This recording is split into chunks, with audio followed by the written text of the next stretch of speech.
with me now. I'm taking back all of my freedom. Cause I know there's only one crown. I got the keys to the kingdom. I got the keys to the kingdom. You know I'm living in freedom. I got the keys to the kingdom.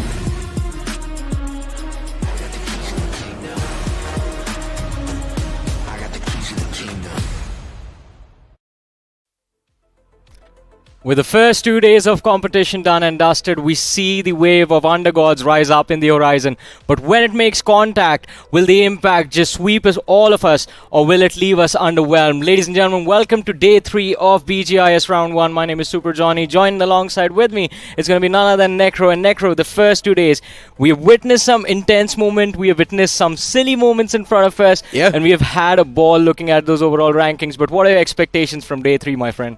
Now, my expectations are going to be a lot. We've got so many known names, once again, returning back, be it from the grind, be it the T1 names that we've been witnessing. You guys also saw on the waiting screen, Team X Spark is also going to be playing in here. So, yeah, today's day is going to be packed with a lot of fun. But focusing on what happened yesterday, too, we need to give the audience a little bit of a recap, right? Yesterday, we saw Sincere Gaming, a team that is completely new inside the circuit, and they started to dominate the lobby in the first group. Yeah, and they played phenomenally throughout the entire day as well. I think their foot slipped in one of the games, but 2 matches were amazing. And of course, we also witnessed what cutoffs we would get to see on broadcast within the first 2 days, just 12 points to break into the top 7, and that was all because of the vacuum that was created by the teams at the top. So again, as we mentioned, I mean, there have been groups that have been very closely contested. There have been groups where the top 7 teams were just having their own ball, where on day 1 we saw the cutoff hit almost 21 points to be inside of the top 7, with teams like Team X Spark, you have Team Empire also performing today. That's TWOB waiting to step into the action in the rest of the matches as well.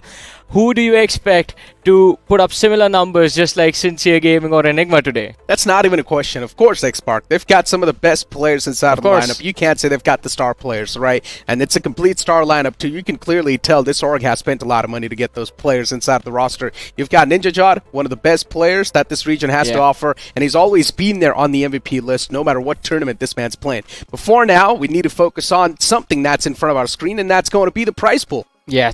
2 crore rupees on the line. The champion of BGIS walking away with 60 lakh rupees in the bag. Whoever finishes seconds gets 30, and whoever finishes third gets 20 lakh. Even if you finish on that 16th position, you still walk away with 2.5 lakh rupees in the bag.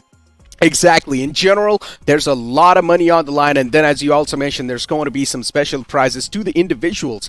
And talking about the individuals, you will also be getting 2,50,000 for the MVP. If you do manage to get the most finishes inside of the entire tournament, you will be managing to get 1 lakh. Lone Survivor also getting 1 lakh, and then the player who manages to go on Rampage will also get his hands on that 1 lakh prize pool. In general, there's a lot of money up for grabs, and this can also be something that can either motivate the teams or put on a lot of pressure. For the newer teams, it can be one of those elements that creates additional pressure, but for the experienced players, money is secondary. It is all about the bragging rights and the trophy, and the journey till that stage, that land finale where you actually get to compete for the trophy. It's going to be filled with a lot of hurdles, one of which is to be consistent and secure as many points as you can in every single game that you play, which has been a struggle because of how the point structure is right now. Bottom 8 teams getting absolutely nothing for placement. The points divided amongst the top 8 teams only, where the winner of the game walks away with 10 placement points. And of course, one trend that we have seen be dominant amongst the teams is that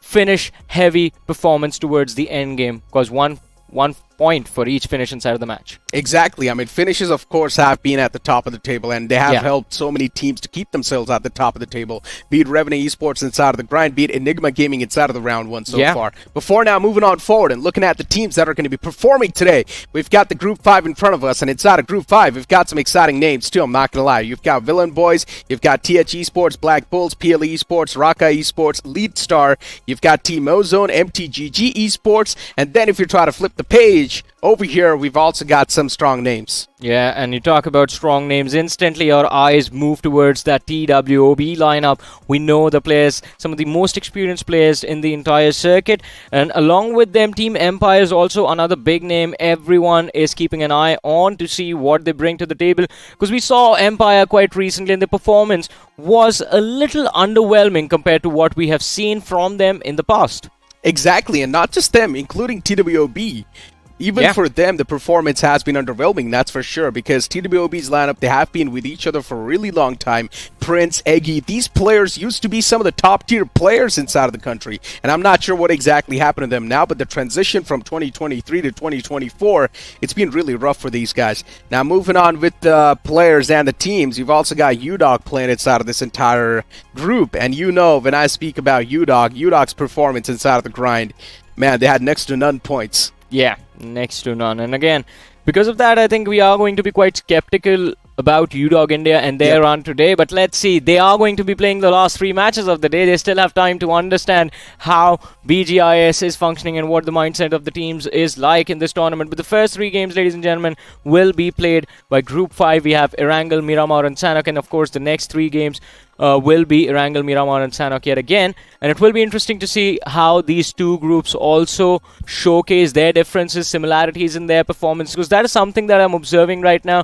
What are the teams looking forward to? Are they looking for fights early? Are we seeing those mid-game action? Are we seeing gatekeeping positions after stage 4, after stage 3? Earlier on, it was the 3rd stage of the game, where the teams would be gatekeeping each other. Teams getting to the edge early would just stop in their tracks and try to take fight against the teams entering the zone late. Now, you hardly see that happen. Yeah, I mean, it's all about being able to find that breaching point, right? Yeah. Now, in the early phase of the game, you will be able to find the breaching point. It's no issues because the circle's massive. There's a lot of compounds you can easily contest. But as the circle keeps on shrinking down, that's when it gets really tougher because teams will, of course, try to hold you off at bay. They would not really want you to contest their spot in the first place. So, yeah, things just keep on getting tougher as the circle keeps on shrinking down.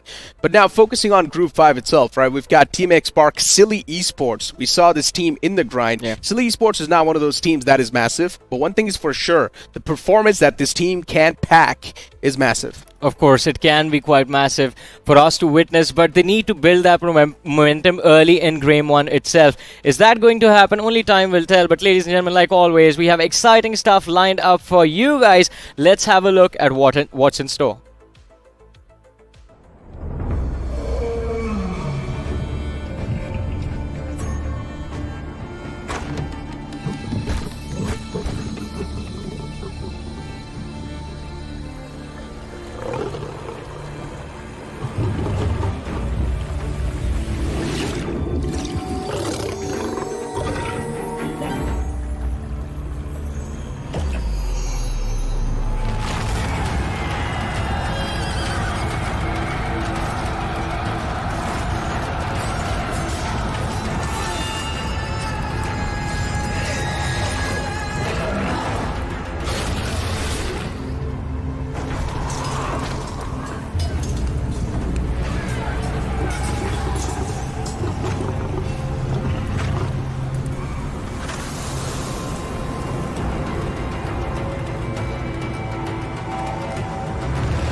Of course, ladies and gentlemen, my man Necro over here might be unlucky in getting himself the X-Toot, but you guys can try your luck. First spin of the day at just 10 UC. I heard Spero got a helmet or a backpack or something, right? He got a backpack, and Maisie actually got a helmet. Oh, wow. And I was super jealous. You know, I don't want to be that jealous friend, but I genuinely was jealous. Because I've tried so many times, I've spent so much UC, and I'm still not able to get anything. That's just sad, but it's okay, man. That's what we can do. We can just keep on trying, just like the teams. They have been trying for a while. Oh, yeah? I mean, some teams, we saw them in the grind, did not make it, came through the in-game qualifiers again. And now, in round 1, they have another shot at moving forward in BGIS. But before we move forward to match number 1, let's move forward and have a look at the teams that will be playing in this first game of the day, ladies and gentlemen. The teams from We have already discussed a lot of big names, but along with them, Will and Boys, TH Esports, Black Bulls, PLE Esports, Raka Esports, Elite Star, Team Ozone, MTGG Esports, Team DC, Popcorn Esports is a name that excites us. We love that name, Necro. We have Haven Esports, Rich Esports, Team X-Spark, one of the biggest recognizable names in this entire country, in this community, Team Synergy Esports, Storm 99, and of course, last but not the least, Silly Esports. So 16 teams in this lobby. As you mentioned, X-Spark will be the heavy hitters along with Silly Esports, but Popcorn, now, we remember seeing this team in the last few months, don't we? I mean, I just want them to shoot bullets and not popcorn. That's all I'm going to say. I want them to actually do some lethal damage inside of the lobby. Because we've seen a lot of these newer teams tend to crack under the pressure. Popcorn, we've seen this team in 2023. And I'm not going to lie, their journey was pretty short-lived. Hopefully the same thing's not going to be repeating itself. Hopefully they have learned from their past mistakes, because that's what we keep on telling them as commentators, right? Yeah. Learn from the mistakes you make inside of the big leagues. Yeah, and for Popcorn, it's simple as don't get popped by the opposition. Pretty much. Pretty much. And I think another team we need to talk about is Storm 99, because Storm 99 seems like an interesting lineup, but then again, lacking a lot of firepower. We have seen this lineup inside of the grind too. Yes. And Storm 99, as you mentioned, lacking a lot of firepower, lacking a lot of communication. Synergy as well is not there. And speaking of Synergy, we also saw Team Synergy Esports in here. Now, I'm not sure if this is the same Synergy that I saw back in 2023. If this is the same Synergy, then things are definitely going to be interesting inside of the lobby, because there's going to be another team that might just amp up the heat. Of course, but talk about heat, and I think this might just come down between Silly Esports and X-Spark. X-Spark in particular, I think today the expectations are for X-Spark to actually top this group, but do you think that's going to happen, based on the recent form? I think so, it will. Of course, as that's not even a question. Talking about Silly, this was one of those teams that got a lot of elimination points. Unfortunately, the placement wasn't there. So it's all about the consistency, and that's where Silly lacked. But Silly now, they've got 3 games in the hand, and I would say all they need is like 7 points per game. That's an average anyone can maintain to be inside of the top 7. Focusing on X-Spark, I mean, that's not even a question. They've got Ninja Jot. They've got some of the most strongest players. Sarang is over there, too, inside of the lineup. These 2 names should be more than enough to shake the ground. Sarang is one of the best assaulters. Ninja Jot, he has been the MVP of 2023, pretty much. Of course. And since his addition into the lineup, we have seen them sort of develop into a different team entirely. We've seen them take a different form, a little bit more aggressive inside of the matches. And I think that is the new comfort zone for Team X-Spark. But will all of this be enough to secure the very first chicken of the day? Well, we'll find the answer to that question right now, ladies and gentlemen, because game number 1 is about to begin. We are about to take to the skies of Erangel and see what these 16 teams bring to the table, bring to their matches today. Exactly. Ladies and gentlemen, Erangel's on the way as the plane's going to hit the skies once again for the first time inside of today's stand. That's the plane flat path starts all the way from Georgia Pool towards Milta Power. Now, this plane flat path is pretty balanced. No issues over here, but if the team still don't want to move towards Yasna Poliana, which is where X-Spark likes to go, then it's going to be a tough of a stretch. Yeah, they have a second drop towards the northern Georgia as well. I think that is something that they can rely upon right now. But the problem with Northern Georgia drop is that is where they face the most contestation in the early stages. So that is where they have to deal with a lot of early game pressure. No one likes that. That is true. So maybe dropping towards Mansion or that intersection of roads towards Shelter, they can find a vehicle and move towards Yasnaya Poliana. Maybe that is the strategy that X-Spark can utilize for themselves. But it is round 1 itself. And if you're comfortable enough in your firepower, I think just experimenting a bit in Erangel, and in the later matches you can score points, can help you move forward. But seems like a comfort drop for a lot of these teams, apart from 2 that are heading towards Hospital. Now, Johnny, a complete off-topic that I would like to talk about. Imagine the 16 T1 teams in the Grand Finals playing off against each other. The only reason why I'm asking you to imagine this is because imagine the amount of drop clashes these new lineups are going to cause. We have seen those shuffles here and there happen. For example, now the new Godlike likes to move towards School. Aiku Soul goes towards School as well. That's going to be a drop location over right there. So instant drop clash towards Yasna Poliana as well. We're going to have a few teams going. Towards Georgia Pool City or the apartments as well, we're going to have a few teams going. And even towards Milta, you have 2 teams going. Imagine the amount of drop collisions we're going to see. Oh, it's going to be intense. And I think there is a very high probability that we might get to see that happen before the grand finals itself. But look at this, the first fight of the game, and it is Silly Esports going up against Villain Boys. And even before things get started, they come to a stark end for the players of Villain. 2 points secured by Silly Esports. Yeah, Silly already making a stark statement. Well, I mean, that's a great way to kick things off inside of the first game itself. Silly, this is what you expect from a team like this, and as I mentioned, this team does pack a lot of punch. Yeah. It's about the consistency, and that's when Silly sometimes lacks, but all they need to do is just get 7 points per game. That's the average. I mean, Fixes keeps on saying that 7 points, maybe like 6 can also cut it, but I would still say 7 can really keep you in that comfort zone. But Popcorn, on the verge of getting popped. Yeah, they are getting popped again in Nova Repnoi this time around. It was a split drop from the side of Popcorn that is causing all of this trouble for them. They've been caught off guard by Raka Esports, and one of their players was lost early in this fight. But Raka, they also need a little bit of a reset. And considering, again, whenever we see early fights happen in front of us, the first point of concern is how much ammunition do you have, which armor do you have, which helmet you have equipped, and how many throwable utilities do you have on yourself to engage in a fight. And, of course, early game fights also get extended quite a lot. Speaking of Popcorn here a little bit, I remember Levi in this lineup. I remember Vega in this lineup. Kai is also there, but I'm not sure about the two players that I'm reading over here, right?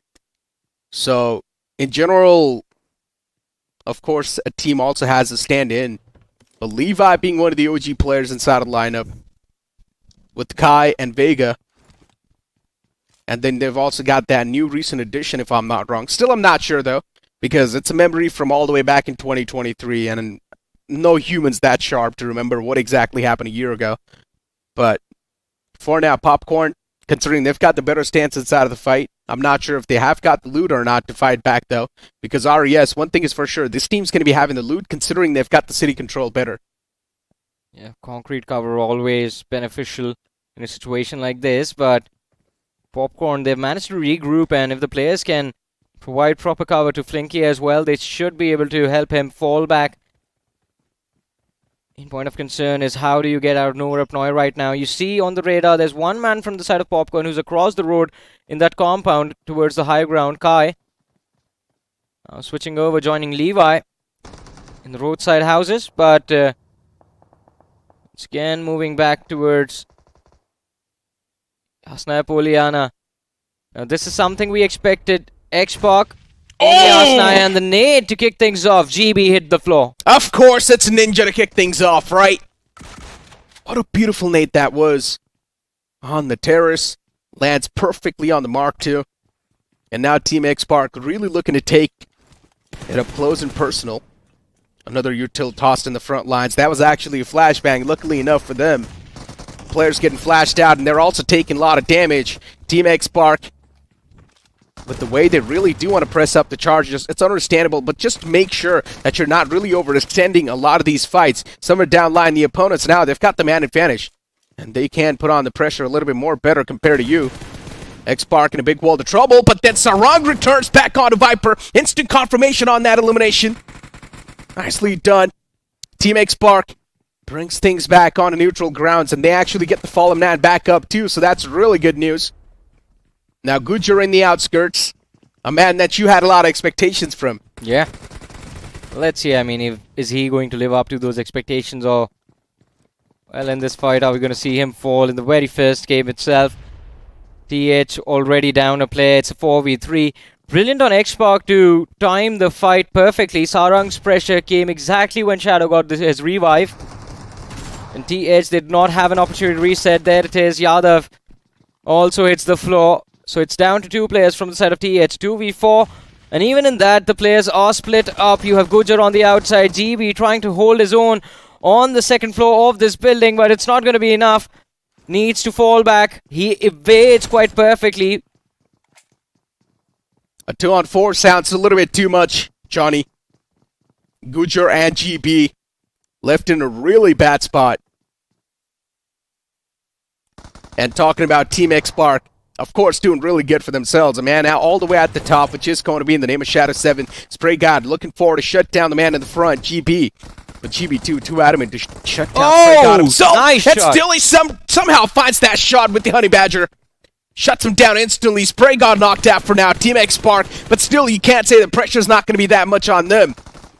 He is trying to crawl back to safety. Sarang is also looking forward to take this fight up close and personal. He wants to put an end to the life of the opponents in the front, but Sarang instead gets shot at as well. This Honey Badger's doing a lot of damage, and now it's time for Sadashev 2. I'm not sure what the players of Team X Park are doing. They're going for the peaks one after one, and that's why they're getting countered quite easily. Now there's the UMP-45 in the hands of Gujar as well. He strikes down another player once again. Ninja Jawed in the back lines. I'm not sure what the players of Team X Park are doing, but it's a big blunder that they're trying to make happen. And Ninja Jawed from the outskirts make the push happen with the UMP-45, and then switches on over to the M4. What a scrappy fight between these two teams. And Ninja needs to go for the reset, needs to go for the revive, but the nade. Can this do the trick? Gujar, the revive is successful, and it's a 1v2 now. Ninja Jawed still down to half his HP. Gujar is going to hit the floor. It's a 1v1, and the last man did not have any HP on him. GB, why? He ran indoors, tried to evade, and that was the one flaw that Ninja Jawed needed in this fight to save his teammates. Finally gets the revive done on Sarang and Shadow. And Team X Park, they will have some breathing room available in Yasnaya Poliana. I am disappointed. With who? X Park. Why? That was overconfidence right there. So what? They were peaking one after one. I understand it's X Park, and that's why I do not expect this from them. Because this was a fight that could have been easily dealt with. But the way the players were challenging the fight one after one, that got way too close to comfort. You know it was just Ninja Jawed in the end. Yeah. And for the opponents, they had the man advantage. Imagine almost pulling off a 2-on-4. That too against one of the strongest teams inside of the region. That could have been a big statement. But this is what we spoke about at the start of the game as well. X-Park, considering this is their first game, and it's again a team that is filled with a lot of firepower, there's always an opportunity to mess up an early game and then recover in the other two. Yeah, but you never know, man. Somewhere down line, you can also say that a little bit of luck as well might just need to favor you. Before now, we've got the popcorns slowly and steadily getting popped. Another man falls down. Popcorn not looking too good. Kai falls down to his death. And then you've got the players of RES, Raka Esports, spotting out the rest of the players of Popcorn, make that rotation towards the bridge lines. And I highly doubt for Popcorn it's going to be any problem anymore. Ooh, the shots are taken. That's a lot of bullets. That might just be connecting to the vehicle as well. But yeah, it's a little bit too far away, so I highly doubt the connection's going to be there. Popcorn Esports, good for now, but they're just down to a two-man squad, so you can't say there's a chance the journey inside of this map can be short-lived. It can be short-lived unless they start playing for placements all of a sudden. I think that is the only way they can go about this. And again, I mean, Raka Esports, yeah, the hollow side isn't going to work at that distance. The spread is going to be too much, and even though the bullets were probably connecting on the vehicle, I don't think enough damage was dished out to even have the engine smoking up over there. But as they move forward, I think it is going to be interesting to see how they rotate now, Raka Esports, because look at this. They're still stuck on that observatory area, and no Repnoy Bridge, it's been engulfed in blue. You have the option of rotating through the military bridge, but then there's the option, the possibility of the players from the side of Black Bulls to actually gatekeep anyone who's crossing over that military bridge late inside of the game. So, again, you have to be extremely cautious. In fact, think about how you want to tackle the next zone if you are the lads from Raka Esports. But talking about the villains themselves, in the early stages of the game, we saw 3 players, in fact 2 of them, fall to the hands of City Esports. After that, I think 1 individual was picked off mid-rotation. It's down to the last man from the side of Villain Esports to secure any points inside this game. But here it is, the first actual 4v4. I mean, with the way GB was able to do so much damage with this Badger, it was really impressive. It is one of those guns that is completely neglected by the pro players, right? They do not really like to play with this gun at all. And GB was able to do some serious damage with that gun. So that's really impressive in my opinion. But yeah, I mean, Ninja Jawed somewhere down line, this got way too close to comfort. It was a 1v2 in the end. Ninja as well did not really have a lot of HP. Luckily enough for him, he found the opponent with his back turned towards him. So that's why that was sort of like an easy scoop chick. But still, I mean, for Team X Park, this should have been something that wakes them up from the sleep, maybe. Just make sure they're not really overcommitting to a lot of the situations. It is good to hope for the future, but still you never know. All it takes is one single bad move for you to mess up completely. That is true. Yeah, and sometimes that move is not even in your hands. It just happens. Yeah, for example, in that last fight, imagine had GB just stayed around with Gujar on the outside. Yeah.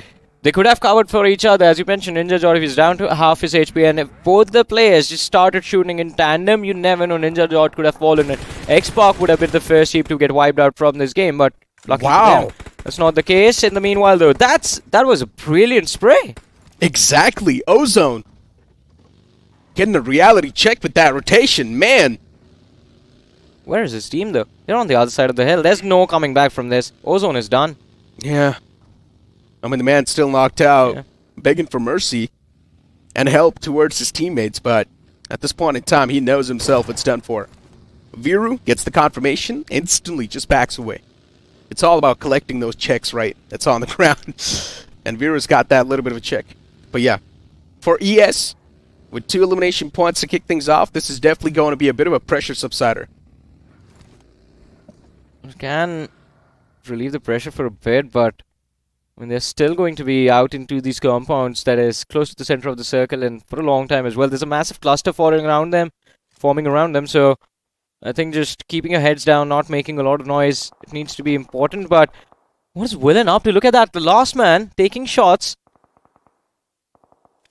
As we see him on the radar, making a lot of noise, which wouldn't be advisable in his position.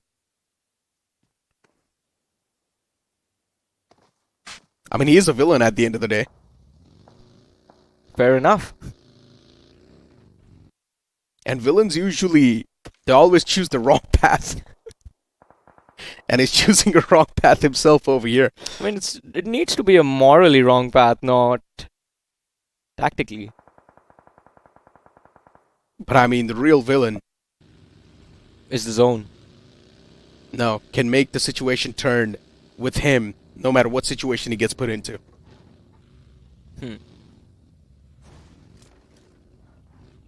But that's the thing, right? The ways of doing it are quite evil. Yeah, that's the moral low ground that we were talking about. Talking about being on the low ground. Raka Esports still in the blue. In fact, all the way outside the military base towards the southwestern edge of the entire compound. So it seems like they're heading for that military bridge to cross over towards the main island, but it's as we suspected, Necro. The players from Black Bulls, they stayed behind. They've been camping close to that bridge. Well, in fact, the village, close to the village right next to the bridge. And they will have the high ground advantage as well against Raka Esports. So they will be able to spot out the opposition. These teams are still all the way down south. I'm not sure what they're doing, but it's way too late to rotate inside of the zone. You can already see all the prime spots being taken away by the teams. It is still the early phase of the game, though, so nothing can really be said just yet. There's a chance you can easily make the situation turn in your favor. At this point in time, every single team just went for the next circle to pop up. And the next circle is actually going to center on up towards Gatka. So every single team is still good. They do not even need to reposition themselves, Johnny. Get ready to go into the trenches, boys. I think that is what the call is going to be made by a few of these teams. And I love Gatka trenches fight. Reminds you of war. And we all know war never changes. It always stays the same, like the Gatka endgame as well. I thought you were about to say, get ready and brace yourself, because we're not going to be seeing action till another stage. Yeah, as I said, even Gatka circles never change, right? Yeah. And it's always the same story. For the next 10 minutes, I guess not even 10 minutes, I think 5 minutes, no action. If you're one of those teams inside of the compounds, it's all good in the hood. You've got one of the strongest positions, hands down. But if you're one of those teams that is still in the outskirts, looking forward to find yourself a good ground, then it's going to be super annoying. And you can already see the elimination feed just kicking off. A couple of players getting knocked out. The confirmations too flowing up for Popcorn. This team was taken down to a 2-man squad, but inside Gatka, it feels like there's fireworks going on. Of course, and not what we expected, but something we welcome with open arms. Players from PLE Esports. 1 point in the bag already. Abhi was quite low, but gets that first aid going. Brings his HP back up. Not a lot of teams in their surrounding. I think that is that one thing that they have going for them, but considering they've just engaged a fight against Elite Star and picked off one of their players, now they might want to exact revenge upon this team. Might. Yeah. Still a big might there. 15 teams alive, though. We've only seen one single team getting completely eliminated from the game, and that too THE. After that, it's been complete peace all across the board. A couple of individual blows here and there, but still a team taken down to a 3-man squad, I would say it's not that big of a problem. Yeah, but a team taken down to a 1-man squad is a big problem, just like for Wellens. And of Yeah. course, 2 players remaining from the side of Popcorn, 2 remaining from Black Bull. Silly Esports looking decent so far inside of the game. They have a good position to work with, quite close to the center of the circle. 2 early finish points from the game as well. We'll look for a few more towards the end game. But look at this. Surprise, surprise, Necro. We expected the players from BB to actually be the ones moving up and crossing the bridge first, but it is Raka Esports who make it across first, who are on the verge of entering the zone, while the 2 remaining survivors from Black Bull, well, they're all the way in Quarry, just now crossing Quarry and heading towards that southwestern edge of the circle. Yeah, they're going to find the clear breaching point. That's not an issue. The circle is still big enough. Terrain over there is quite weird. The terrain towards the northern side of Quarry, it's very awkward because it's an empty hill that you have to climb down from, and anyone from the Gutka feels that they have high-powered scope, they can easily spot you. They can. Or you can also try to go for the high ground. There is one of the teams on the high ground, though. If you do find that perfect sneak on them, if you're able to get that squad wipe, then that's going to be okay. But once again, considering your team is taken down to just a 2-man squad, then you're probably going to be overthinking a lot of the scenarios, and you would not really want to go for that risk. So that's why Black Bulls is trying to take the safest rotation possible. Before now, MTGG spotting out the team on the top of the hill. They were taking the shots. And look at this, Team X-Park being the opportunistic ones. Realizing the fact that some of these compounds are completely clear, instantly going for that book. I'm sorry, I've got hypnotized by those rims there. Yeah, they look amazing. Yeah. They look like a blade. Like a shuriken? Is that what you call? Shuriken. Yeah. I think that is what it's called. Oh, look at the trenches. You were saying move towards the trenches, and the circle actually moves towards the trenches. We're going to be seeing some trench warfare, my friend. Yeah, and it is always intense. I mean, trenches are very awkward to hold on to, very easy for other teams to lob nades in towards, but if the circle is still there and you utilize your smokes perfectly, then you can throw off the accuracy of those throwable utilities and set up fights for yourself properly. I think denying trench entry to the opposing team becomes a challenge, especially when teams clutter up to take control and take fights, but let's see with the X-Pac in the back lines, and we see Team DC. Small compound, still in control, just at the edge of the circle. I remember, we have seen the same type of circle inside of the grind in the initial days. In the week 1, I think so. If you remember. I think it was a little bit to the west compared to this. But it was inside of the trenches. Yes. So, it will be interesting if the same sort of circle pops up. Looking at the screen, Mickey. Oh. He finds a clear line of sight on the Ninja Jod, but Ninja Jod is okay for now. He's got the hard cover to play with. No issues for Ninja just yet. Team X-Spark, they are definitely going to be in that state of discomfort where they need to rotate inside of the zone. But looking at the screen for now, we've got a fight erupting between the players of MTGG and their opponents. And MTGG already down a man, but even they do a lot of damage in return against the foes. Oh boy, one player knocked out, but they are going for that revive, and considering the opposing team, Storm99 is out in the open, there is not a lot they can do. Another man hits the floor, 2 players down and out, and MTGG looking for those finishes. Feeling quite confident right now. They step out into the open.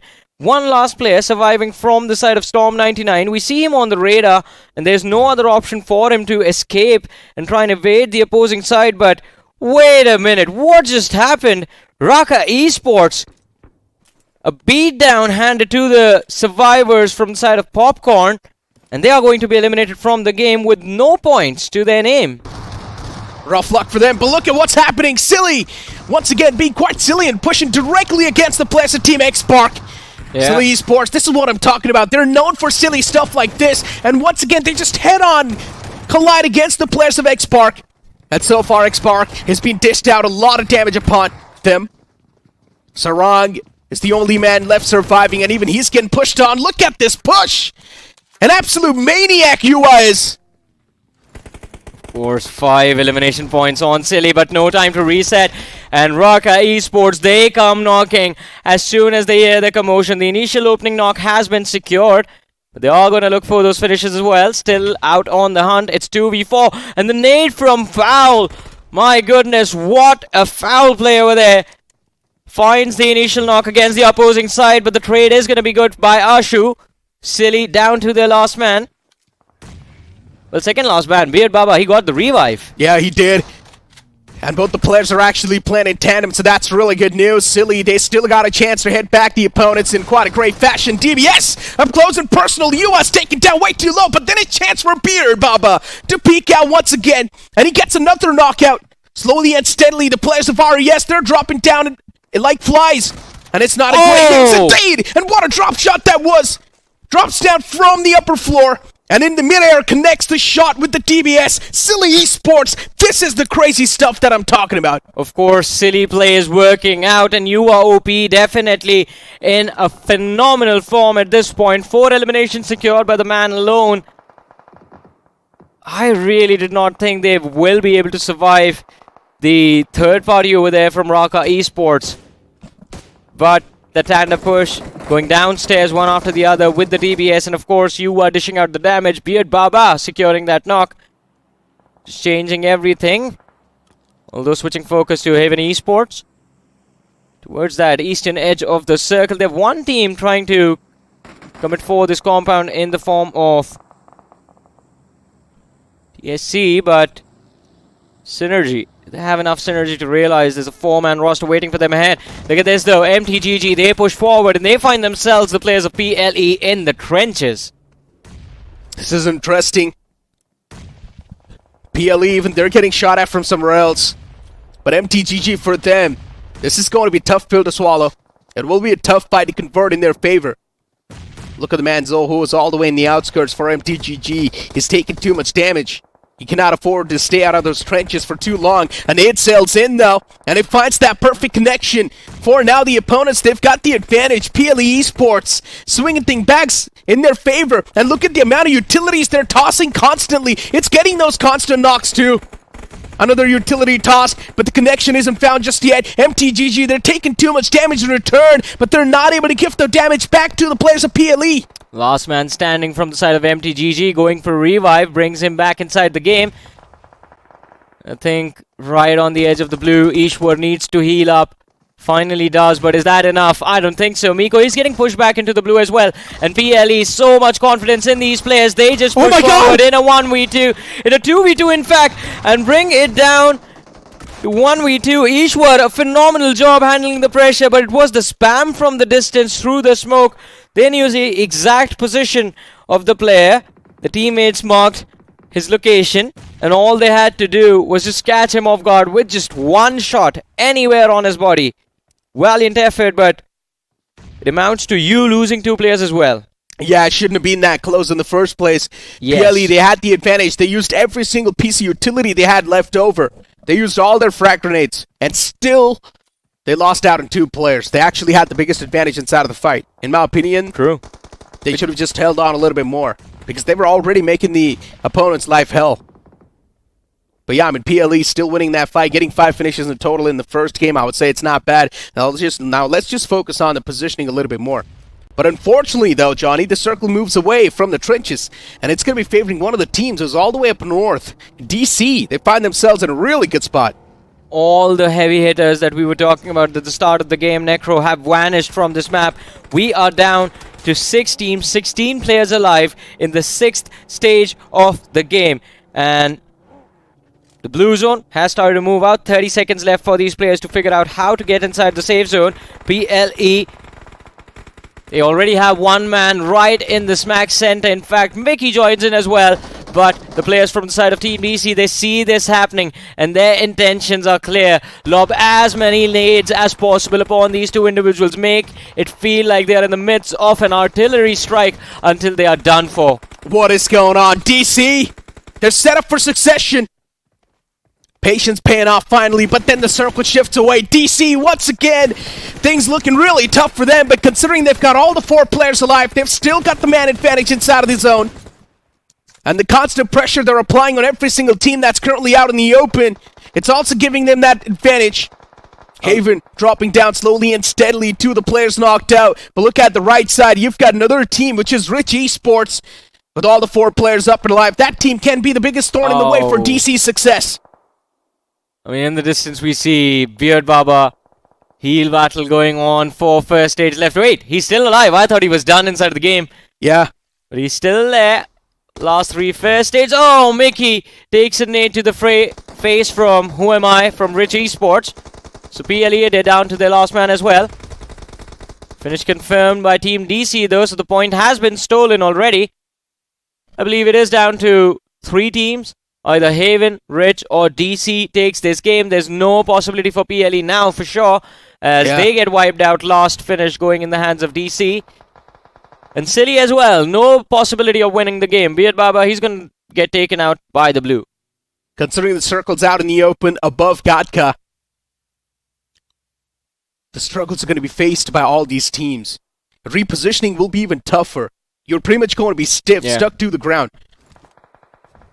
The circle is still in the smack center. Teams still just barely trying to creep and crawl their way inside of the zone. As Silly Beard Baba gets caught, he was all the way inside of Gatka. He tried to make the run inside of the safe zone, but he got caught. So one thing, if you look at it, I think DC and Rich, they've committed a lot of utility to pick up the players of PLE. Now that is a big point of concern. We did not see Team Haven be a part of the action, and they were able to save all of those throwables, which can now come into action. Look at that, the players from the side of DC falling left and right, 2 knocked out, 2 still left standing.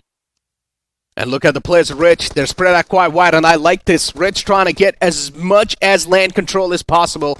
And then look at the players of Haven. I'm not sure what Kiss is trying to do, but he pushes up close and personal with that buggy without even having the information on exactly where the foes are positioned.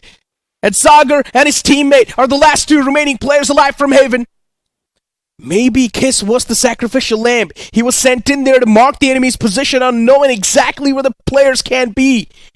He was sort of like a recon for the team. And now for DC, even this team is taken down to a 2-man squad. Rich, they've got the biggest man advantage inside of the final few moments. And what a shot that was! S12K to the face, and Faraz drops down. And Rich, slowly and steadily just conquering the grounds. DC wiped outside of the game. And now you've only got Haven standing on the way. And even Haven's players are getting spotted slowly and steadily. Rich, what a way to kick things off. The first game is hands down on their name. Yeah, it's just the last man from the side of Haven, and even he gets picked off. Rich Esports, as you mentioned, 16 points being brought on the board from this very first match itself. Apologies, 17 points, my apologies. They got 7 eliminations in this game.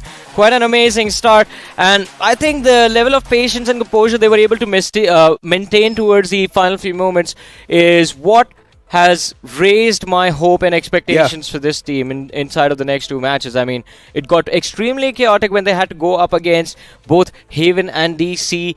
Of course, DC getting distracted by Beard Baba in the distance for some reason gave away their position, and Haven was able to secure that opening knock, putting additional pressure upon.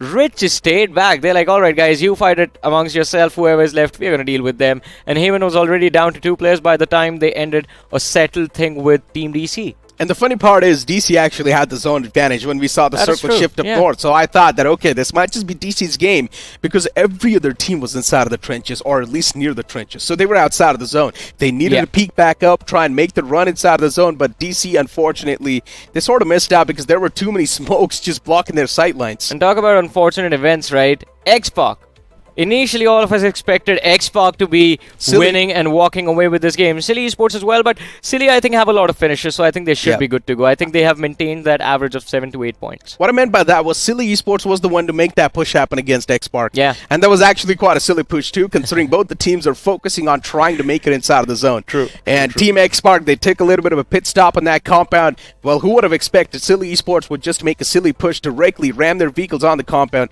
and try and shut down the players of X-Park. And Silly Esports, I mean, they had the man advantage. It was a 4-on-3. X-Park could not even stand a chance. It was a complete flawless squad wipe until we saw that third party come into play, right? Yeah. And that's where things sort of got messed up. But looking at the overall chicken dinner movement, right?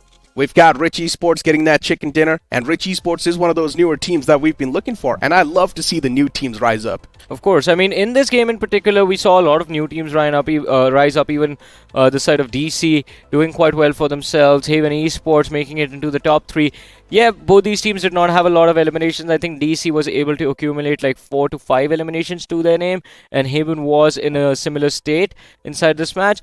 But again, the way they were all able to survive, Haven kept 3 players intact, Rich Esports kept 4 players intact, and DC also prioritized their safety and kept all 4 players together till the ending stages. That in itself is a pretty big deal. If they can maintain this performance as well in the next 3 games, I think all 3 of these teams can qualify for round 2. They indeed can, but then how can you forget with how even the zone was playing with the feelings of the majority of the players, right? Considering the zone, we first thought that, okay, Gatka's going to be the centric spot, so even that field can be still quite good to play around with. Then later on, it shifts towards the trenches, and then from the trenches, it shifts up north completely out in the open towards the rice fields. So even the circle is something that's putting a big spanner in the works for a lot of these teams, and you can't say, even though you have a really good spot inside of the zone, sometimes it just does not really matter when the zone just disrespects you like that. Hey, if you're unlucky, you're unlucky. You can't do anything about it. But Yuva OP from Silly Esports was quite lucky today. 4 eliminations secured. Finish contribution of 50% for his team and map impact of 7%. A big reason why Silly Esports will be able to build momentum from this game for the rest of the day in the next 2 matches. But Yuva is going to be followed up by Pashu from Raka Esports. You have Fraz from Team DC. You have Fake Pro YT from Rich Esports, and of course Evil Surya from Silly Esports as well is there.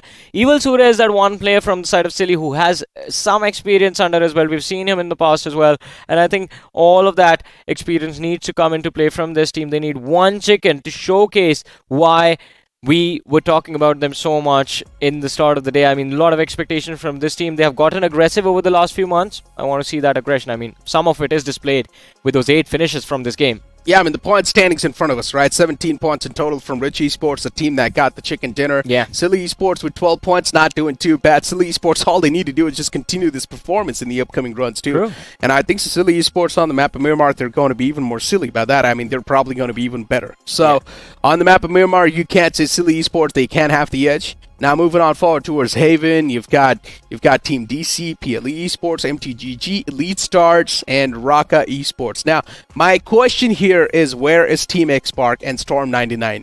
These are other 2 known teams that are inside of the group, and we expected them to play a little bit better, considering in this group too, there's a lot of these teams that have never even played the pro circuit in the past. That is true, and well, here's the answer. We see X-Park there on the 10th position, Storm 99 on the 9th position. Both these teams only able to secure 4 points from this match. And along with them, I think Popcorn Esports as well. I think the trend from the previous BGIS, it's going to continue this time as well.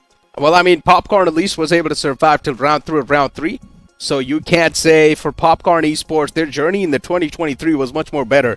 But right now, in round 1 itself, Popcorn Esports is struggling, so I'm not sure. To be fair, it's just the first game. We are being too critical just for the first game. We gotta be. You've only got 3 games in the hands, though. I mean, we've got no other option, right? I mean, audience, I know, I understand. We might be being too critical. It's just being the first game, but then you've only got 2 more games left over. Yeah, and we've seen sometimes the cutoff goes 21. Exactly. Can you really blame us for being that critical? You can't. We've only got 3 chances, from which the 1 lifeline's already being used. Yeah. Now, the real question is, what we saw from the side of Team X-Park towards Yasna Poliana, towards that big building, will the same thing be replicated on the map of Miramar? Because if it does, if we see Team X-Park being overconfident, cocky once again, then it's going to be a big problem. it can be a big problem if they end up getting wiped out as well, because even in the fight in Yasnaya, there was a possibility of X-Pac taking that early exit, and that would have been much worse. Without having even those 4 points, they would have been out of the game. But let's see how this Miramar is going to turn out. Before that, ladies and gentlemen, we have a new promo lined up for you guys. We're going to have a look at it and see what it's about. I hope you guys are ready, because here it is.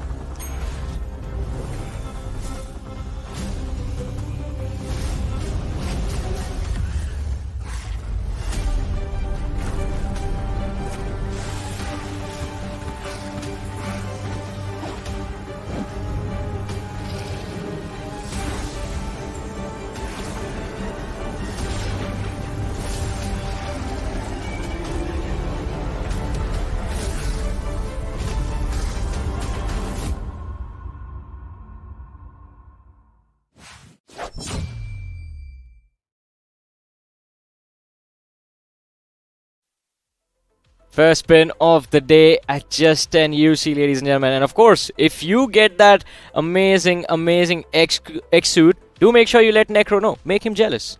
More jealous. No, don't do it, please. But I mean, hey, if you do get your hands on that X suit, congratulations, man, because it is one of the most rarer suits, and it looks super clean, right? You saw the textures inside of the promo, looks clean as hell. So I would say make sure to give it a shot. Only 10 UC, that's all it takes. But yeah, Johnny, now the upcoming map is going to be the map of Miramar. What are your expectations? Oh, I want Storm 99 to actually step up.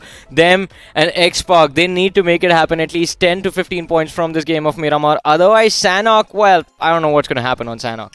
Well, here we go, ladies and gentlemen. The matchup in front of us once again. The real expectations are going to be from Team X-Pac and Silly 99. If they're not able to perform, well, then good luck on the map of Sanhok, because that's where things can be a little bit RNG, and you can't say you really do sort of need to rely on the gods themselves, because if the zone's not favoring you, there's a chance Sanhok might just fall off. But now, ladies and gentlemen, we've got a little bit of switcheroo on the desk itself. We've got Fixes joining alongside the panel. Fixes, how you doing, my man? You know, it's again very hot outside. Still have to stay hydrated. That's the first thing you always say, huh? Of course. I mean, it's Hyderabad, it's heat waves coming through. You know, even our delivery partners trying to deliver food. Kudos to them, man. They're the real heroes out there. Yeah. But yeah, for all the viewers out there, stay hydrated, stay safe, stay indoors, and enjoy the matches like we have been.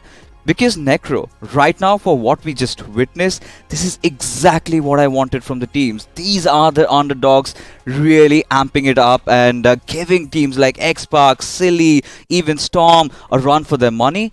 This is what BGIS is for. Somewhere down line, though, Silly, I still feel like they just don't really care. They're here to get the elimination points. They just don't really care about the positioning points. If they do get enough elimination points per game, even 7 per game, they're still going to be happy. And for Silly, the main reason to play inside of the round 1-2 is because they were not able to make it inside of the grind because of the inconsistency that we saw from them. And for Silly, all they need to do is now just focus on the consistency and make sure the past is not going to be repeating itself. Considering we did see them in grind, and this is one of those teams that loves to go aggressive. Again, one of those examples we saw against X-Pac. No remorse whatsoever. They were like, yeah, it's a 3-man squad, just go for the push. And I loved every bit of that. But when you look at Silly Esports, they managed to garner around 11 to 12 points, so they're good to go. But the onus is on X-Pac right now, because like you and Johnny were just discussing, right, just 4 points out of Erangel. If they do not deliver in Miramar, you don't know what awaits for them in Sanhok. And not just that, going back to Silly Esports' conversation once again, if you remember, as soon as they wiped out X-Pac, there was a third party hitting them. Yes. And they also wiped out the team that tried a third party.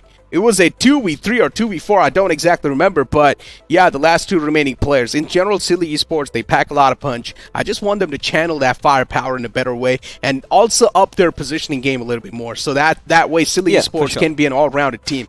Now, focusing on Team X-Pac' conversation, you must have seen that first fight in the previous map towards the Yasna Poliana, and that was quite a scrappy fight, I'm not going to lie. Yeah, that was a scrappy fight for sure, Necro. But again, this is what Team X-Pac loves to do. It is their territory. They've been in Yasnaya, and sometimes when you get those 2 knocks, you kind of tend to over-aggress a little bit. Yeah, it could have gone either ways, but I think in Miramar is where everything gets settled. The most important matchup for Team X-Pac. But so far, again, ladies and gentlemen, as the clock hits 0, we take it up to the skies as it is the second matchup of this evening. It's going to be in Miramar. La Cobreria to Partona is where we are really headed towards. Any predictions on where you want to see the circle?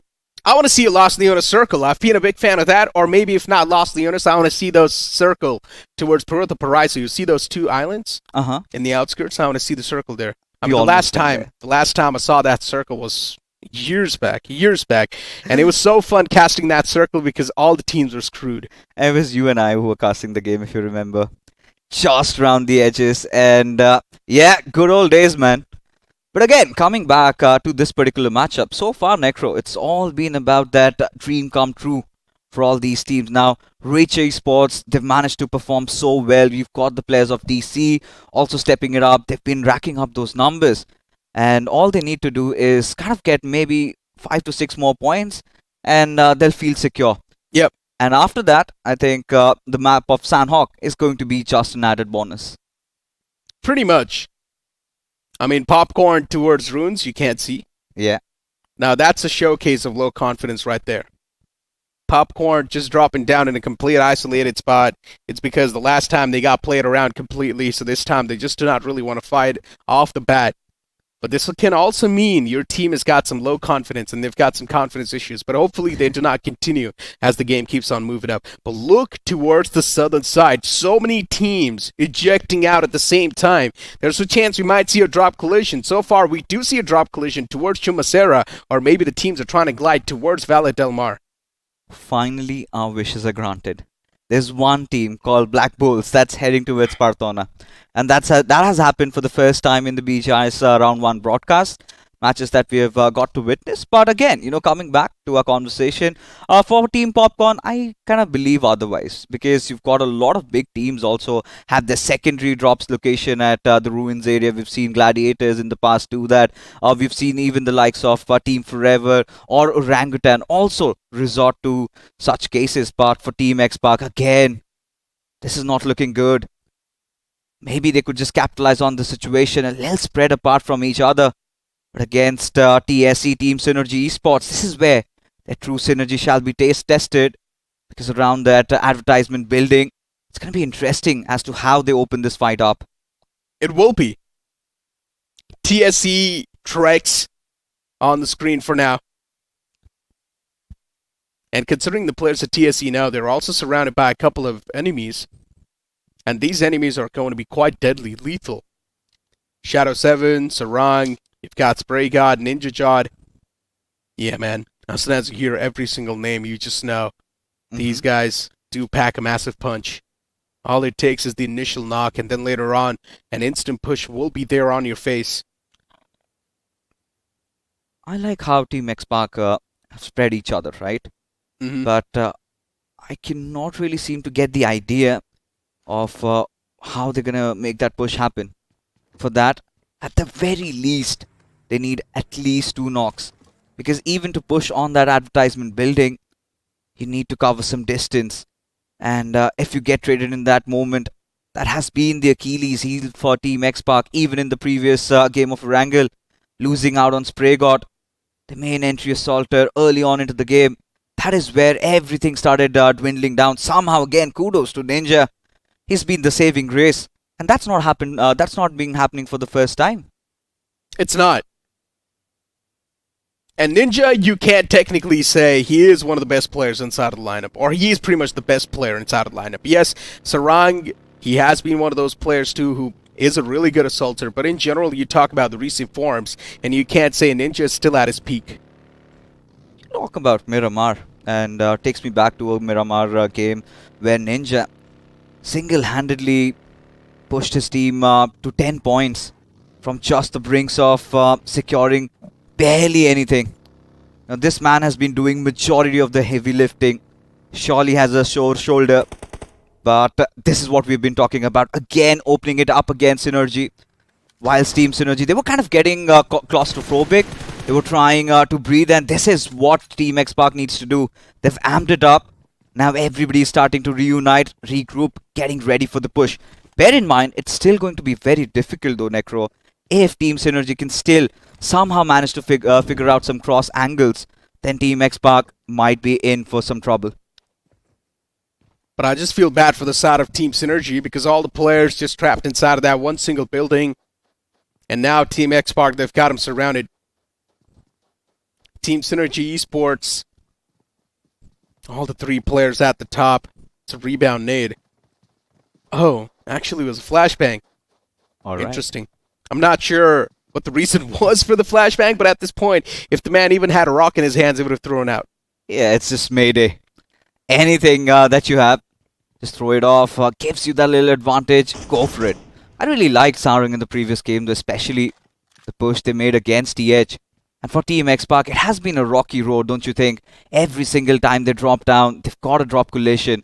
And let's not forget that they're not the only team over here. You've got another team around, Hacienda del Patron, just waiting. They've got their crossfire set. Once this fight ends, maybe could charge in upon Team X-Park. But for Team Synergy, look at them. They've pieced themselves together. Team X-Park certainly have thrown their hat into the ring. But the big question is, what can they get out of this one? Can they get all those eliminations? They're still trying their luck. Sarang constantly bombarding, but still not finding any success. Stalemate. Mm-hmm. And I'm not a big fan of this. I hate stalemates. This early inside of the game, you're just burning through your time, and you're burning through your opponent's time. And you can utilize this time to loot up, get some better positioning inside of the zone. But instead, you're just trying to execute a fight against a team that's just down to a 3-man squad. Even if you do get all the 3 elimination points, imagine you're still missing out on the prime spot that you can get yourself. And also all the loot that you're missing out on. Because even if you do get these 3 elimination points, the players do not really have that good of a loot. But focusing on somewhere else, a fight erupting in front of us, the players of DC this time. They're getting taken down quite early. In the previous game, they were the late survivors, and this time, man, it's a complete opposite ending.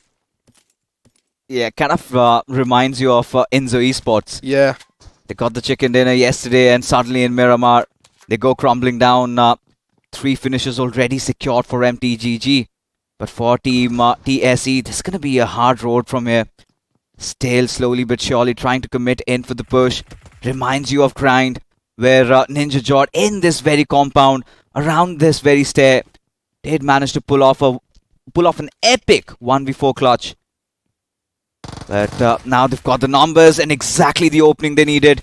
Drex down and out already. Sarang again, piecing it together. For now, Team X-Park, they know this is their fight. All they need to do is execute it, can go for the conviction, and not have any casualties. Yeah, but X-Park, they've learned their lesson too in the previous game, right? They just do not want to push one by one, because they know things can instantly go downhill. It's still a 2-man squad in the front lines. And TSE, they've spotted out the players of X-Park, pushing up close and personal, slowly and steadily. Sarang backed up with his teammate, now looking forward to explore some uncharted territories. And the upper floor is being held down by the players of TSC. They're just playing with that third-person perspective. Went for the opponents to peek out. The man with the shotgun slapped down instantly. And now it's all down to Danger Shot. I'm not sure what the game plan's going to be, but it's a complete mayday. He connects the first shot, but the second one misses. And this is where the players of Team X-Park, they get a flawless squad wipe. Oh, they certainly do. And this time without any casualty. Sarang being the hero, carrying the torch forward for his team. Exactly what you would want from Team X-Park right now. When Spray God not having the best of days, Sarang stepping it up and gives that little bit of a room for Ninja. Kind of eases off that pressure from his shoulders. And now from Team X-Park, considering they're still inside the circle, still have all that luxury to just loot around San Martin, because the next threat, Raka Esports, they've gotten the hell out of there. Have moved ahead, and now the circle is kind of centered around Crater Fields. You've got Rich Esports still having the central position, and now Team Popcorn. Now we can really talk about them. Maybe the decision to drop down at Ruins certainly makes sense now. But it's about the defense. It's about the sustainability. This is what I keep on mentioning, Fixes. It's easy to rotate on the map of Miramar, but it's tough to sustain. That's been the tagline from my side to this map. And once again, as soon as the teams, they start surrounding the players of Popcorn Esports, you would realize what I mean by that. It will be really tough to keep up with the defense and the amount of attention you'll be getting. But look at the outskirts. You've got so many teams still just lurking around inside of the blue. They still need to make it in the zone itself. There's going to be so much traffic. Certainly there will be. At least when you look at the teams, the big names out there, Silly Esports all the way from the Eastern Highway could just wrap around behind the players of PLE. Now this is again one of those teams that kind of engaged in a very scrappy fight in the Suez in the previous game, but still somehow managed to come up top. Where it was the circle that went against them. Certainly were one of the primary contenders for trying and getting the chicken dinner. But like you said, for Popcorn, this is one of those teams I really feel like you did mention, running low on confidence, but having the high ground, getting a couple of finishes here and there, could certainly have that adrenaline coursing through their veins. And who knows, we have seen teams make a comeback out of this one. We've seen teams like Brawlers getting a chicken dinner, and Sanhok also playing really well, ended up as the table toppers. Could certainly be a case for Popcorn as well. It could. Once again, at the end of the day, we're still exploring the uncharted territories. Even we do not have enough data on these teams that are currently playing inside of the in-game qualifiers, or from the in-game qualifiers, I mean. So, in general, we're still trying to explore the unknown territories. There will be a lot of surprises, and I'm up for it. We did see the replay of Team X Spark wiping out the foes quite easily, but that took a lot of time. But considering Team X Spark is just in San Martin, the rotation's not going to be tough, but it's all about the prime spot. And look at the players of Popcorn. Yeah, I'm not a big fan of this position. I'm telling you, it's all about the sustainability, and Popcorn, they're not going to be able to sustain if they stand in the same spot. You know, Necro, I like it. I like what they're up to. Against the players of Ozone, they've got their crosshair set. Has Rolo spotted them out though? That's a big question. Even if he gets a knock, they cannot really get a completion unless and until Riga just falls down from the hills. But I get the idea. Popcorn, they want somebody to come out in the open. That's when they're rattling them down with those bullets and get an instant finish. And seems like, yeah, Ozone, they're aware. Just exchanging those couple of bullets, letting them know that they've been spotted.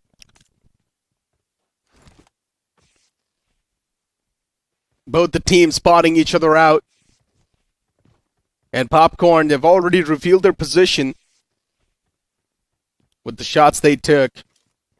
Even inside of the elimination feed, we do see Team Haven being in a bit of a trouble. The players of Black Bulls. Johnny's someone that likes this team. And I want to see what the Black Bulls have got. They have managed to find the first knockout, but the revive's going to be there, no issues. The player's easily back up on his feet. And Black Bulls, speaking of them, I mean, they've got the better ground, particularly, but it's all about positioning in yourself in a better spot inside of the zone. Yeah, for Black Bulls, you can see one thing for sure. They've got a beautiful spread, as you mentioned. And Team Heaven, they might find themselves in a little bit of a kerfuffle there as Peter opens it up and Webu, he just gets torn apart. And this is where the trouble really starts brewing up as Black Bulls, as their name suggests, is pushing in from two different directions. Black Bulls finally losing out on the patience. And now the man pulls out a nade. Just looking to find that first knockout. Nade being tossed in the front. It does that chip damage, but Black Bulls, they overextend this time. They are taking a lot of damage, but then there's a man to back him up instantly too. Dom saves the day for his family. Ooh, this is not looking good. At least for Team X Park over here. Shadow being pushed upon. Bed Baba already being taken down. Yuva comes in for a trade as Shadow has been put to rest. The other players of Team X Park, where on earth are they? As Yuva on real low HP. Let's see what happens. Yeah, Silly Esports. I mean, now marching up against that one single man from Team X Park, considering they know he's quite on a critical condition. And Sarang, he's managed to patch himself up. The shotgun's doing a lot of damage, but Silly Shotgun isn't able to find the connection. UMP-45, only 7 bullets in the magazine, and that's where the man swings back to life. Sarang shuts down both the players.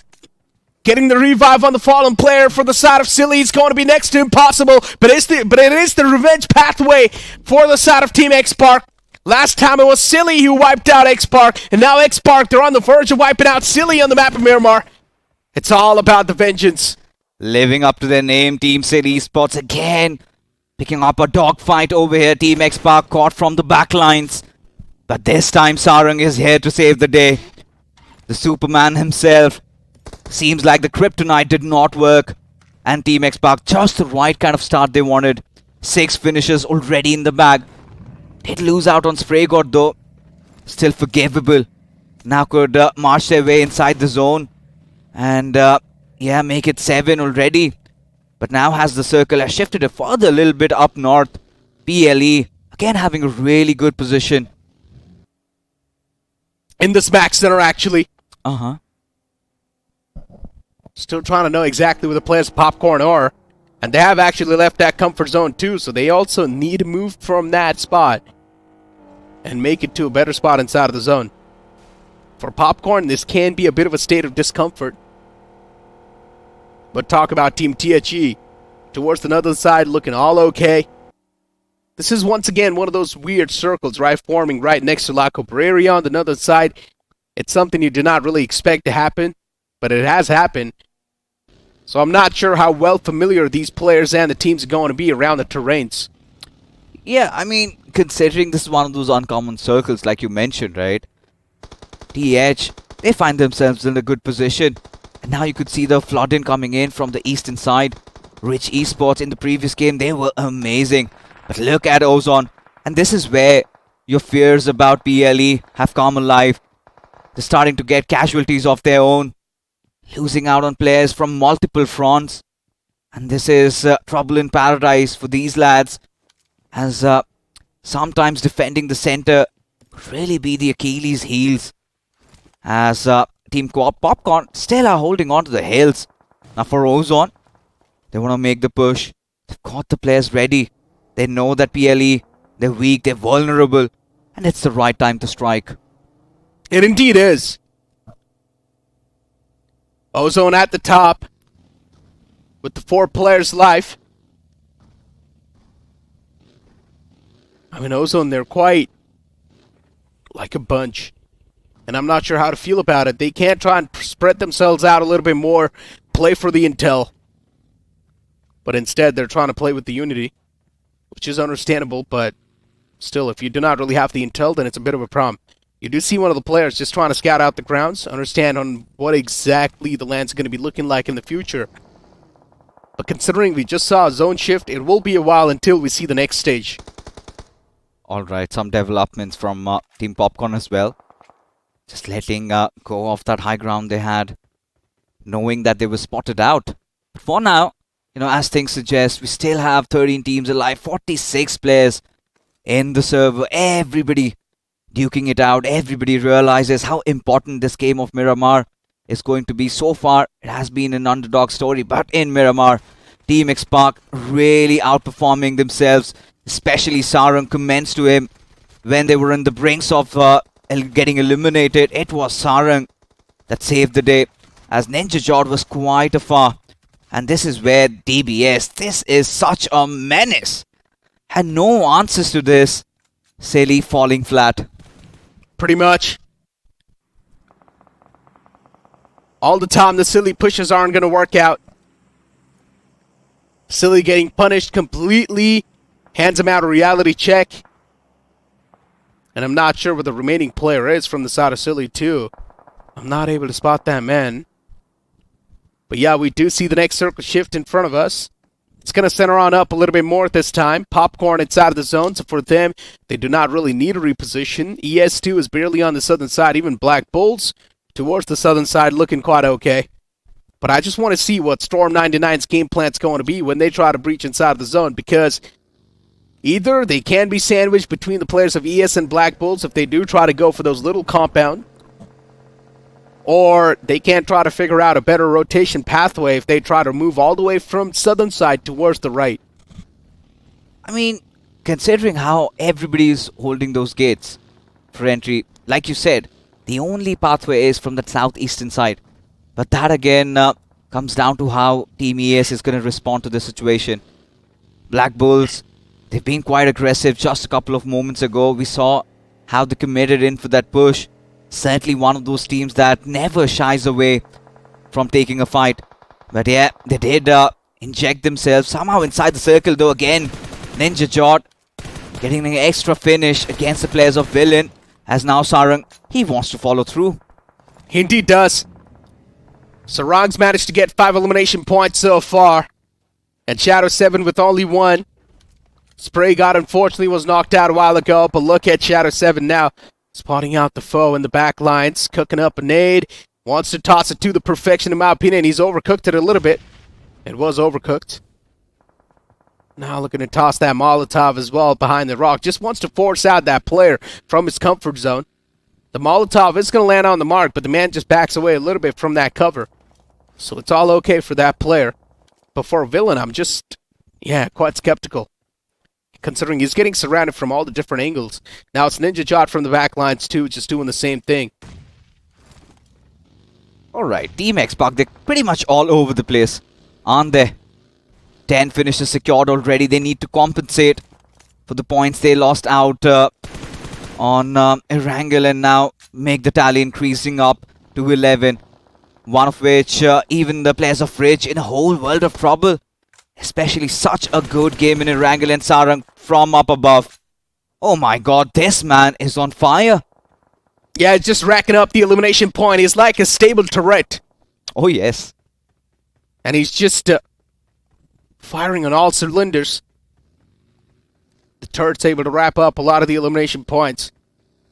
And Sarang now finally looking back away towards his vehicle, considering he knows the zone's moved away from him. The next circle shift soon enough is going to be popping up as well, and that's when the real chaos starts to hit the deck. You've still got 12 teams and 38 players in total. Team X-Pac, they're taking a lot of shots upon themselves from some other teams, and it's the man from Villain. Simba inside of the house, his position's compromised. He's got the AKM and up close and personal to play around with, but he's only got 1 single bullet in the spare. So in total of 41 bullets, 40 in the magazine and 1 in the spare. And then he's also got a Uzi to play with. I'm not sure what this loadout is. I've never seen this sort of a loadout in this game. I don't like this. I don't like what Team X-Pac are up to. Of course, Simba, he's being pushed over. Team X-Pac, they're taking their chances. Still not burning though, but look at their sidelines. Team X-Pac already have TH Esports looking at their direction. And if they kind of overstep, they're going to be punished brutally. As Shadow decides to be the one. He's the tip of the spear, has spotted out the players. Shadow with the DBS, takes the first shot, does not connect. Gets enough damage dished out, but then he finally finishes them off. But this is where the woes of X-Pac does not end. Because look at TH Esports. Yeah, they're at the top. They've got the high ground advantage. It's like they've got the drone view on top of the players of Team X-Pac. Knowing exactly what moves they're going to make on the board. And Shadow 7 has missed out on a lot of the shots. Considering he was able to patch himself up, still you can't say Team X-Pac, they're looking quite okay. Yeah, repositioning is something that they would need to do as quick as possible, but at this point in time, X-Pac themselves know that they're just playing for the elimination points. They've already done a lot of their job. All they can try to do is just straight up ramming their vehicles inside of the zone and try and contest and assert dominance if they want. But THE from the top, they're just raining down hellfire on every single team that's out in the open. The biggest problem for Team X-Pac is they're out of vehicles right now. Everything just exploded in the horizon. As now Ozone decides to come charging through. PLE already dealt with. Have taken control over the circle. But look at Raka Esports. Still have their numbers up as now Ozone. They're being sprayed upon from every possible direction. As TH Esports. Yeah, they also know they have to get inside the circle. Team X-Pac somehow managed to find a buggy. And that is how they're going to make that narrow escape. The big question, however, is that are they going to make it inside the circle safe and sound? Ninja Jord getting heavily damaged, battered, bruised, but still fighting back. Oh, but the players have now been engulfed by the zone. And this is where the real problems as well start to knock on the doors of THE. He has it. Another man gets knocked out. Look at THE, what's going on with them? 2 players knocked out for now. And it's all down to Wiper and GB. And I'm not sure what these two players are going to be able to do. Now the switch their focus on the players of Popcorn, but somewhere downline THE just to hold off the players of Team X-Spark. They've already wasted so much of their own time, and look at this, they do not even have the meds to back themselves up. THE, they're done for! Yeah, it was the final breath, but still enough done. But look at the players of Elite Stars. Viru out in the open as Sylvan. He's got some cover to play around with. And to make matters worse, Elite Stars, they need to get inside the circle. And for that to happen, somebody from their team needs to find an opener. At least 2 knocks on the players of Ozone, as they also want to get inside the circle. But looking at the zone, Team Black Bulls, they've got a really good position. They indeed do. But they're facing off against the players of Popcorn. And both the teams are tossing in the frag grenades against each other. The nades are blowing up, but not exactly able to find that marker. So you can't say for Black Bulls, that's all good. 3 more nades left in the hands of Kai, and Kai's taking damage from somewhere else too. Actually, it's the players of Team Storm 99 as well. Finally chiming inside of the action, but Storm, they need to make it inside of the safe zone. That should be their main goal. They've got the intel knowing exactly what the other teams are trying to do on the board. Before now, Black Bulls, they're taking some serious damage as Peter's knocked out. There's another man up close and personal, but even he backs away in the trail of the smoke. Another util tossed up, and it finds another knockout. Black Bulls down to just a 2-man squad. They were looking so confident in approaching this fight, but then those 2 nades sail in, and it completely just steals the win from their sail. And now Black Bulls, they're trying their best to hold their ground, but they're also getting third party from somewhere else. Black Bulls, they just don't stand a chance. Another nade sails in, and he gets the confirmation that's needed. The constant parade off the utilities, it's really keeping the players of Black Bulls in a big state of discomfort. They somehow need to find a way to remedy this hemorrhage. Black Bulls, as the Popcorns, they've got everything rolling in their favor. 2 finishes already. They had a rather slower start, but for now, Flanky, he's starting to close in. Oh, look at Storm 99, what they're doing. Backlines are not that safe. They've got a Team ES, which is Elite Stars, right behind him. And Storm 99, they actually decide to make that push happen inside of the smoke itself. The first man gets struck down. Still the second man from Storm 99 is right there. Panther is still trying his best to execute the fight. But it's a 1v2 up close and personal. Can he really make it happen? The UMP-45 strikes down the first man. An instant nail in the coffin too. 1 more man to go from Elite Stars in the name of Viru. And both the players are seriously damaged. And it's going to be Panther to come out on top from Storm 99. Just leaps ahead, gets those finishes, saves his team from getting destroyed, dismantled. But still, a lot needs to be done for the players of Storm 99 as Rohan. He's going to lose out on his life as Ozone. They've got a couple of finishes to their names. And now Dom, the last surviving member, as Sylvan, he inches in close. He's got that murky smoke to defend himself, but for how long? That's the big question, Necro. With Storm trying to close in from the backlines, Raka Esports, they've been pretty silent. But now Rezi, he's got a lot of job to do. Ozone, another util tossed. It was actually really close. Softens up that last remaining man from the side of Black Bulls. But now these nades are a complete overshoot. And finally now Ozone losing out on the patience, going for the spam inside of the smoke as they push up close and personal. But the DBS, it actually finds confirmation on one of the players. Before getting taken down, that one single man from Black Bulls, he actually did some serious damage. But RES now from the top, instantly looking forward to third party this entire situation. We've got the top 3 teams alive, and RES, they can't just have the most amount of advantage. Going for the shots inside of the smoke. He's only got 25 bullets in the UMP-45, a gun that he can use up close and personal. And now this is where the real problem begins, because the man just does not have a gun to face off in the close quarters. He does, not at least for this moment. Still needs to make do with whatever they can piece around as Mega. That was some nasty damage inflicted. Rocco from the high grounds, getting spot from the backlines as Panther pounces and puts his deeds, his nails right on him. As somehow Raka Esports still trying to do everything possible under their helms as Ozone. They do not want to stop, but finally somebody pulling out their life support as Rezi, the final member surviving, has 4 finishes though. But is it going to be enough, Necro? This can also be Panther's game if he plays it patiently enough. Or he can also be the spoiler. He can't be the decider of which team he wants to win. But now, the players of RES have already cleared out all the ground, so yeah, it's now 1v3s. Panther all by himself in the final few moments, and even the wall of death is now starting to close in. Panther needs to move inside of the zone. He will be forced outside of his comfort zone soon enough, and the vehicle gets blown up with the MG3. That's it! It's going to be players of Raka Esports to come out on top in this game of Miramar. Again, we see one of those underdogs living their true story. 5 finishes, nonetheless, a chicken dinner might ensure their spot into the second round. And this is getting ever so exciting, Necro. Game number 1, we had different set of teams. Game number 2, we come into play. Team X-Pac did manage to get a couple of finishes. I think 14 points out of this game. But this time I really feel the cutoff is going to cross 20. It has happened once during the broadcast. But especially with Raka Esports playing so well, with Ozone delivering and so much happening. Oh my god, it's goosebumps for me. I gotta say one thing, in this group we're seeing a lot of the new names making the waves, and this is what we want to see, right? For Team X-Spark though, going back to that conversation, X-Spark somewhere down line knows, for them the qualification is super easy. That's why they're just trying to focus completely on the elimination points. Yes, I mean, I'm just gonna be transparent over here. X-Spark, they've got a solid lineup, we cannot disagree on that, and even they have played in some of the T1 tournaments, and they have been dominating those too. So, X-Spark, for them, the qualification is quite easy. That's why they're just focusing completely on the elimination points. I'm not quite sure about Silly though, because this game was a complete rough game for them. Before Storm 99, yes, they were still in the top 2, but the amount of elimination points they had, I'm not sure if that's going to cut it. So Storm, they might just need another good, consistent performance.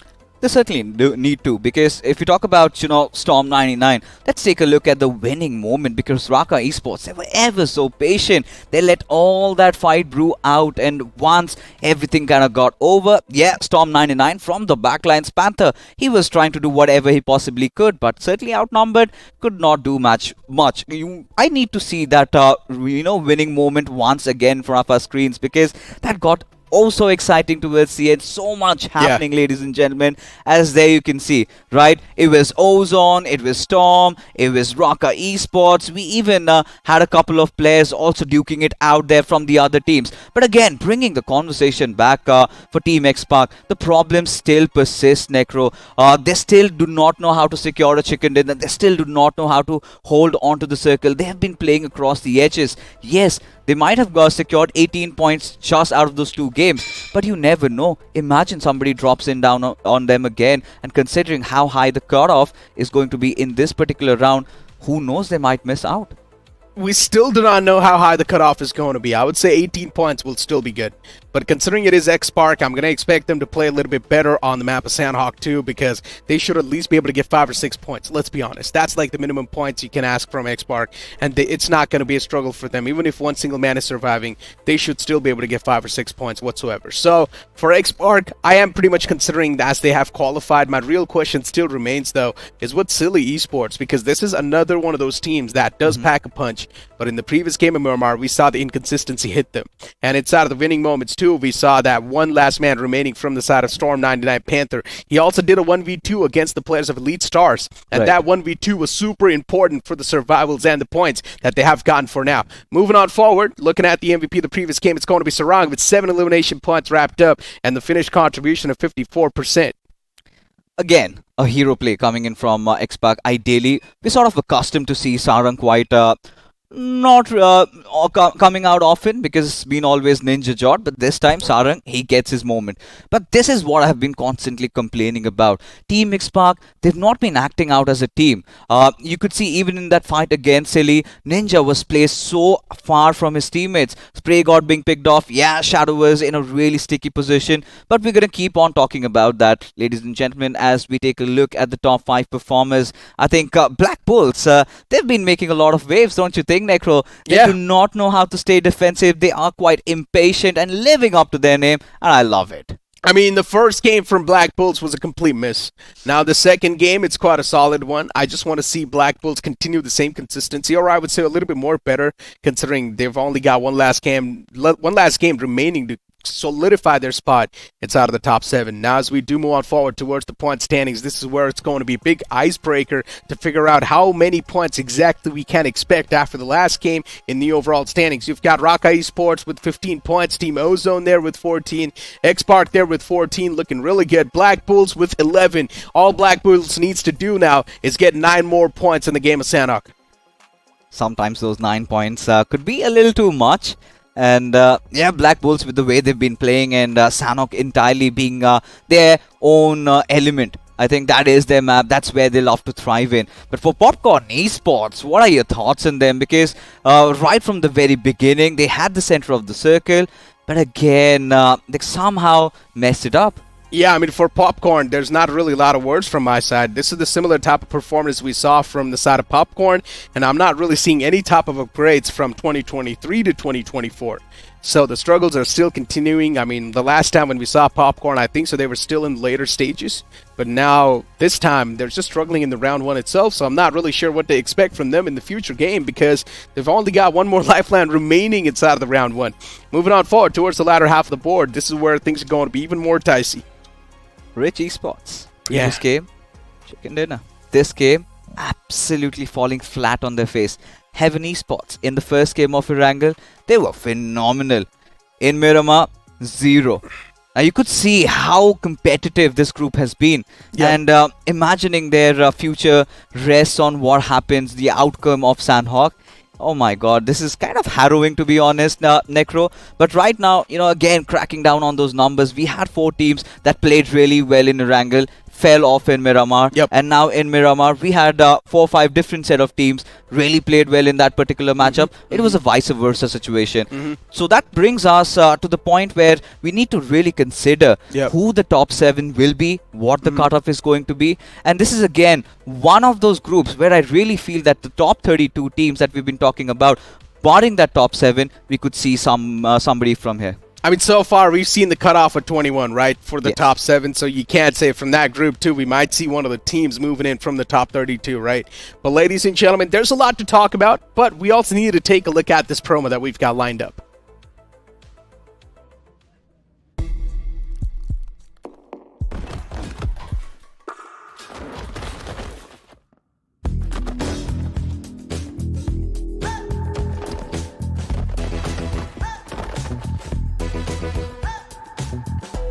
Make sure they know. With a new Royal Pass, get epic skins, catch unique emotes, collect exclusive rewards. Don't be default, wear your cred. Battlegrounds Mobile India. Yeah, well, I mean, you guys saw that promo, right? And fixes, it's something that Craft in India has been working on, and once again, we did see that promo. But getting back to the conversation once again, considering we know now the upcoming game is also going to be the last chance for the teams to qualify. And for a lot of the teams, they have already given up on the hopes and dreams of qualifying to the round 2. And those type of teams do tend to sort of play a spoiler in the last game. You know, for the ones that they feel like they've given up, you could be Team 0.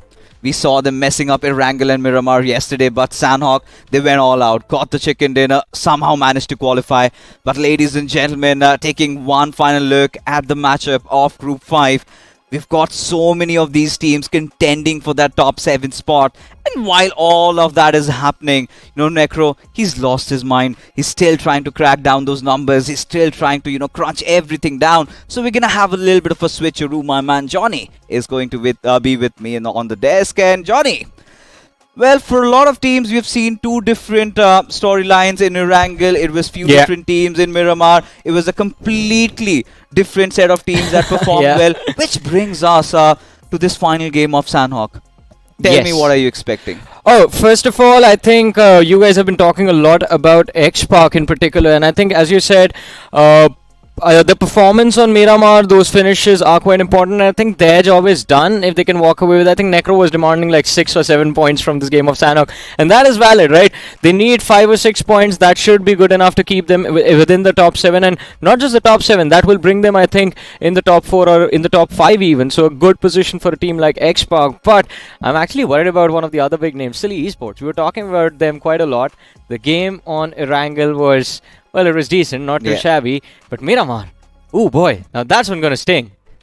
I think they finally need to get back to being a little bit defensive, because I think in Erangel they managed to accrue some 7 to 8 points. Yes. In Miramar it was just 1 point, which leaves them a lot to get in Sanhok. But again, bringing the conversation back to Team Xpac, I have to be critical, Johnny, because the previous BGIS 2023, Yeah. they were the team that placed third. Yes. And you certainly have high expectations from them. Yes, they've been getting those finishes, but the team synergy, that has been missing somewhere down the line. And the biggest problem, however, has not been fixed. They still do not know how to take a circle. I mean, yeah, that is an issue, and that has been an issue with them for the last few months, in fact, not just now. Yes. And I think your point about their circle rotations is valid, but I also have to say, Xpac is one of those big names that is very confident in their firepower. So I know seeing them not perform in round one is, well, it has raised a lot of questions, but believe me, it is Xpac, they will push through. And it's quite rare sight to see big names pop off in the initial rounds of the tournament, so why are we worried about Xpac? Hey, come on. I gotta disagree on that. We've seen Enigma playing so well, Big Brothers playing so well. You would expect Team Xpac to be absolutely thrashing this lobby. So Enigma and Big Brothers needed to perform because the doubters against them, their critics, well, their numbers were growing over the last few weeks, especially for a team like Enigma that went through an entire rebuild, and Big Brothers as well, considering their form wasn't that great over the last 4 months. There were a lot of critiques about these teams. Same goes for Revenant, right? When we saw them in the grind, there was a lot of criticism going about around Revenant. Why so much rebuilds? Why are so many players being swapped in and out? But we saw they shut all of them down. Enigma and Big Brothers need to do the same. For Xpac, I don't think there's a lot of criticism going around. Of course, the zone rotation is a challenge, but apart from that, I think they have been doing quite decent. You know, there has been, I think it's even 10 faults, especially considering how Team Xpac has also been getting new players into the roster. Heck, they even changed their IGL. So, for Xpac, they've got a lot of fingers pointed at them, and one of this is over here, because I really expect a lot out of these lads. We've seen those signs where they've kind of improved, but this is round one at the end of the day, and I still feel they need to push a little bit more. But hey, it is time to get inside the rainforest. I'm pretty sure you've got your mocktails ready, ladies and gentlemen, because the flight path trajectory all the way from Camp Alpha towards Camp Bravo. Now, the gods of BGMI lately have been hearing to your woes, right? They've been giving the zones that you've wanted. So, take your pick. All right, let me just focus myself for a second, right? Give me a second. Shami circle in this game. That's what I want to see. And all the way down south. May the 4th be with you. Of course. And with the teams as well. For Whoever sure. gets the high ground comes out on top. We know from Star Wars. Yeah, and today is literally the 4th of May. Yeah. So, I hope you got the pun, but a little bit of an action around boot camp, I assume. You've got Silly just beside the players of Popcorn. But this time, maybe the gods are a little angered. Maybe you didn't get your offerings right. Yeah. But the Camp Alpha Island, Johnny, is pretty stacked. Yeah, I mean, that is also a good circle. I mean, if we talk about high grounds in Star Wars, right, that's the highest ground in the map of Sanhok, the Temple Hill right there. Indeed. And Shadow right now pretending to be Obi-Wan Kenobi in this matchup, the only man in control of that Temple Hill. And this is an interesting play from Xpac, because in the lobbies they usually play in, every time they enter that Temple Hill on Sanhok, they're always contested. Not this time though. Shadow all alone, other 3 teammates playing from Haten. But here we are, ladies and gentlemen. Now this is quite interesting. A Kampong drop clash. We saw this yesterday as well, although this time around I feel like TH, they have the upper hand. They have the players of Willen surrounded. But it all comes down to connecting those shots, because this is the moment where your fingers start to tremble. This is the moment where you start doubting yourselves, especially when you're Villain, because they've been thrashed in the map of Miramar and even in Erangel as well. TH, however, if done decent, the previous game really going good as Yadav. He tries to draw some attention, but eventually decides to retreat back and maybe just wait for the players of Villain to come out in the open, and that's where he's going to try his luck. Yeah, it's going to be quite interesting to see how they make it work. Villain, they have been struggling for 2 games in a row. They need a big one to bring themselves back into contestation. But as I say that, it's going to be a nade from Yadav G that drops Atif. Brilliant knock security. Sees him running upstairs. Ooh. Counter nade.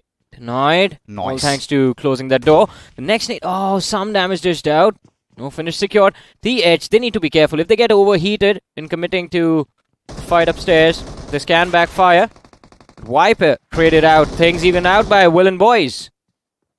Alright. Now, there could be a little bit of a reset over here as TH Esports, Yadav, little seed of doubt planted before he kind of decides to go in for the push. Simba now, however, did not have any grenades to follow up, or even a Molotov could have done the job though. As Villain, they were kind of restricted through that one compound, hence that scarcity in terms of the throwables on them. As Gocha, he's hearing all those footsteps, Johnny, and Simba could be next on his hit list, but he misses. Oh no, shots not connect. And that can spell trouble, but Yadavji, look at him, so confident, going for a push in a 1v2, armed with the DBS. Of course! My goodness, that is just unlucky. He was trying to escape, trying to evade, and still does not go down. Finally hits the floor, but by that time, Gujar is already there, although TH, they can't do much. Willen boys handling the pressure being put upon them by the players of TH absolutely perfectly. I don't think I have a single complaint from how Willen played this out. Look at the sidelines. PLE, they come marching in. They want to be the scavengers of this entire fight, as now the tables have flipped. THE barely have anything to hold on to, nothing to really latch on, as from the backlines, PLE giving their positions away, and suddenly Villain, they're starting to ponder, where did this come from? You know how it is when there's a fight in the middle of the streets. Everyone gathers around to see what's about. And PLE, they want to know the same. But of course, they have their ulterior motive. Whoever survives, they're going to pick them off. Although holding on to their big man advantage, which is just one extra player against both the two opposing sides. How will PLE tackle this situation? I guess we know the game plan from TH. Yeah. They don't want anything to do with this fight anymore. They just want to completely back off, abandon the situation, abandon ship, and look for points elsewhere on the map. And that's the right idea, especially considering the fact they're still in contention. But look at Villain. Alright, I like this. It's going to be very devastating, very deadly if the players of PLE just push in with their blinders on, as elsewhere you could see the players of Silly also starting to lose out on numbers. But PLE, they're doing their due diligence, checking every single angles. I don't like the crossfire setup where Oxy is sitting there with his teammate. I think the man who's sitting in a corner needs to be a little bit closer to the edge of the wall. That way you can use the third-person perspective, properly see the opposition coming, help your teammate with the information. But let's see, PLE, they don't know where the players of Willen are. So they might be running into a trap right now. Although, did notice on the finish feed, big fight happening between Storm 99 and I believe they've even wiped out one team in this match already, but we'll talk about that in a bit. And as I said, fixtures, trap laid out and the prey just come walking right in. And it's Atif, by the way, who's found that first opening. So PLE are going to be distracted by that isolated player. But as I say that, it is Mickey who peeks out around the corner trying to take the fight against Kuma.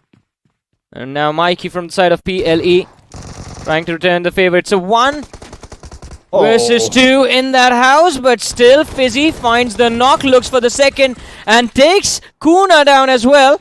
Fight brought down to a 2v2 between Willens and PLE. Fizzy last man standing, and he gets the wipe. The 3K to start the game. Willen boys, an amazing play, handing down, beat down to two different teams. But this does not end here. The big question is, can Villain find any meds? Yeah, Fizzy does find one. But now we've got another fight happening, and there you have it. DC getting the better out of Team Ozone, a team again that outperformed themselves in Miramar, taking an early exit in Sanhok. And so many fights occurring left, right and center all over the place. And we've barely just begun. Popcorn, they had their fair share of story. They've somehow managed to cross over the island. But now they might feel surrounded. You've got the players of Silly on one side and MTGG on the other. The setup is there. Ishwar, he knows that they're being watched. But who gets the first opening? That's the big question. So now for the first time, I mean, I love the fact that the map pops up right now because this is what I wanted to talk about. It's just 5 teams outside the circle as of now. 11 teams have already moved in towards that Camp Alpha Island. And it's quite rare to see teams move in this early towards that position. Lot of bodies already committed. And X-Pac, I think that early control of that Temple Hill now it pays them off in the fact that they will have information about the surroundings. A lot more compared to everyone else. And they're even starting to fire bullets. They've already managed to go, secure a knock. But yeah, pushing is going to be out of the syllabus for now, as Ishwa punishes Kai as he reveals himself, finally aware that yes, his doubts, they've been confirmed. But for Team Popcorn, they can really piece this together. Yeah. Nobody on the backline, silly. They've already are slim on their numbers. But for Team Popcorn, all they've managed to accrue is just that one finish. And for Team X-Park, yes, a really good position. But the moment, Johnny, we get to see a hard shift, Yeah. that is where the real trouble arises. I think stage 3, stage 4 is where X-Park might struggle. Yes. But imagine this. Again, as they say, right? Two sides to every coin. What if the zone goes on top of Temple Hill? Then it's their game. No one can take this chicken. It's kind of a rare occurrence, but we've Yes, seen it rare is. things Yeah. here. We've seen a Porto Paraiso circle. We've seen, circles which were ideally supposed to go down south, go up north in Erangel. So, yes, it can happen. But for Team X-Park, like Necro and I also feel 7 to 8 points should be good to go. Considering we know this team, we would want to have Team X-Park on top, but still, putting everything aside, Storm 99, a beautiful comeback in the game of Miramar after that big debacle in Erangel. Yeah. But in Sanhok, if they can somehow manage to accrue a couple of points, I think they should also qualify. In Raka Esports as well, I think potential has been shown to us, but what we're looking for is consistency. In 2 games back-to-back. Blackpool's on our screen right now. We'll see what they're up to. In the meanwhile, a recap of how things went down between Haven and X-Park. That one finish point that X-Park has. And, of course, Ozone. Another beatdown handed to them against the players of Team DC. Although they were able to find that trade, but apart from that, nothing else coming their way. This is what I was talking about. Always, always better to be on top of that hill whenever you have a northwestern circle on Sanhok. Always on the hunt, always on the prowl. As Team Popcorn certainly starting to lose patience. And this could get worse than ever as Yuva opens up Viga. Before he could even relay the teammates that information, he's already blown into smithereens. As now Popcorn have no other choice but to commit in for the push. And look at that grenade coming in. But still Flanky, somehow he lives to tell the tale. Well, not anymore. Levi knocked out as well. A Kai Lost man left standing. And even Kai is going to fall. Silly Esports. This is what me and Necro love about this team. Their game plans are the silliest. But I think that is also the reason why they always work. I think they love to live their life on the edge. Of course. Don't you think? Yeah. And kind of your type of people. For sure. And you love their play. I mean, I would obviously want Silly to make it to the second round. And in order to doing so, this much points are not going to work out. They need to push in for a little more. Maybe 7, 8 points, 13 to 14. And then maybe the doors of qualification could open up for them. I would say nothing is going to happen without double-digit elimination numbers in this game. They need those 10 points for finishes, and then maybe if they manage to finish in the top 4, the top 3, then we can feel a little bit more comfortable and let out a sigh of relief that alright, Silly Esports are in a much safer position. Because after seeing that cutoff of 21 points for top 7 fixtures, trust me, I've stopped believing in anything. But take a wild guess, Johnny. Yeah. What is the cutoff going to be for this particular group? Because I am pretty sure it's going beyond 20. It's going beyond 20? Your call, however. I think it can go beyond 20, but I think the safer position would be somewhere around 17. 17 to 18 is what you seek. But for all these teams, especially, for TH Esports, such an important game for them. Yeah. They've had a rather contrasting matchups in Erangel and Miramar. One going well, the other not so well. But when you look at TSE, now this is one of those teams that really had me worried. Especially when they dropped down in Miramar, a fight against Team X-Park. What on earth were they thinking? Fell flat right on their faces. But after that, if this is one of those games they can manage to convert, because in circles like this, I've seen in the past, a team on the southern side around Camp Alpha kind of tends to have their backlines cleared and could maybe just breeze their way in and get a chicken dinner. And who knows, they qualify by the virtue of the final game. Yeah. I think you never know. I mean, Big Brothers have definitely built a legacy yesterday with their performance in the last game. Indeed. A big, big game. And I think all of these teams now hope for that one match out of 3. You need one game where you hit big numbers, 15 eliminations, 10 for the chicken dinner. And that is how you qualify. But that is not how you... In order to win the tournament, you have to be consistent in every single match. Yeah, it's just the first step Yes. to that arduous path that you are treading on for all these teams. Well, in esports, I have no idea on earth how they managed to even survive that onslaught. 2 teams surrounding them, still getting 5 finishes and having 3 of their players alive. Yeah. Certainly the best team so far in Sanhok. And that is what, Johnny, you and I, and even Necro, we've all been enjoying about this group. Everybody's packing that punch. Everybody is playing like their life depends on these 3 matchups. And truth be told, it does. It does, but the problem is they are doing that individually, not as a team. I think that's the only problem I have, because even in the early fights we saw the team play was there, but it was just the fundamentals of it. The mini plays that we expect during team fights, wherein players just sync up their peaks, sync up utilities, and how they want to approach an isolated player. That is what was missing. But I think that is also the next level of competitive BGMI. So maybe with their experience in the next few rounds, this team can move forward. But what was that? Ouch. Storm 99. Well, it feels like there's a storm approaching them in the name of Black Bulls, in fact. And not to forget, their second most favorite team. Yes. And this is one of those teams that is synonymous with aggression. If they've heard that grenade, certainly they will want to act upon it. And for Black Bulls, Freddy losing out on one of those players. And this is where the clock strikes 9 and the circle goes up north. And who gets the benefit? That's a question for another day. As now Black Bulls, they're being pushed upon. And Storm 99, oh, they're playing as if they need to win this game already. 4 finishes to their name. How much deeper can they go?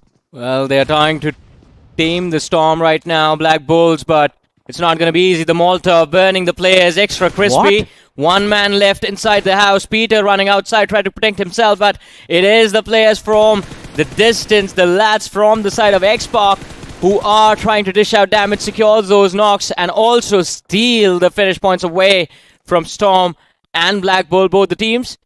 But it feels like Rohan, he has managed to secure at least a few points. Ninja gets 1 though. Walks away with something at least. Not empty-handed. Something which includes a smile on his face. Better than nothing as well. Of course. And also creates that path for his teammates to try and come close in, as now he decides to shift his attention towards the players of Raka Esports. Another finish coming in for Ninja. Wanted to get Mega as well. He's right now trying to get Notorious all over the place, and maybe Rich Kid could be the next on his hit list. And yes, indeed. What? What is Frey, man? That is just perfection.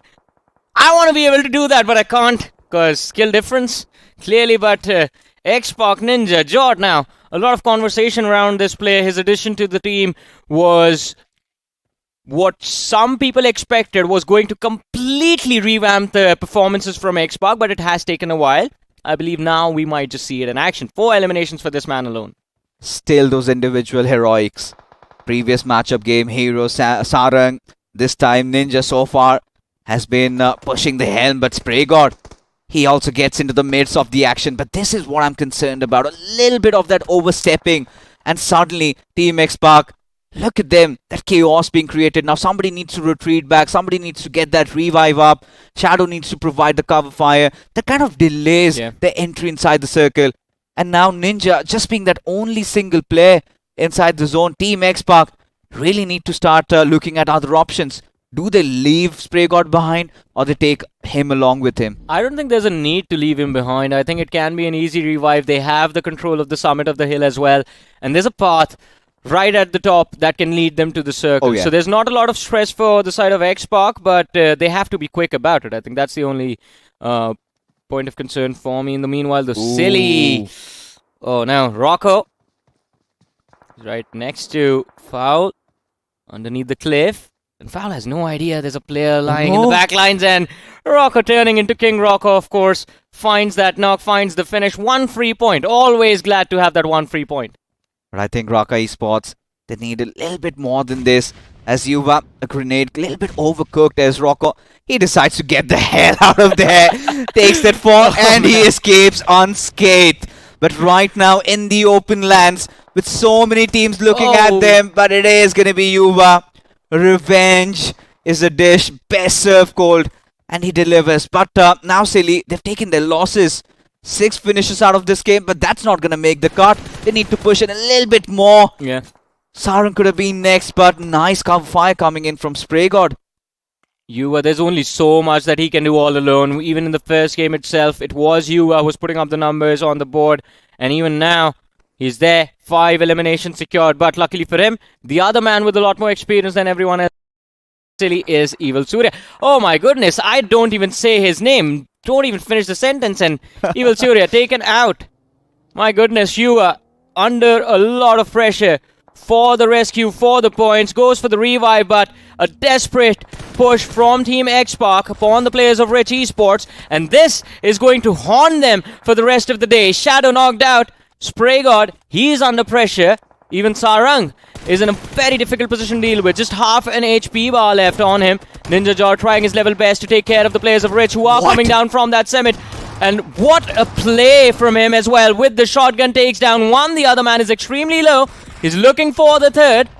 And he should be able to find it as well. 5 eliminations for Ninja Jaw.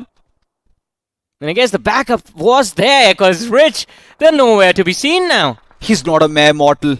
Surely those reflexes, that agility, the way he was constantly repositioning himself. I mean, I do not know if you could just master that like that. But these heroics from Ninja Jot still keeping the boat afloat for Team X-Park as a circle. Now completely just beside them. But TSE, one of their players, I think it is Fogo. But now for TH Esports and MTGG, it's going to be a long march inside the zone. And now Mickey, he's done a good work out of Jin. Which is a very awkward question. Where is DC picking off all of these players from? They are outside the zone. They're the furthest one away. And they're picking off teams that are next to Team X-Park. Alright. My goodness, long distance shots. But unfortunately for them, they haven't really been able to secure that many eliminations as well. So even Team DC, desperate moment for them. But TH, they are being engulfed in the blue. And as GB and Viper try to move to safety, they are going to get picked off by the players of MTGG. Just one last man surviving from the side of TH in the form of Gujar, but there's not a lot he can do. 2 players from MTGG right in front of him, and unless they step out into the open, he can't pick them off. But ladies and gentlemen, as we move from stage 6 and are almost at stage 7 of the game, we're down to 7 teams, 12 players alive. Team X-Park still dishing out death and destruction from up above.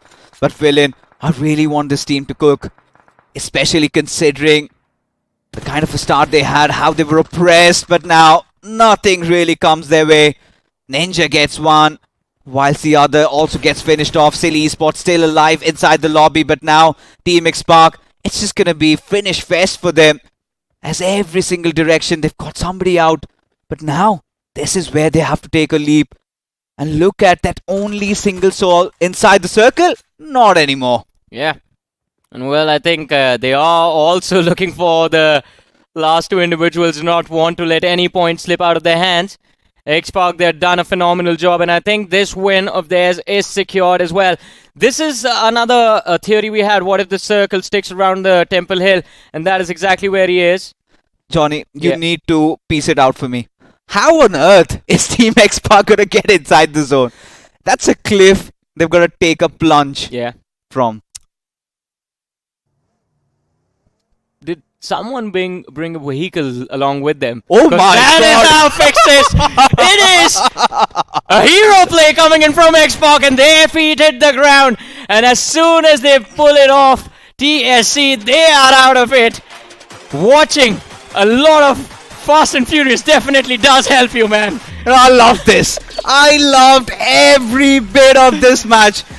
This was mental. This was high octane BGMI towards the end.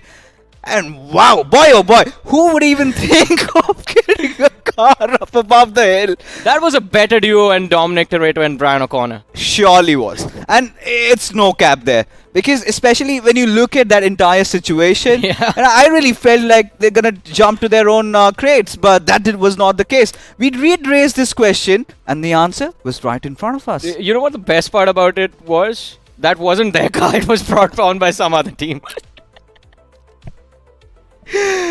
All right. But still, this is kind of the X-Park performance I think I was complaining about. I wanted to see more of this. And this time it felt more like a team performance. Everybody is getting each other's backs. Ninja kind of staying a little aloof from his team, but still getting so many finishes secured. But yes, for the others inside the lobby, I think Villain, I guess we're quite satisfied with how they performed. I mean, they maintained the composure. That is what I was worried about. If they got overheated, just like we saw Silly Esports get overheated in the midst of all that commotion, Villain could have been taken out very early in this game as well, but they remained calm. They were sure about the fact that, all right, we stay indoors, we just protect ourselves, and the opposition will make mistake, and we will get those finish points one by one by one by one, and then the total tally goes up. So it was about survival for them. But as you were talking about X-Park and that split from Ninja Jord from the rest of his team, I feel like that was the most important call made by the IGL at the start of the game, because that split happened extremely early on. And so the way the Temple Hill is constructed is there's a big section. First of all, there's where the actual temple is, where we see teams like Ikusol G, even X-Park usually like to contest that position. From there, there's this massive summit that carries on towards the eastern side of the island. And then there's this small little cliff that separates a small section of the hill on the other side. That dip where we have seen many iconic moments of Sanhok come to an end. But the problem is crossing over from one part of the hill to the next is the big challenge. That will never happen during the late game stage. So X-Park was like, you go there early, stay there, we're going to call you when we need you. And Ninja Jord, he got like 5 finishes from that position. Yeah, and I think he was just all over the place. But just putting Team X-Park aside, for sure they've qualified. There's nobody stopping them. Could be the table toppers also. But there's another team that we wanted to talk about. There's Team Storm 99. They started off with a shebang, had 4 finishes to their name, did get a couple more, but they somehow languished or vanished inside all that commotion. When did they even take that exit? I have no idea. I think they were just hiding indoors, and they did win one fight when they were pushed upon, but then again, I mean, from there on out, I mean, did not really see the team in a lot of action. And again, I mean, as it is written behind us, right, make waves. That is what we've been asking from the teams. I don't know if this Storm is going to have any waves in it. Yeah, certainly not, especially if it's not happening inside of water. That's going to be an entirely different terminology. But still, you know, for Storm 99, Johnny, I think I'm really keen to find out how many points have they accrued. Even the same goes for Silly Esports, because their survival, their qualification was on the line. See, we just saw the recap of the winner chicken dinner moment, and I have a question. This might be a silly question as well, Fixes. All right. What if they dropped the car right on top of that last player? He would have still got finished off. Yeah, but it would have been much cooler, right? Certainly would have been, but what we witnessed was nothing short of something really cool. I'm pretty sure Necro's mind was blown. He's been trying to replicate that in another game as well, but hasn't succeeded. But still, he's going to take his chances. But for this game, really keen to find out who the MVP might be. Any guesses? Oh, it has to be Ninja Jord. Jord. I think it is going to be Ninja Jord, unless someone else walked away with more eliminations than him. Not even a question. 8 eliminations in total. 50% contribution for Team X-Park. Map impact of 14%. But I think considering 16 eliminations are there for the entire team, it's quite safe to say X-Park won't just qualify. They might be number 1 on the leaderboard for this group. Oh, yeah. And this is exactly what we were talking about, especially after that huge setback in Erangel. Somehow regaining some ground in Miramar in terms of getting those finishes. And then towards that map of Sanhok, where they hit that final nail in the coffin, where they went all out, unleashing themselves. I think this was prime X-Park. This is an X-Park we want to see more, because in round 1, they have to be the table toppers. I'm pretty sure they're going to end over there. But when you look at the other performers, right, for Team Villain, Fizzy, he was the standout player, especially early on, being pushed upon by 2 different squads, still surviving that onslaught, still making it inside the final circles. Deserves those comments. Yeah, I think especially that 1v2 that he was or maybe a 1v3, I think it was, against the players of PLE, Yeah. where he was the reason that Villains was still surviving. Even if it was just 2 players, at least they were there in the game. And I think that is the reason they also have 2 points for position in this matchup as well. So Villain, 8 points secured from this game. But of course, we were talking about Xbox so much because they did win the chicken dinner eventually, ladies and gentlemen. 16 finishes, 26 points is the total tally. Following up is Team DC with 12 on the board. Silly Esports, they make it through, I believe. They have 11 from this match, and I believe in the first game itself, they did secure 4 to 5 eliminations. So, oh wow, it's still a question mark. You know, for Storm, I have another analogy. I Right. feel like they got caught in their own storm. The players. True. And got dismantled. Look at them. Not even a single position point. It was just those 7 finish points earlier in the game. Still keeping them somehow afloat. Still latching on to something. But nothing can be confirmed. I think it was a good game in Miramar. They managed to get around 10-12 points. And maybe I think it comes down to how much points they secured in Erangel. See, if you are right about where the cutoff is, if it's over 20 points, then I don't think Storm will qualify. Yeah, and that's kind of gutting. But GG Sports, for a few moments, they were out there. Yeah. Certainly a mid-tier team. Not really, going all out or something. But Black Bulls, Johnny. Yeah. I think living life on the edge, it was the other way around. They slipped and fell. Yeah, I mean, everyone's used to bullfighting now, I guess, and Black Bulls, they did not realize that. Just a single point on the board. Raka Esports, I'm actually quite feeling a bit let down by Raka Esports because their momentum on Miramar was quite solid. They did put up a good performance over there on the previous map, and going into Sanhok, I expected them to build upon that. That wasn't the case. Early exit handed out with just 1 finish. But are you ready for the overall ranking? Because this is where we find the answer to the question, who gets to go directly to round 2 and who gets to sit around and wait to see what the overall leaderboard looks like. Drum rolls already. A little bit of that excitement. And there you have it, Team X-Pac at the tippity top. But, well, to my dismay, it is Team Ozone on 15. But look at Black Bulls. All right, Johnny's going to complain. Yeah, of course I am. What is this? TH Esports as well.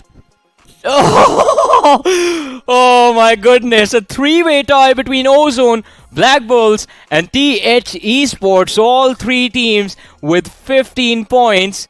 But who has done better? It is Ozone. More for placements. I think that game of Miramar certainly being the saving grace for Team Ozone.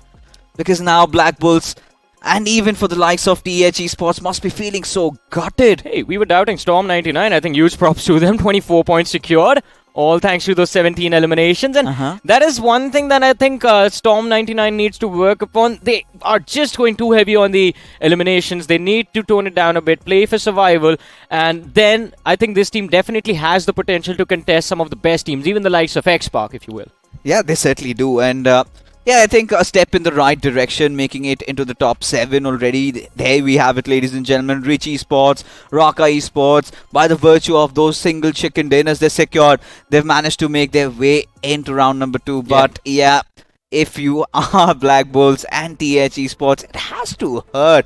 And especially, this was one of those conversations I was having with Necro that, yeah, barring the top 7, we still do have 32 teams. The top 32 teams, maybe from all across the group, they could make it. But I don't think 15 is going to make the cut. Yeah, I think there are a few groups where the cutoff hasn't been that high, but the teams on the 8th and the 9th position are still sitting at 16 or 17 points. Not 17, but 16 or 15 points as well. Even in the group where we saw the cutoff reach the highest, 21 points, even in that group, the team on the 8th position is there with 15 points. So it's a big question mark. But ladies and gentlemen, one thing that is not a question is Crafton India been bringing you exciting stuff, and this is one of them. ये है बदनसीब लाल. इसने अपना नसीब बदलने के लिए काफी टैक्टिक्स ट्राई किए. अरे यार कब चमकेगा मेरा नसीब पर नसीब चमकता ही नहीं क्योंकि हमेशा थर्ड पार्टी हो जाता है. इनका आज का दिन कुछ टफ सा लग रहा है. Just like every other day.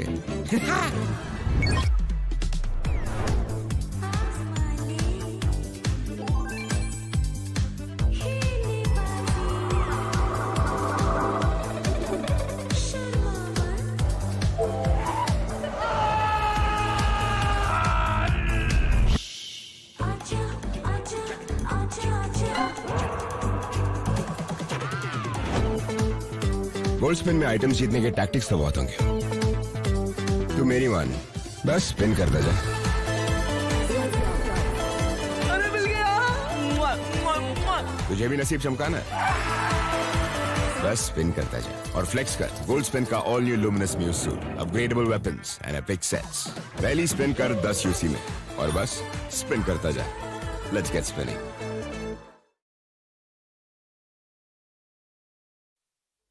And of course, ladies and gentlemen, the Luminous Muse set also introduced in the game. Do go ahead and check it out. Fixes has been denying us the answer to the question, who is your Muse, Fixes? I finally figured out. All right. My Muse has to be that beryl inside of it. And I did try to spin it. And guess what? Yes. I was lucky. Oh, finally you are on the Finally. Beryl bandwagon with me. And it's such a beautiful one that Yes. I am actually considering to upgrade it. Yeah, go for it, buddy. But along with that, we're going to move forward with the show as well. Because, ladies and gentlemen, the groups are about to switch. After Group 5 comes Group 6 to take the stage. 16 new teams along with us. And those teams, DM Esports, WBG, Oe Papaji. That's a interesting name. Love that name. Last Try Esports is going to be there. 4 Aggressive Vikings, TWOB, Lunar Gaming, Team Ruthless Esports. Time to see how ruthless they really are.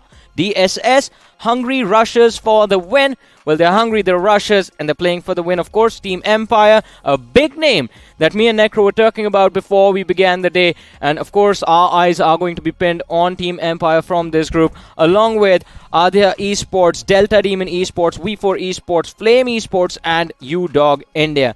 But with that being said, ladies and gentlemen, along with the group change, there's going to be a change on the panel as well. It is Necro joining me alongside. Necro, Group 6. Which team are you picking as your favorite? That's a really tough question because UDog India is over here. Considering they're there, you know what they have been able to pull off inside of the grind. Things are looking really tough for them, really dicey. Yeah. I would still say I might as well just go with Team Empire because somewhere down the line, they also try to showcase some signs of life in the end. Yeah. I mean, the Team Empire did show signs of life, and I think since they only have to play 3 matches, if they can just pop off in even one of them, it should help them cross over towards the top 7. But I think one thing that one team that we have big expectations from is TWOB. Now, Fixes and I were having this conversation about a lot of these big names performing really well in round 1 because there have been a lot of criticism going around about them. TWOB also one of those names. What are your thoughts on their recent journey and expectations from TWOB today? I mean, really, do I need to speak about their journey? Because you know how rough it's been, It's right? been quite rough, I mean, they started things off from GT where they were looking really strong. They were one of the most aggressive teams. Then that transition came on forward towards TWOB, and still this team was looking really rough. So I just hope the woes are not going to keep on continuing. I want this team to perform a little bit better because one thing is for sure, the players are quite skilled when it comes to the mechanical standpoint.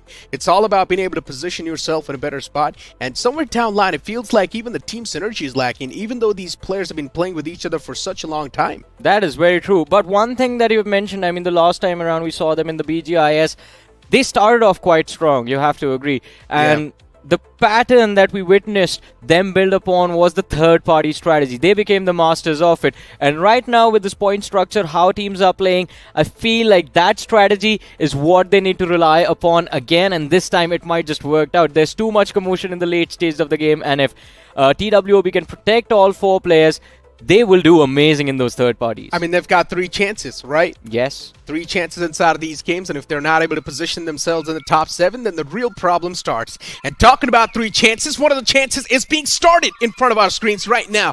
Erangel's going to be booting up on the screens as the plane flat path's going to be starting all the way from Hospital towards Nova Rupnoi. And this plane flat path is quite balanced in my opinion. Teams are not going to have any struggles unless if you want to move in towards Yasna Poliana. Yeah, and I mean, I have to say, quite an interesting flight path on both the Erangels. It was just centered on that main island this time as well. As you mentioned, it's the western edge of the island towards Hospital, and from there the flight path goes towards the southern edge of the main island, right down, right underneath of Milta Power. So, gliding towards northern Georgia Pool can be a bit of a challenge. You will have to land inside the water body and then maybe swim across towards the shore, climb that cliff and then enter the city. Heading towards the military island, I think it's a simple solution. You will have to take that drop close to that Nova Rupnoi bridge. You pretty much will have to. I mean, we've got A couple of teams is dropping in towards Georgia Pool. You've also got DD dropping down south towards Primorx. I'm still just looking forward for some of the drop collisions that we might just be able to witness. TWOB, they finally take an exit from the plane fly path 2. Now, the real question here really still stays. Will Team Empire play the same way they showcased their performance in some of the final games inside of the grind? Because you remember, when Team Empire, they had nothing to lose, they were playing so well. They were going aggressive, they were getting those elimination points, but only if we would have seen that same performance in the previous games of the grind too, maybe they wouldn't have needed to come back from the in-game qualifiers. Of course. And it was difficult to see what happened to Team Empire in the grind itself. But now, second chance. And this time the way they are kicking things off, landing quite close to the military bridge with a 4-man split drop. Already a risky start, but understandable. Looting in those off compounds, hoping to make a safe play and then regroup earlier on in the game. But all of this can change. We just haven't seen the circle yet inside this match. And as soon as we have the zone, I think we might be able to have a better understanding of what the game plan looks like. Alright, it's a northern circle towards the western half of the map. So Team Empire won't be facing a lot of pressure, but there's another team that you have been talking about, Necro, and I think they might be in trouble in the military base. We have the players from the side of Lunar Gaming up against UDog India. Both these teams are still decently far away from each other. One of the men is there a little bit closer, but I highly doubt the fight's going to break out. UDog, they're one of those teams, they've always been struggling with the confidence. They've always had those confidence issues. True. And this early inside of the game, I highly doubt they would even try to engage inside of a fight. Unless we are going to see a complete shift in the mindset, then maybe we can't see this team going aggressive, but this early inside of the game, if you're UDog India, it does not even make a lot of sense to go for the fight. It's better to just focus on the loot, because there's a high chance in these building fights, there's a chance that it might just end up doing a complete stalemate situation. And look at Lunar Gaming as well. Even they don't want anything to do with the early action. They just quickly loot the C buildings and then just move towards their teammate who was holding on to that hill close to the military bridge. Their plan was set up when they saw the parachutes from UDog India. So just basic looting done and looking to cross the bridge. They're missing out on the complete loot. Only a level 1 helmet. The man does not even have a vest. Although they've gotten quite lucky. Team Empire, they've given up on the bridge and they've completely moved towards Ferry Pier. So this is a free bridge crossing that Lunar Gaming have for themselves now. I mean, this is something that you expect this early inside of the game. Teams are, of course, not going to go for the bridge camp. And Team Empire dropping in towards Ferry Pier area. Yeah, even for them, they need to prioritize the loot instead of just going for the camp. Because once again, what we're seeing in front of our screens, it's pretty unorthodox, right? Lunar Gaming taking such a quick rotation from the military island. The only reason why they did so is because they wanted to avoid UDog India. Yeah. And for Team Empire, of course, they cannot be the one to predict the future, right? They do not know that this is what's going to happen. They had no intel. They're already playing from an off drop, so this is kind of new uncharted territory for them as well. Yeah. And I think that might be one of the reasons why we see them not really commit to the bridge camp. Play for safety, and of course, getting that loot in early is always important. And these compounds to a ferry pier were left quite empty, so Empire making full use of the freedom that has been given to them. In the meanwhile, though, there's another cluster that I want to talk to you about. We saw it build up on the map, although we haven't seen any action over there. It's the cluster of 3 teams present towards Rozok, and well, 2 teams towards Rozok, 1 in the school apartments, but the locations aren't too far away from each other. Even if the teams at Rozok end up fighting, the team in school apartments will hear the commotion and will look to see what's happening on the other side of the hill. It will still be a risky maneuver, though. Because if you're going to be at the hilltop, you're going to be exposed from a lot of the angles.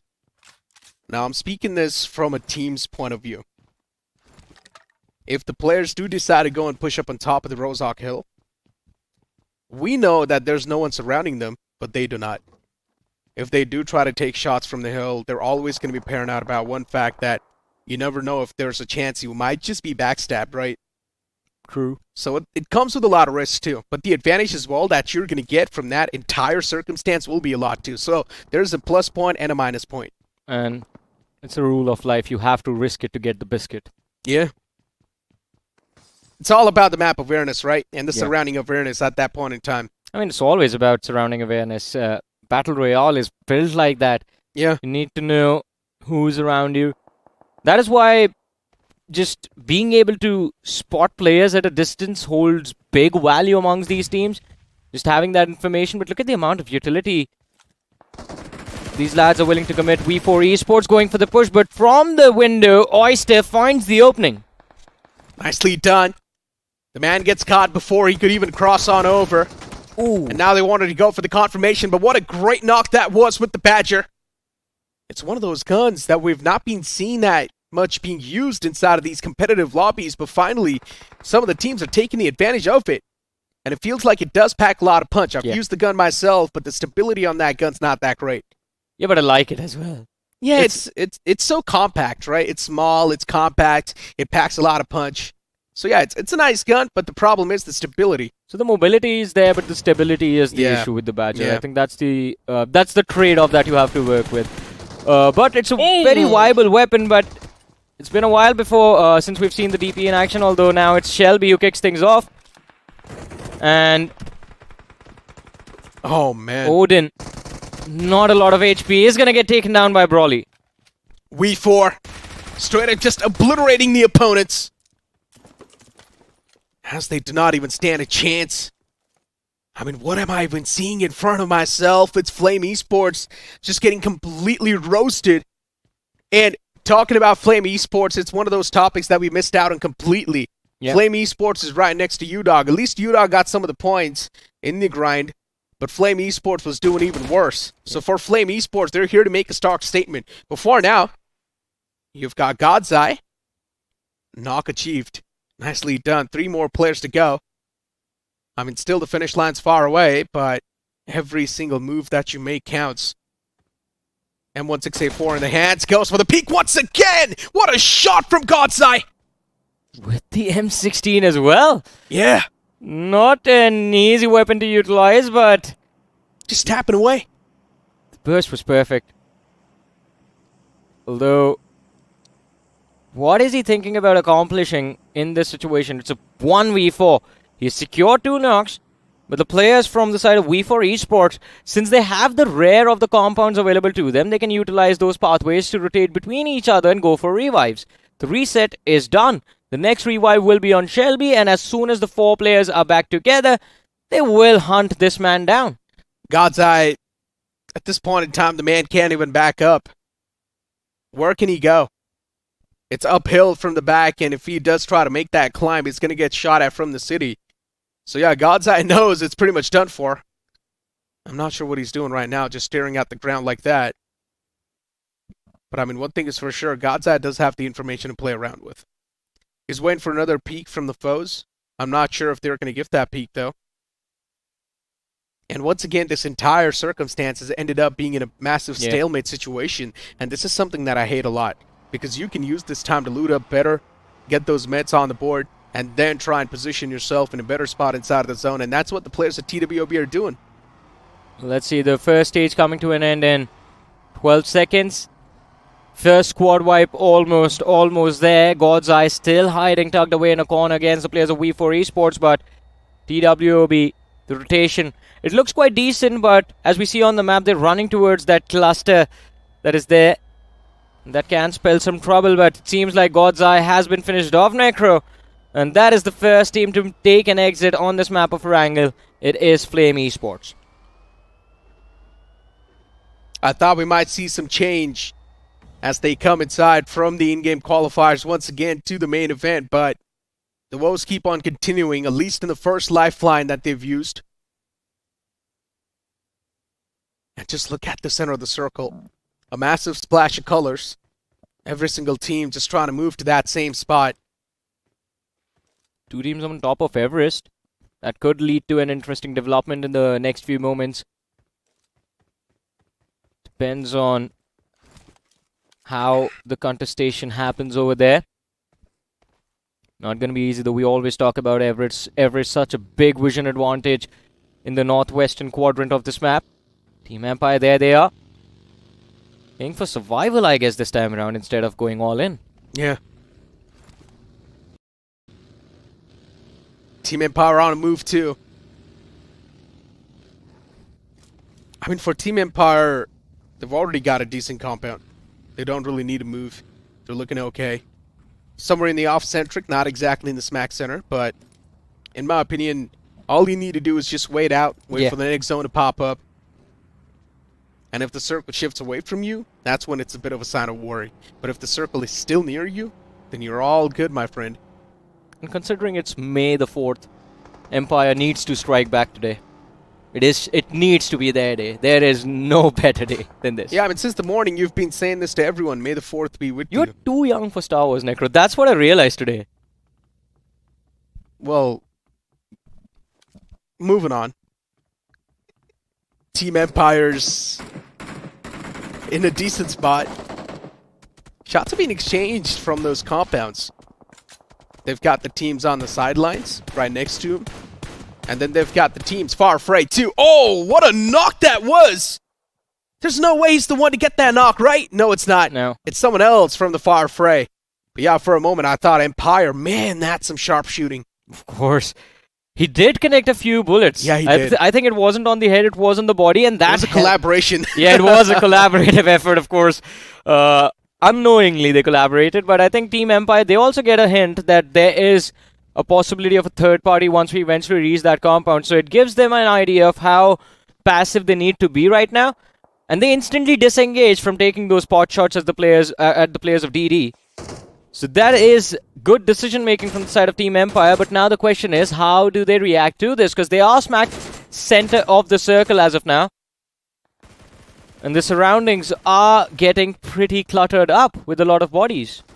That's what you expect as the time keeps on moving by. But yeah, this is how the entire fight unfolded inside Rosehawk. We4, they were connecting some nutty shots. You really got to give it to them. They took some quick measures too. Some quick moves were being made on the fly. And look at the shot from God's Eye. This is what I'm talking about, right? M16A4. Yeah. Sometimes you think that weapon is too tough to use, but if used properly, any weapon will be lethal. Yeah, but I really don't like the M16. Yeah. Remember, sometimes we would also see some of the players using the crossbow back in the day? Oh yeah, that was fun. It was, right? I mean, imagine if one of the teams, they've got 2 chicken dinner in the first 2 games, and then inside of Sanhok, they've got nothing to do. I mean, if they wanted, they could have went for the crossbow. It's just we're trying to remind the audience of the good old days. Yeah. It's gonna be fun. I mean, crossbow only from the team at the top. Imagine we actually host a lobby of just crossbows only. It would be so fun to watch. You and I give a lot of bad ideas to these teams, you know? I mean, I wouldn't really say bad. Entertaining. Yeah, entertaining, right? Yeah. It's all about entertainment over here on the stream. But yeah, for now, utilities being tossed up. One of the man in the back lines is quite softened up. WBG. Ooh. Wow. Beautiful connection that was. Shelby knocked out. WB. For now, all they need to do is wait for their turn. There's too many smokes in the front. And that's why you see them just spamming through. Still Bitchaloo's in the back lines. He's okay for now. But Sporta gets the confirmation on one of the players. So for now, We4 in a big world of trouble. But they're not doing too bad. It's still a 3-on-4. But looking at the position from the player, WBG. 3 players in the warehouse, 1 player in the back lines inside of the building. And somewhere down the line, Raju knows where that remaining player is too. And you can see the man just crossing all the way to the opposite side, wanting to get that high ground so that he can get the clear line of sight. And this is what I said. The distraction in the front lines. Completely pulling the attention of the opposing player, and Ragnar, as you mentioned, on the flank. Free frag, absolutely free frag for him. No retaliation from anywhere. And We4 Esports, I think this is the moment where they need to keep their head down. Don't re-engage, no matter what happens against WBG, because one more player going down means WBG will start hunting for that 4th man as well. They will. TWOB on a move. It's out of the zone toward Georgia Pool containers. It's like a massive wave of vehicles just trying to move into that same spot. Yeah, look at how empty Georgia Pool and the city are, though. Yeah, it is. But I mean, once again, somewhere down the line, the teams know that circle is not going to be ending over there. That is true. It's never happened. But I mean, it has happened in the past, in the really old days, but not in the recent days. But Necro, today we are getting a lot of interesting circles. Even on Sanhok it happened, but we'll come back to that. In the meanwhile, though, looks like Johan has been cornered. And WBG, they want this finish for themselves as well. Running into the corner room. Easy frag for Hope. No privacy for you, my friend, in the bathroom. They take him down. Easily. WBG looking really good. He was trying to hide in there, but I guess the player had the exact information on knowing exactly where the man was too. So yeah, they easily just breached in there. Yeah. And you can't really try to hide in the corner, you know? Yeah. If once you're spotted out. Of course, talking about trying. Do or do not, there is no try. I mean, he was the only player against all the 4 players in the front. No, his teammate was in the back lines. He just stayed hidden. I mean, over there in that instance, he was isolated. True. But yeah, looking at the fight towards the Georgia Police, you said there's no one there. And within an instance, you see a lot of teams in there just duking it out against each other. 4AV taking shots against the players of UDOG. As UDOG, they drop down 2 bodies themselves. Baba, even he's lost out on one of his own teammates. And even the players of 4AV are down to just a 1-man squad now. They're getting hit back from a complete different team this time. DSS, even they're taking damage from somewhere else. It's third party after third party. And this time, now it's TWOB here to wrap the floor up and get the elimination points confirmed. Yeah, apparently it's a concert happening in Georgia Pool containers. And everyone's invited. UDOG India down to the last man. 4 aggressive Vikings also down to their last man. And TWOB, they showed up at the last moment to enjoy the leftovers from all of these teams. Turbo finding one more frag. They are going to go on a hunt looking for a few more. But UDOG, oh my goodness, Zeolite! What was that? Hero play, and he finds 2 important frags for his team. UDOG Zeolite. He can hear the footsteps approaching him. He can probably start to feel the pump as well, but eventually he gets eliminated from the game. TWOB solid stuff. 4 elimination points so far wrapped up from this entire circumstance. I mean, they were the 4th or the 5th party pretty much. They were the 5th party actually, and they just started to mop up the entire floor. Eggy, you can see the man just pre-firing around the corner. He's not sure if there's any foe, just lingering around, just hiding around. There is one single man though, in the name of Wiki, but he's a bit far away. I have to say, quite a brilliant way to put some distance between you and the opposing side. Where Wiki laid out the smoke a little bit earlier on and they just ran through that wall of smoke to cross over. But TWOB, do they clear all of these containers looking for this one man? Or do they try and hold on to the Georgia Pool container position? Because there will be a lot more teams closing in on their spot in the next few moments. As you mentioned, Necro, there is, well, not a big chance that the game will take us to the containers, but I think right now with how the circle is positioned, it's either the containers or the Georgia Pool City. Everest, it can go on top of Everest as well, but like 4 teams there already. Wiki gets found out, and well, AJ deals with him. TWOB, 5 finishes in the bank. And look at the circle. Wow. It shifts up north. What are we witnessing? Some of the most weird circles so far. And I'm loving this BGIS. Yes. This round 1 has been super exciting because of the zones too. Exactly. I mean, I'm also loving these zones. Such an awkward position to be in if you are one of these players, but considering we aren't playing, we are watching the games. This is going to be an entertaining endgame, just like the one we witnessed from the previous group on Sanhok. This time around, as we were talking about TWOB now, Necro, it becomes extremely important for them to be able to protect the containers, because City, the Georgia Pool City, is where majority of the teams are going to look to head. As we see already, it's Oi Papaji looking to make their way towards the city, although I think they have heard the commotion from DM ESPORTS and are going to try to back off, but paracetamol, well, there's nothing taking away that fever now. Yeah, they're here to take the sickness away.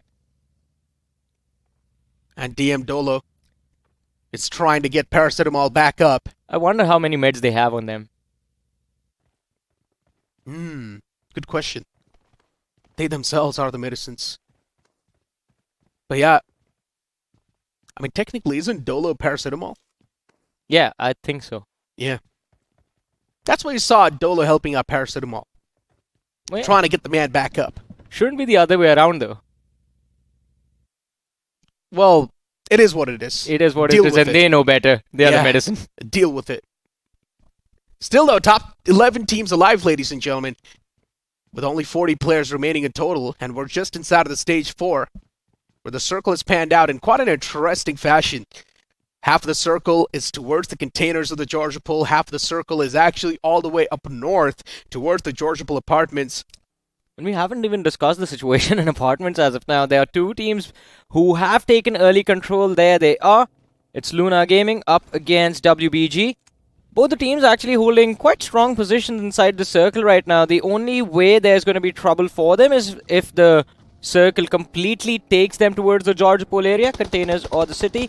Otherwise, if it's a northern shift, then they are going to be good to go. But here it is, a push on the players of Oi Papaji from the players of Hungry Rushers for the win.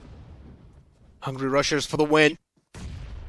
Oi Papaji, these guys are getting quite desperate to get these elimination points wrapped up. And the first Nate's going to actually find the opener too, but then a return one comes in.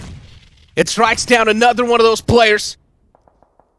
Utilities being exchanged for now, but a lot of damage have already been done on the players from the side of HR. HR taken down to a 2-man squad. And the advantage now in the hands of Oi Papaji.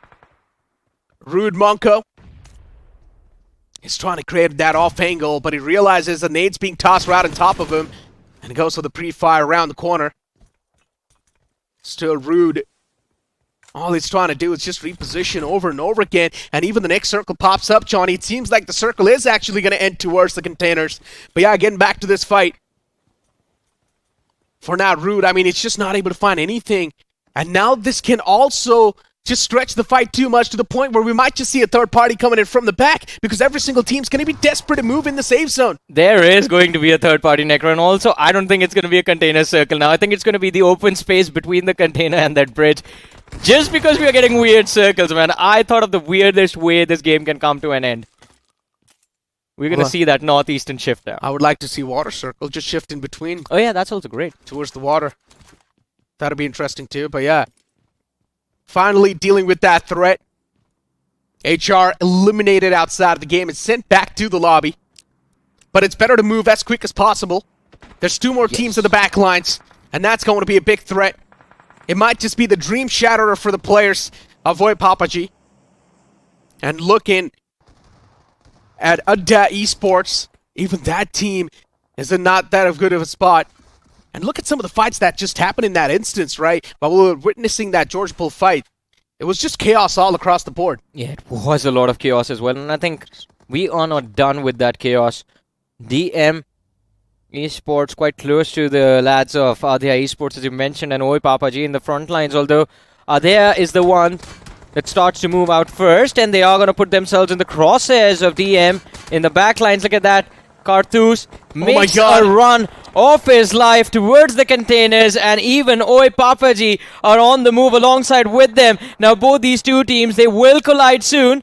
But Oi Papaji, they're going to be forced on the cliffside now. This is not a position you want to be in as of now. Oh, it's a cat and mouse chase, my friend. But I would say this is the exact position you would want to be in. He's got the line of sight, but no, the man falls down in the water. But they're actually trying to do a 200 IQ play. If it does work out, it would be good. They're trying to rotate in from the water lines, but yes, there is the team too on the opposite side of the edge, so there's a chance they can also be backstabbed. Man, so many possibilities. Yeah, they have to be mermaids right now and just stay in the water. They should have just jumped in with the vehicle. Too late for that, I guess. Remember last year in BGIS, we witnessed, it was the map of Vikendi, but I think so. It was Ninja Jod who was in the water lines, or Spray God. I think so. It was Spray God. Yeah. From the water, he managed to wrap up, I think so, around 6 or 7 finishes. Yeah. It was a game of Weekendy. Yeah. Was an impressive performance. But right now, as we were talking about Oi Papaji, nothing they can do. The players are going to meet their inevitable demise. I'm actually quite more worried about what will happen to WBG. They were doing decent inside of this game, but as of now, have lost 2 players.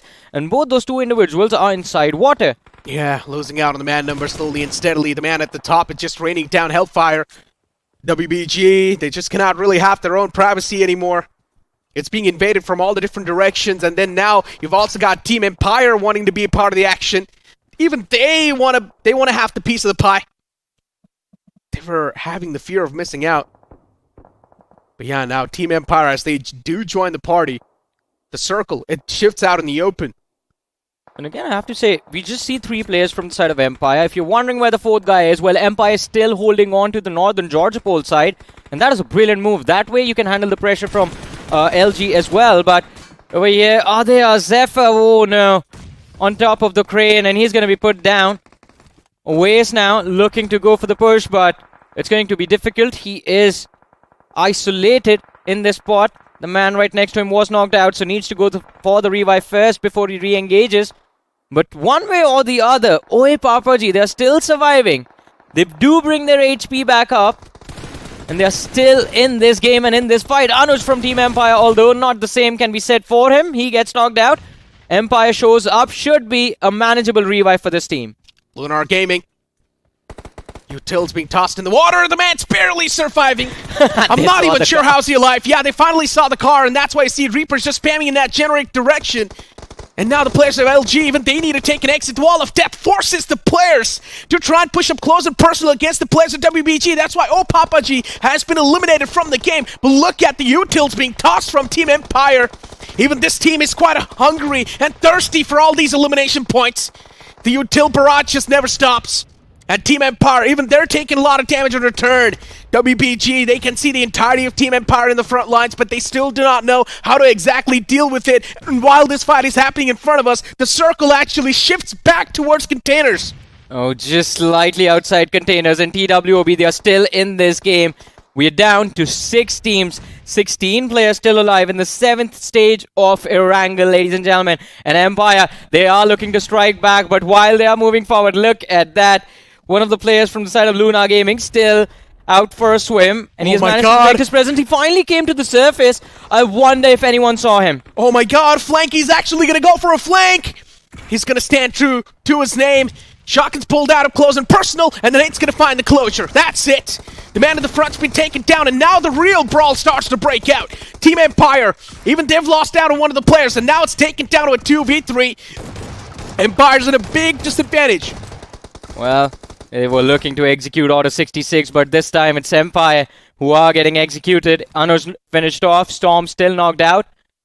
And as you were talking about Flanky, look on the radar. He's closing in from the rear on the players of Team Empire. He might look for a few extra finishes, but will that actually happen? That's the question. Around the corner they go. Reaper knows the position, and with the shotgun looking for the fight, does not well, he finds the frag, but no ammunition on Flanky. Can't really do anything about it. Did he just whiff all the bullets, or did he genuinely not have any bullets? That's my I saw the question. empty AK, that's it. Me too. I think so he missed out on all the bullets. He emptied the entire mag and he whiffed all the bullets. That's how the players of Empire knew that there's someone in the backlines. Man, an awkward moment indeed.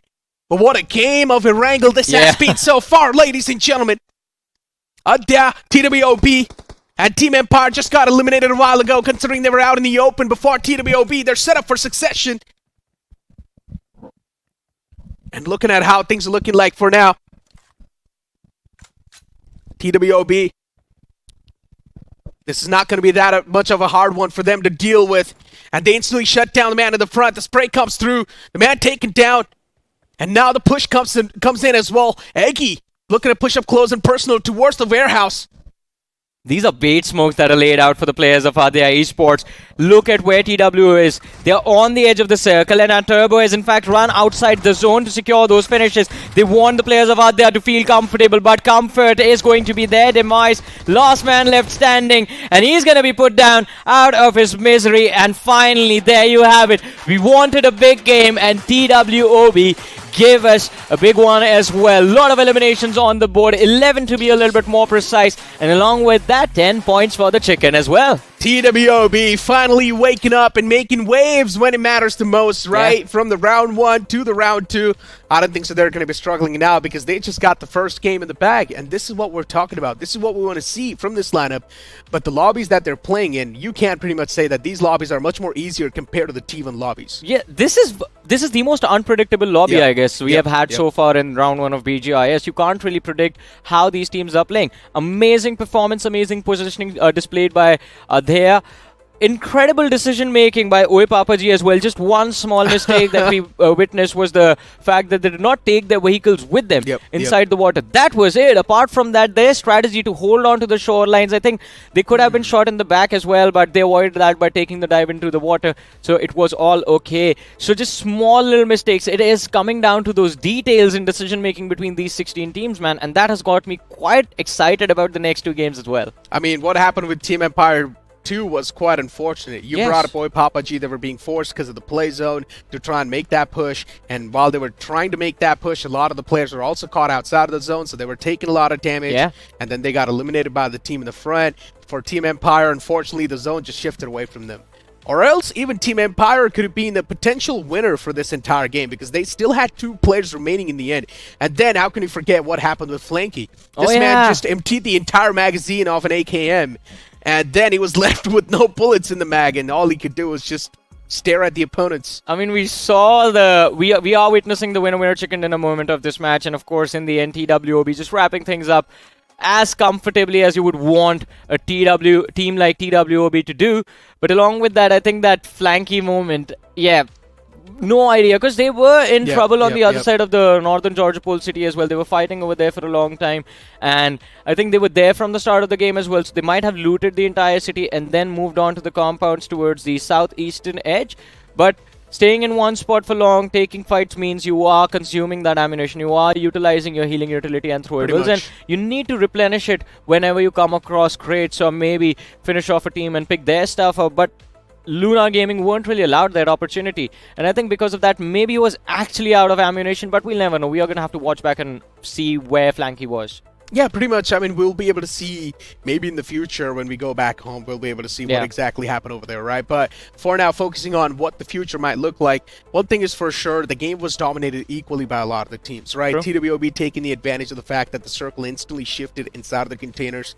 TWOB was one of the fewer teams to go for the first, instantly try and contest that spot down. We saw so many fights happen towards the containers area where TWOB was the 5th party in that, and they pretty much just scooped up all the elimination points that were lying on the floor. And if I'm not wrong, in this particular lobby, I think a lot of elimination points are quite nicely split between a few of these teams. I mean, a lot of aggression from everyone, not just Team Empire, TWOB, or the big names that we were talking about.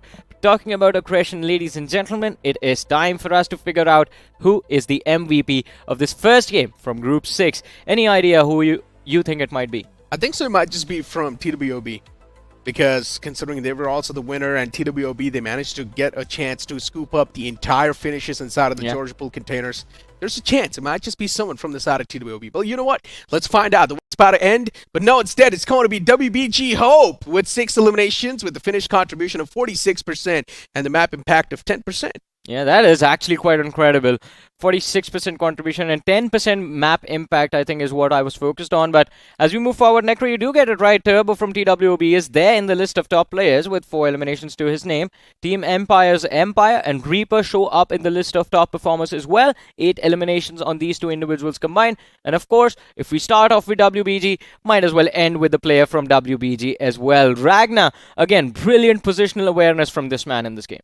It indeed was, hands down. But then Reaper too from the side of Team Empire, and Empire himself was contributing a lot to those elimination points that they've gotten. Now, talking about the decent point standings that we might just see from all the other teams that were there in the final few moments, I will say that Team Empire might just end things on the 2nd spot, because the team in the end who was surviving against the players of TWOB, they were not really able to contribute to a lot of the elimination points. But you know what? Moving forward towards the point standings, WBG is actually going to be the one to stand their spot on the 2nd, because they had 13 finish points. That is magnificent. Yeah, I mean, incredible performance. Just 2 points for placements, though I think that is something that I will be concerned about. If they can't be consistent, then they are going to be in trouble. But Team Empire, 13 points, off to a decent start, I have to say. Not really the big pop-off we were expecting, but this is not too bad. And Adya Esports as well with those 10 points last try with 9. I think these teams in the top 5 have gotten the start that they wanted. Now the question is, can you be this consistent on Miramar? If you can, I think qualification is going to be a piece of cake. Well, latter half of the board in front of us, right, Johnny? And Lunar Gaming a team that I thought could actually perform quite nice, but it feels like I have heard this name in the past in 2023. And Lunar Gaming now over here with only 3 points on the board. UDOG India playing that safe and still only getting 2 points. This has been the main problem with UDOG, man. It just feels like no matter how much they try, they just end up underperforming. And at this point in time, it's just no one else than them just blaming themselves. I mean, who else are they going to blame? Yeah, maybe No the game, else. maybe the zone forming out in that way. Why are you giving everyone ideas, Necro?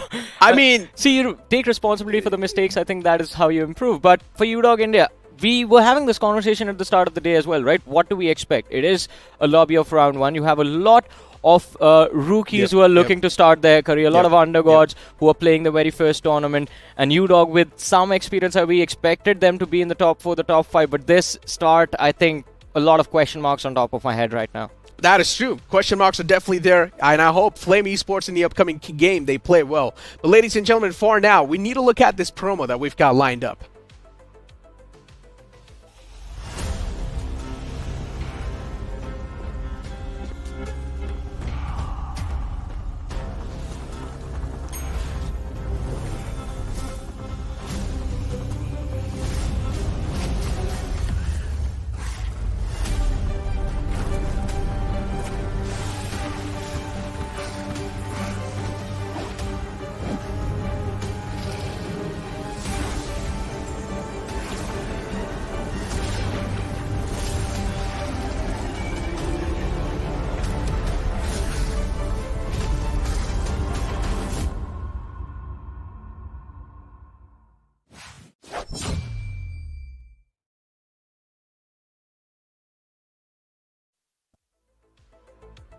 Well, alright, I have an idea, Necro. You be the guy with the sword, I'm going to be the lion. Okay.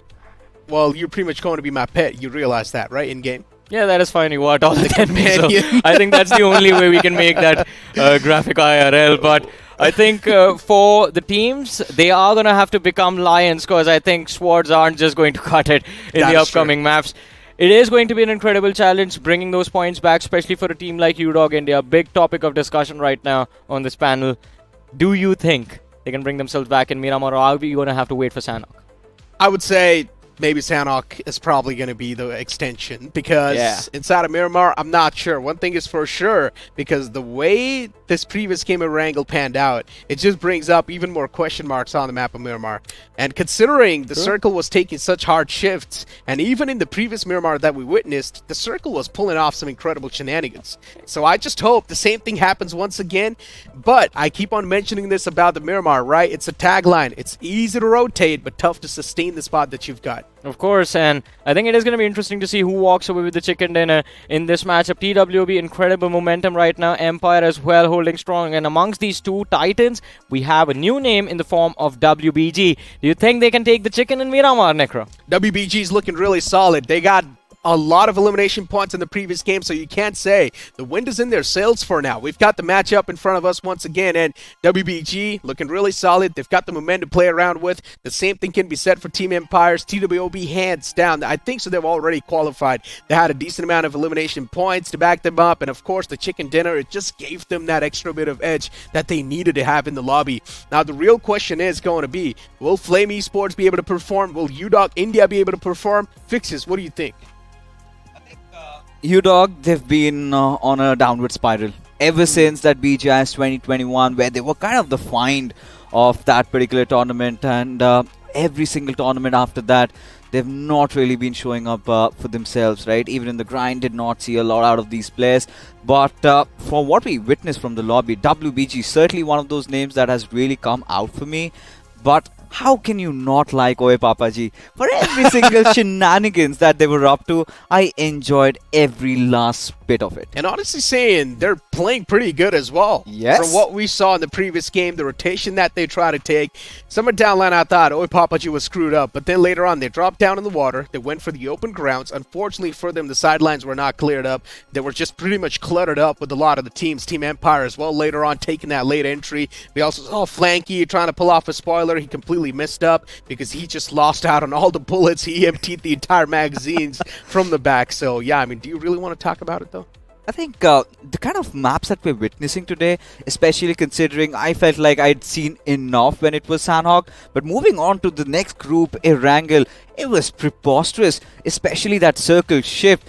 When was the last time you did Casters Georgie Circle, and out of that, which is out in the open on the northern side? So many teams thrown off the hook. Nobody was really prepared for that. I think TWOB making the good work out of it.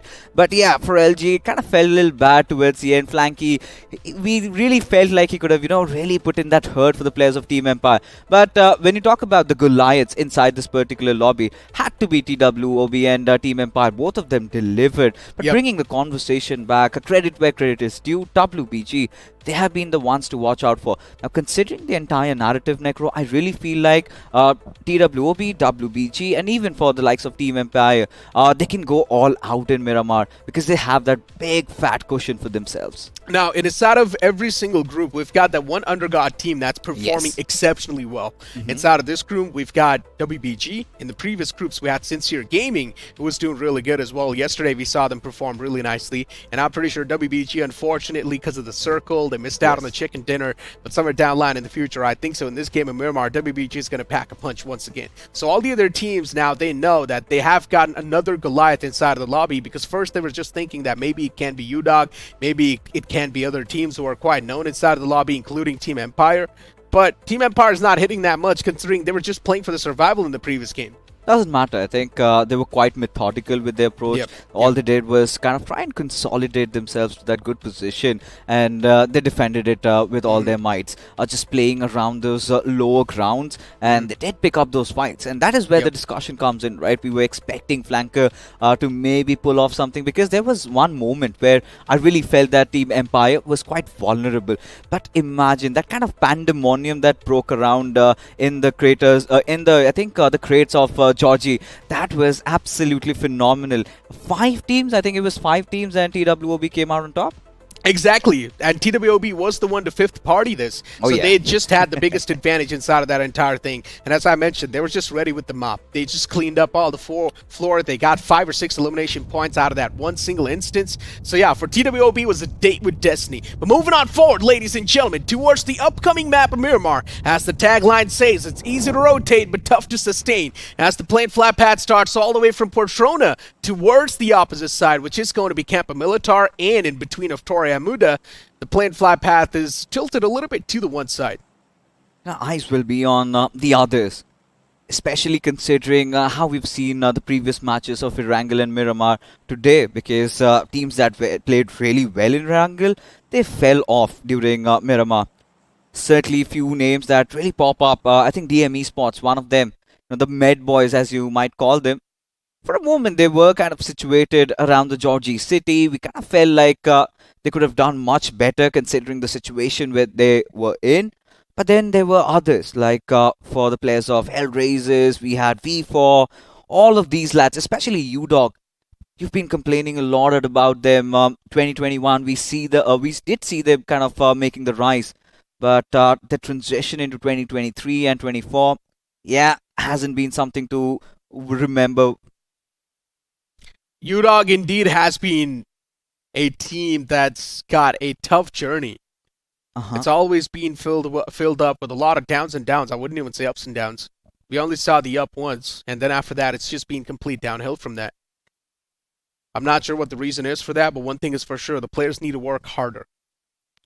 And look at the amount of teams that are there towards Los Leones. Man, it's a massive cluster of teams, and then we also see a drop collision inside of Valle del Mar. Oh, this map of Miramar already seems like a treat. Indeed. Massacre is about to happen. No caps, Necro. Considering there's 1, 2, 3, 4, and you still have DD just around the peripheries. And to make matters worse, you've got TR also. It's going to be fun, especially if the circle goes towards the western side. All right, bring it on. For now, for aggressive Vikings, we did see them in the previous matchup of Erangel, where they were kind of pressed upon, did not really see that aggression coming in. But now we've got a fight.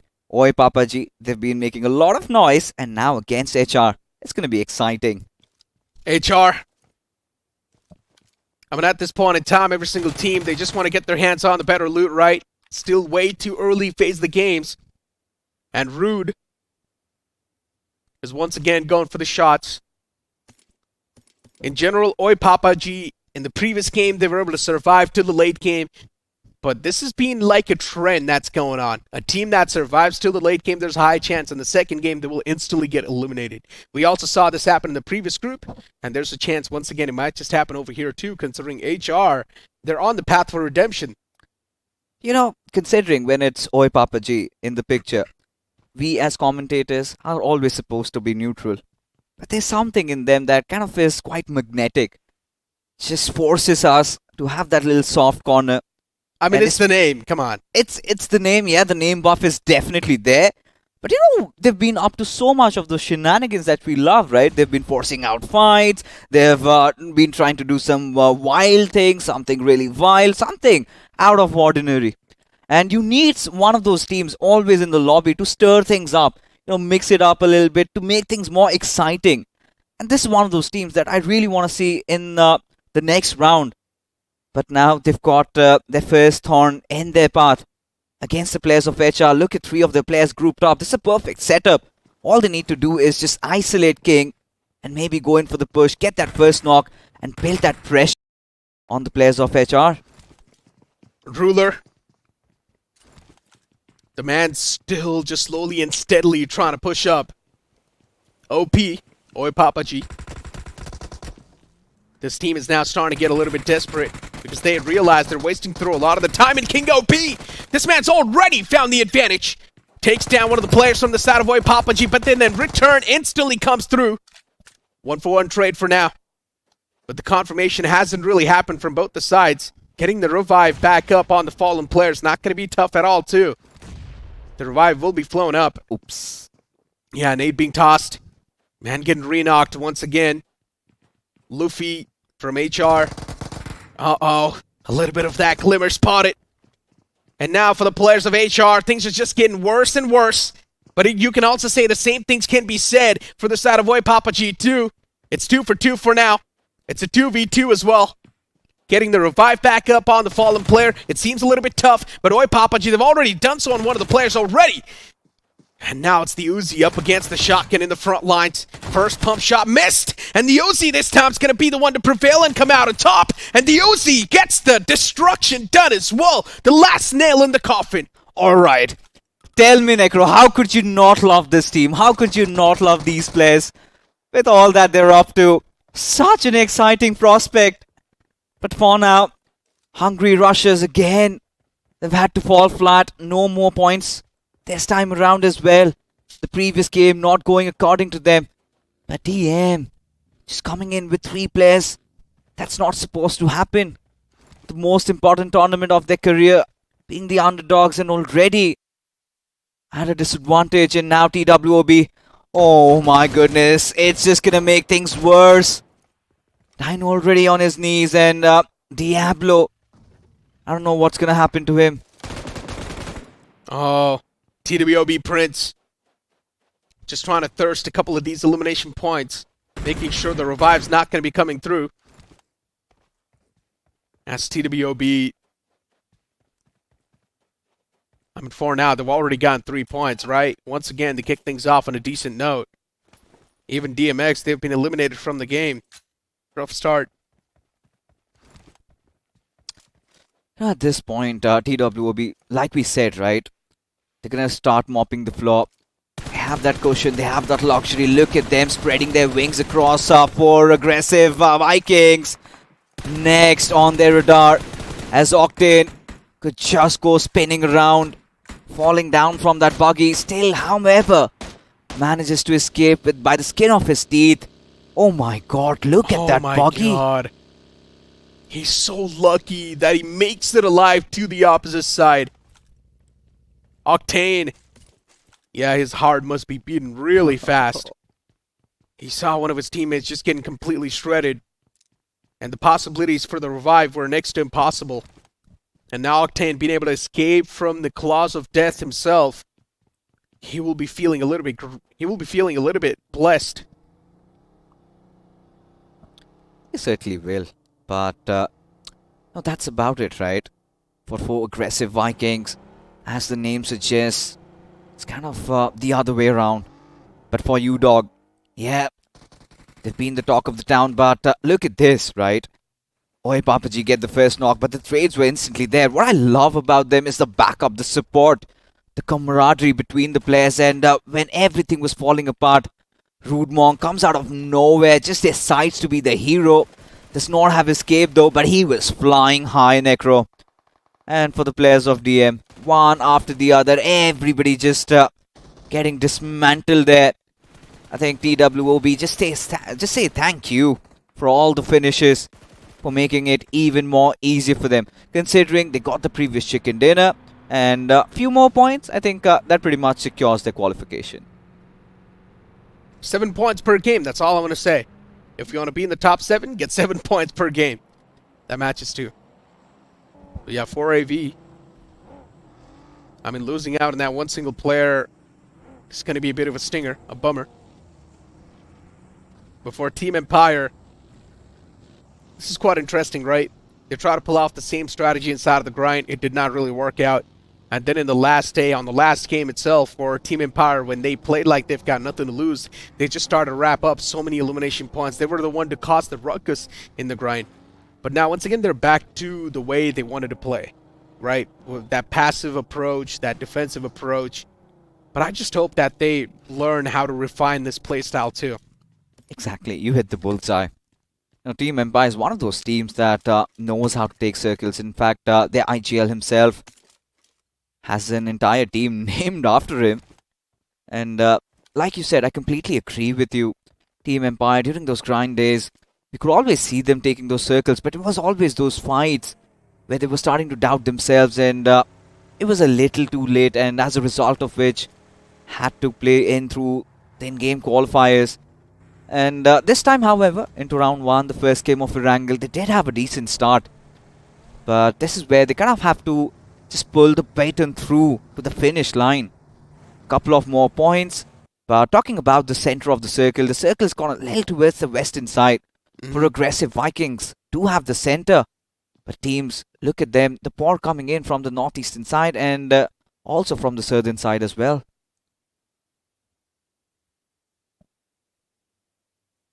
It's one of those phases where teams need to reposition.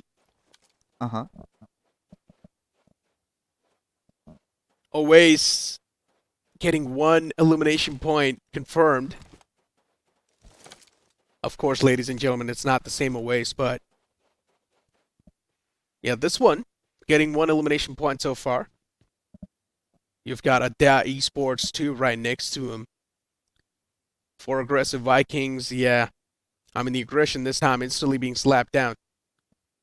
The smack center is towards Montenuevo, so there's a chance this city can be stacked up with a lot of the teams. And that's when the real ruckus, it starts to hit the deck. But I want to see a circle, which is going to be contesting the high grounds. Are you talking about something happening maybe towards the southern side? The bottom of La Driera, Bottom we've left. got the hills are going up. I think, oi Papaji, they're heading over there. But yeah, how do you feel about Adya though? Because in the previous game, I really felt like they were giving their best. They were trying to go in for those fights. Did manage to get a couple of finishes though. However, were not able to secure that podium finish. But certainly one of those interesting prospect that is brewing up for us. And I would love to see more from them. Yeah, the esports is an interesting conversation to have, right? Now, the previous game, as you mentioned, they were getting that limelight. But still the conversion wasn't exactly there. And I would say that considering it is one of the newer teams to step inside of the pro circuit, maybe it's just the jitters. We got to give them a little bit more time, but the problem is the time is of the essence. You've only got 2 more games to go, and from which one of the games being played right now. So the teams, I understand there's going to be a lot of the pressure, a lot of the jitters, but now you just need to forget all of that and play inside of these games with a complete clear mindset. But yeah, for now, we've got another team in front of us. It's going to be Last Try. And for LT, we didn't even see this team in the previous game. Yep. Somehow languished somewhere in the very bottom. I do not know if they were even trying there. But again, cutting some slack for all these underdogs. We know, we can feel the nervousness, the jitters. Sometimes, just break the shackles in play. Easier said than done. But for even DSS, kind of expected a little more push from them. But again, this team, V4 Esports, got a quite professional name, right? Yeah. But haven't really converted it. But then when you look at Team Ruthless, they've also not lived up to their name. That is true. Even Hungry Rushers, they haven't lived up to their name. I think they did. It was just the first part of it. They were hungry for all those finishes. They did manage to rush, but eventually they were thrown off the lobby, and yeah, they could just quench their thirst, get some food, some snacks. Next year maybe could be their calling. Maybe. Or maybe in the upcoming tournaments. That's probably going to be happening. Oh yeah. So yeah, there are ample amount of chances. Hold on. It's all about you to latch onto them. Are you trying to indicate something? I mean, of course, there's going to be a lot of tournaments that's going to be happening, right? You can use those. You can use this tournament as like a catapult, as like an experience that you're going to be gaining from this. And then in the future tournaments, you can't try to pretty much use all the experience that you've gotten inside of this tournament and try and perform a little bit better. Certainly up to something. Gotta say this to you, ladies and gentlemen. Upcoming tournaments, the officials have a beautiful roadmap planned for you guys. Just wait for that reveal. But for now, you know, it's been a slow affair so far in Miramar.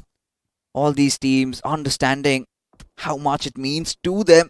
As Redox in the previous game, he tried to be the hero. But yeah, all he could do was just get a couple of finishes to his name. That is all that UDOG could latch onto. As now we're sort of transgressing into that phase, for all these teams are kind of trying to rotate around, try to create that sweet spot, but a little bit of those movements around the southern sides. Exactly that point where you wanted those fights to begin. I think that is what is happening right now. Team Ruthless, they're in a whole world of trouble, but they also seem to answer back. They indeed are. Yeah, it's a fight happening on the southern hills of La Riera. But it's all about the lethal punches, right? The lethal blows. And we're not seeing any of those being handed out just yet. No, and as soon as I talk about this, DD, they lose out on one of the players. At this point in time, every single team's just waiting for the Stage 3 to pop up. It feels like the Stage 2 has been going on for a while now because we did not even see a lot of the elimination points happen there. And DMX was the only team that got eliminated. HR, of course, getting eliminated by Oi Papaji. And Oi Papaji is the only team with the most amount of elimination points so far. 4 wrapped up. Next zone's going to be popping up in front of our screens, ladies and gentlemen, soon enough. And it shifts towards Monte Nuevo. All the teams that have cluttered up towards that city, oh, they've been blazed by this zone. Certainly, the glowing sands about to turn red as all the teams, they will be trying to inject themselves inside the zone. Now try and breach in through. You've got DSS from the northwestern side. They're trying to move in. But looking at 4 aggressive Vikings, couple of early losses, but surely should have a wry smile on their face because they know they can convert this. But look at how stacked up the real estate prices have definitely gone high in that city. Without a doubt, it's all about the high ground too. And Team Empire, in my opinion, they've got the prime spot. They've got the bullseye, in my opinion. High ground on top of the city where there's a chance a lot of teams are going to mess up. And all the other teams that will be trying to rotate in towards the hard compound, there's a chance you can also catch them in mid-rotation. I mean, the stars are aligned. Team Empire, all they need to do is take advantage of this factor and start wrapping up the elimination points. Don't be shy. Don't be scared. Go for the peaks. I mean, for Team Empire, they've always been reluctant, right? They're not one of those teams that really decides to become the alpha inside the lobby. They're more like the Omegas, just stay on the sidelines and yeah, try to get whatever they possibly can. But talk about alphas.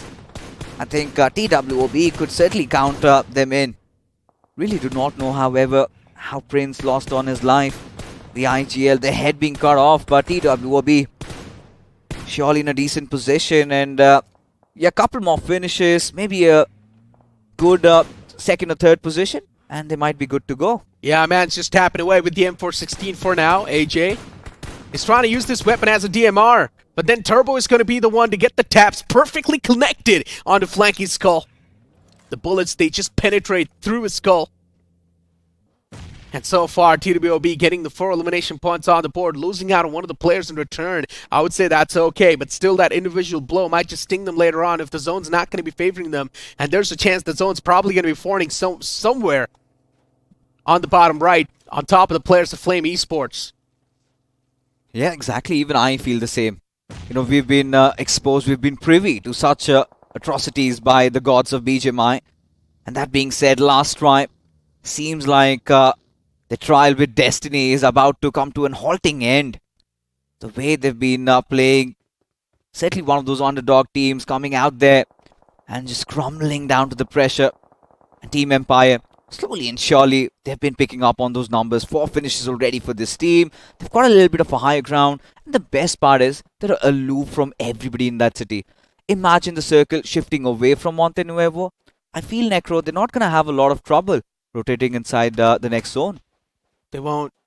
But I was just looking at the players of Team Empire, right? And Storm, he's got 7 smokes. That means the man's ready for a war. Even if the circle shifts away, he's probably just going to be tossing a smoke trail so that his team can easily rotate inside of the zone. We thought the circle's going to be shifting down south on the right side on top of the players of Flame Esports, but no, instead, that's not the case. I mean, slowly and steadily, the blue zone is closing in. We4, even there on the bottom right side. You've also got another team that's right next to him. And yeah, now finally, we're probably going to be seeing that circle closing in. The only reason why I said so there's a chance it might not just pan out bottom right is because we have been seeing the circle pull off some insane shenanigans, and this is what I exactly meant. This is why I said there's a chance we're not going to be seeing the circle form on the bottom right, because it shifts right in the smack center once again on top of Montenegro. Man. Boo. I don't like this. I love it. Trust me, it's going to be chaos. It's going to be war. It is, but imagine if the circle had gone a little down southeast. Everybody have been exposed to have come out of their hiding, and that is where the real carnage would have occurred. But now, yeah, it kind of gives us that urban warfare that we've been wanting to see. We've seen a couple of those fights happen. We've seen a couple of the circles happen around Los Leones. It's been ages that something happened around Monte Nuevo. Maybe I just need to rub it off my shoulders and take it for what it is. As Oi Papaji's Aritro spotted out Anuj in the front of Ray. I'll pepper him with bullets, but nothing seemed to really connect. Yeah, the man's way too far away. I mean, it's just pixels on the screen at this point. Team Empire from the top. Considering they've got the surrounding awareness, they've got so much knowledge to play with. For now, Team Empire does not really need a move. If they want, they can just stay over there in the spot they've gotten, but you can see the players of Empire moving in slowly and steadily. But look at what's happening on the screen for now. Flame Esports getting pushed on by the players of UDOG, and UDOG, Justin, finds the opener. Aim got knocked out. Now Flame Esports taken down to a 3-man squad, but even another player falls down from the side of Flame Esports. I'm not sure what's going on with this team. They're also getting third-party by another team in the sidelines. Flame Esports, they're done for. They're not going to stand a chance. They've been sandwiched. Yeah, caught between a rock and a hard place. It was not just UDOG they had to deal with. It was some backline cover fire coming in from the players of V4 Esports, and we did see a couple others to really chime in, and Flame Esports again, just spiraling down through the rabbit hole. Sad part is they're not in a wonderland anymore. They never were. Yeah. I don't know from here on where do they go, as Oi Papa G find themselves in a little bit of a pickle. Rude Monk, the hero, the savior of the previous fight. Now I think he's beyond saving. Yeah. He's done for. Team Empire from the top, still just looking forward to apply that bit of a pressure. That constant threat needs to be instilled in the opponent's hearts. And that's what Team Empire wants to do. It's all about raining terror inside of the lobby. And Team Empire, they want to do it. WBG, you had to talk about this team, and inside of this game, even they're facing off quite a lot of the struggles. M16A4 taps coming through. The players are taking a lot of damage, but they still somehow managed to pull off that rotation. But I'm not sure how well it's going to work out eventually, considering it's out in the open. The players get caught between two teams. Yep, and that's not how it should have ended for them. especially should have been a little bit more patient. No reason whatsoever to commit in for the push, and seems like UDog, they've got no idea that they have already been dealt with their opposition. Now Rampage shifts his attention towards the players of TR. Couple of those shots with that M16A4. And still somehow wondering, was it the scarcity of loot? Could have easily used a mini, but still opted go for that AR as Zeolite. He's also making matters worse for Team Ruthless Esports. It's now stage 5 and the circle has shifted a little bit away from the city. There's still some portion of the city, but you can't say TWOB, they're in the prime spot. They've got the hard cover to play with. They've also got the center of the zone controlling. So yeah, TWOB, a date with destiny once again. Maybe they can kick things off on a great note. And you can see the players of LG, Lunar Gaming, taking a lot of damage from the side of TWOB. One of the men was knocked out. The confirmation instantly flowed up. And then you've got LG, the rest 2 remaining players, or 3 remaining players, just trying to latch on to anything that they can. Team Empire, they have finally made the push happen against the players of Oi Papaji, considering they were being a constant threat. And I'm not sure what Reaper is doing. He's between the flames and he still shuts down a retail. Nicely done. And now Ruler is also taking a lot of damage from the backlines. The spam is catching up to him. And yeah, the confirmation being stolen away. Actually, it is the man from Team Empire, so it's all good. But I like the split from TE. Oh, I love it. Just not like. And now for Team Empires, they're going to go all out for a push. Ruler from Oi Papaji all by his lonesome. He's got nothing to really do at this point. He knows his times are numbered. As a nudge, he's going to go in for the push. But this Molotov is absolutely brilliant. Still gets better of what he could possibly gain from that situation. Empire already being taken down, but Ruler, look at this! Still somehow manages to survive, and not just survive, he gets away with murder. Blunder! Absolute blunder! Team Empire, from having the strongest control over this fight to being completely weakened down. And now look at the zone, it's dealing too much damage to the point where even Ruler's not going to be surviving. There's no chance this man's going to be surviving with that buggy. He's trying to close inside of the zone, he's trying to patch himself up slowly and steadily. But yeah, he's probably going to be denied soon enough, but he barely still makes it. Wow! The man's got the luck with him. But then the zone moves away once again and Ruler's done for. He should have just kept going. I'm not sure what he did. He miscalculated the rotation. Aye, that's going to feel bad.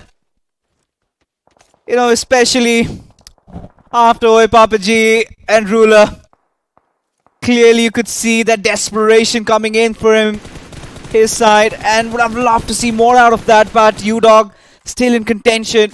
2 players alive, couple of finishes to their names already. They've got the players of Lunar Gaming under their belt, quite restricted, as TWOB still enjoying the fruits of their labor. The early rotation really helping them smack center of the circle, and look at UDog. They want to hinge in. Exactly. I mean, as the zone's shrinking down, it just feels like the BGMI gods really want to favor that team, which is TWOB. I mean, they have had a series of struggles so far inside of the tournaments, not just in this one, even in the past ones. So yeah, I mean, I guess it's the rewards. It's the reward time. And UDog, Lunar Gaming, good for now. 3 players back up on the feet. UDog, there's a big split between the 2 players. Rampage is all the way in the back, Justy in the front. Aqua and his teammates, they still looking forward to making it inside of the zone. LG's outside. And as soon as the wall of death starts to move in, these players will be forced out of their comfort zone. But Aditya, just a couple of moments ago, they were the aggressors, and suddenly DD decide to retaliate back. Beautiful cover fire given in by Zephyr.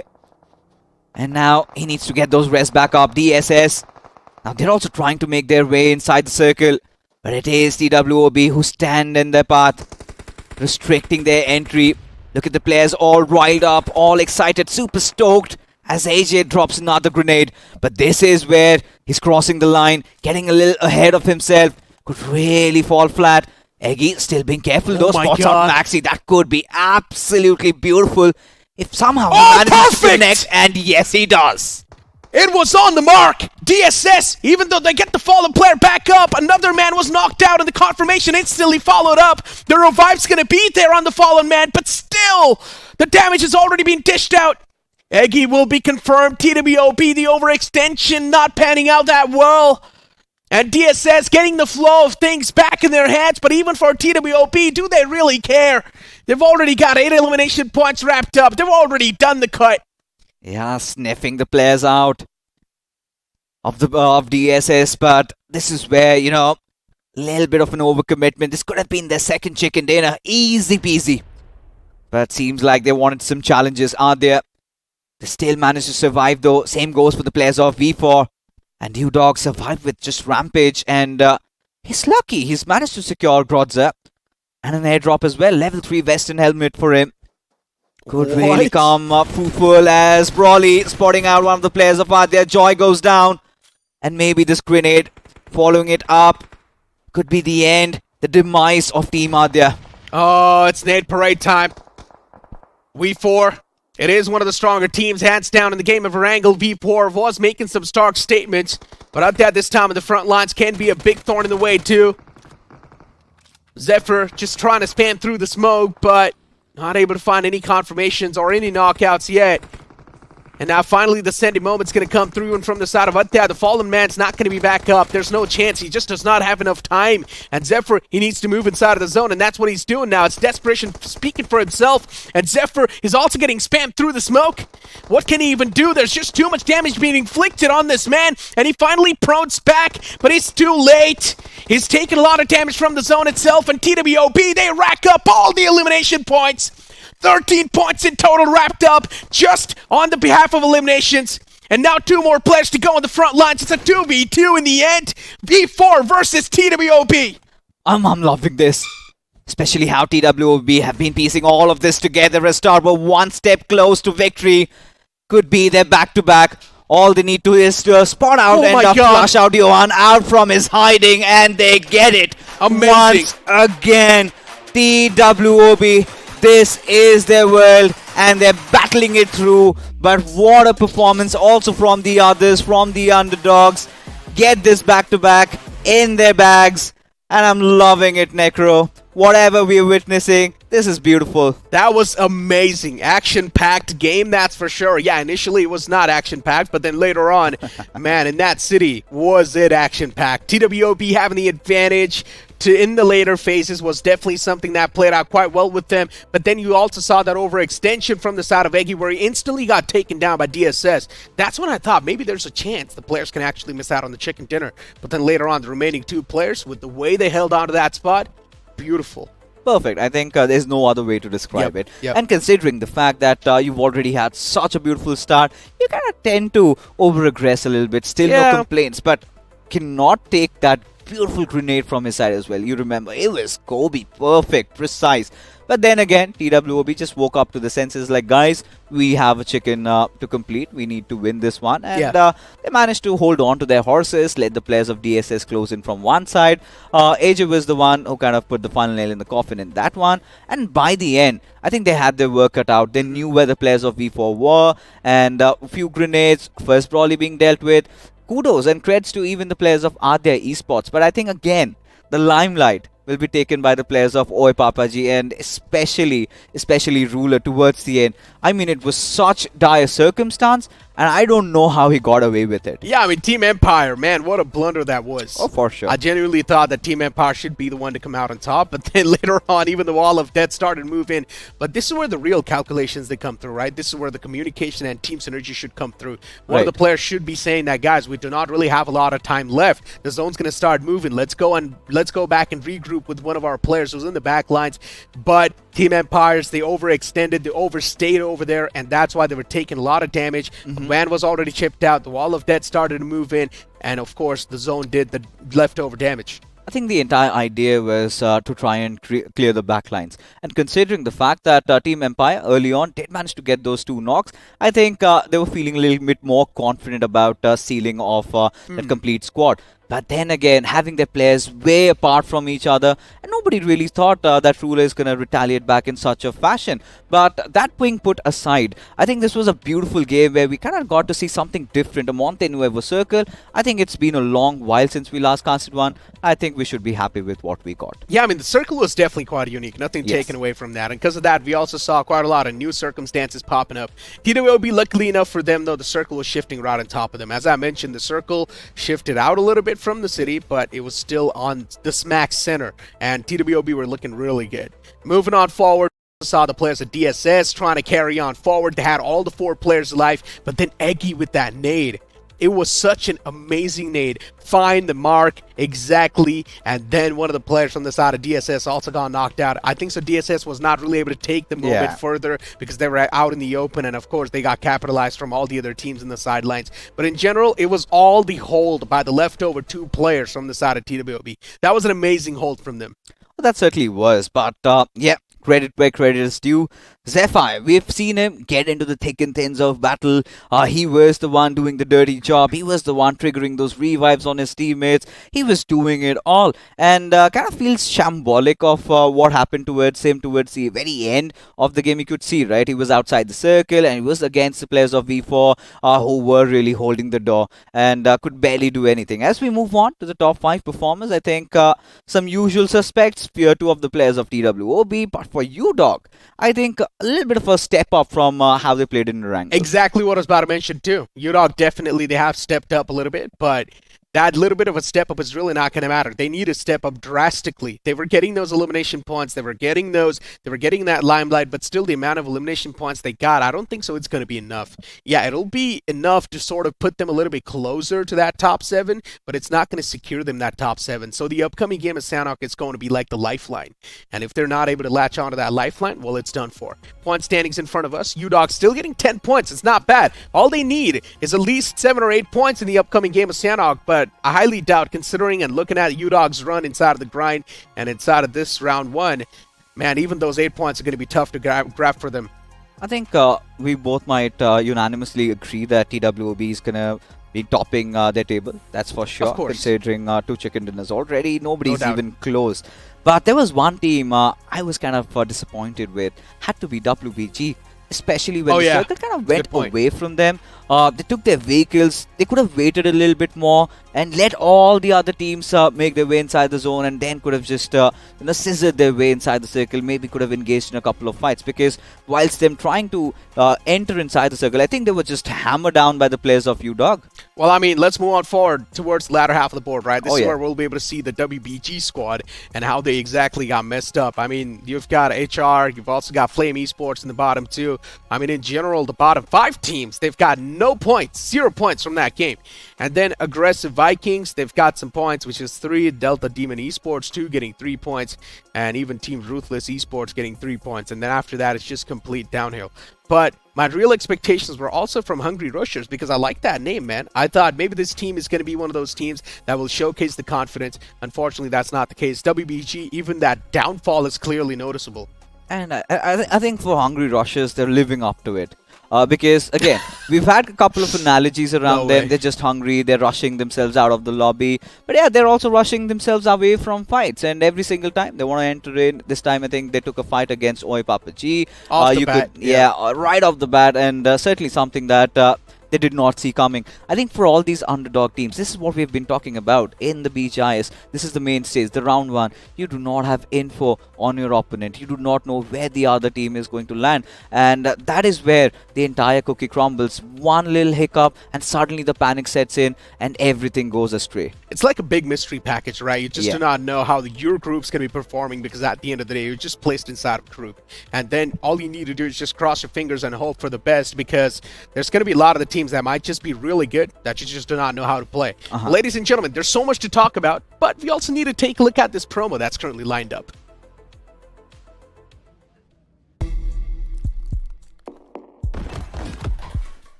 Make sure they know. With a new Royal Pass, get epic skills, catch unique emotes, collect exclusive rewards. Don't be default, wear your cred. Battlegrounds Mobile India. Well, of course. I mean, what can you even say about that, right? I mean, I've been mentioning this over and over again, how unlucky I am, and I do not really want to keep on going about it. Pixie, you got something to say about that? I mean, how could you be unlucky with a Royal Pass? You just have to purchase some UC, and there you go. I don't even have the UC, that's what I'm saying. All right, I'm gonna gift you some. I'm gonna gift you some Okay, because thank I'm in a good mood. I got a barrel unlocked tonight, so I yeah, mean, look, I used all my UC on the spins. I used all my UC opening the crates for the X suit. So yeah, I mean, I've got nothing left for the Royal Pass. But thank you so much. That's what you're gonna gift me now. But yeah, moving on forward. Last game of the day, right, Sanhok? There's gonna be a lot of the teams that might just give up the hope, and they might just start to go haywire. Oh, they certainly will be, and it is going to be absolute pandemonium, especially what we've witnessed so far. Again, for one last time, ladies and gentlemen, a quick look at the matchup, and we've had that storyline already built up. TWOB, they're going to be topping the table, but there've been a few variables again in the equation right now with WBG falling short in the game of Miramar. They need to start redeeming themselves. As Adya Esports in Erangel, they showed those signs of fighting, showed those signs of life, but finally in Miramar is where they prevail. Team Empire getting a really good position in Erangel, and suddenly in Miramar, I don't know what happened in that fight against Oi Papaji, but Johnny, welcome back on the desk, and you know, every single day that we are passing by, I think the intensity of the matches is just increasing. Yeah, of course. It seems like everyone, not just the big teams, have figured out how to tackle the lobbies in round one. And that is good for us, right? We are getting to witness a lot of matches that are very closely contested after the third game comes to an end. But we'll come back to that. I heard you were giving out free UC. Just to him, because he was cribbing about it.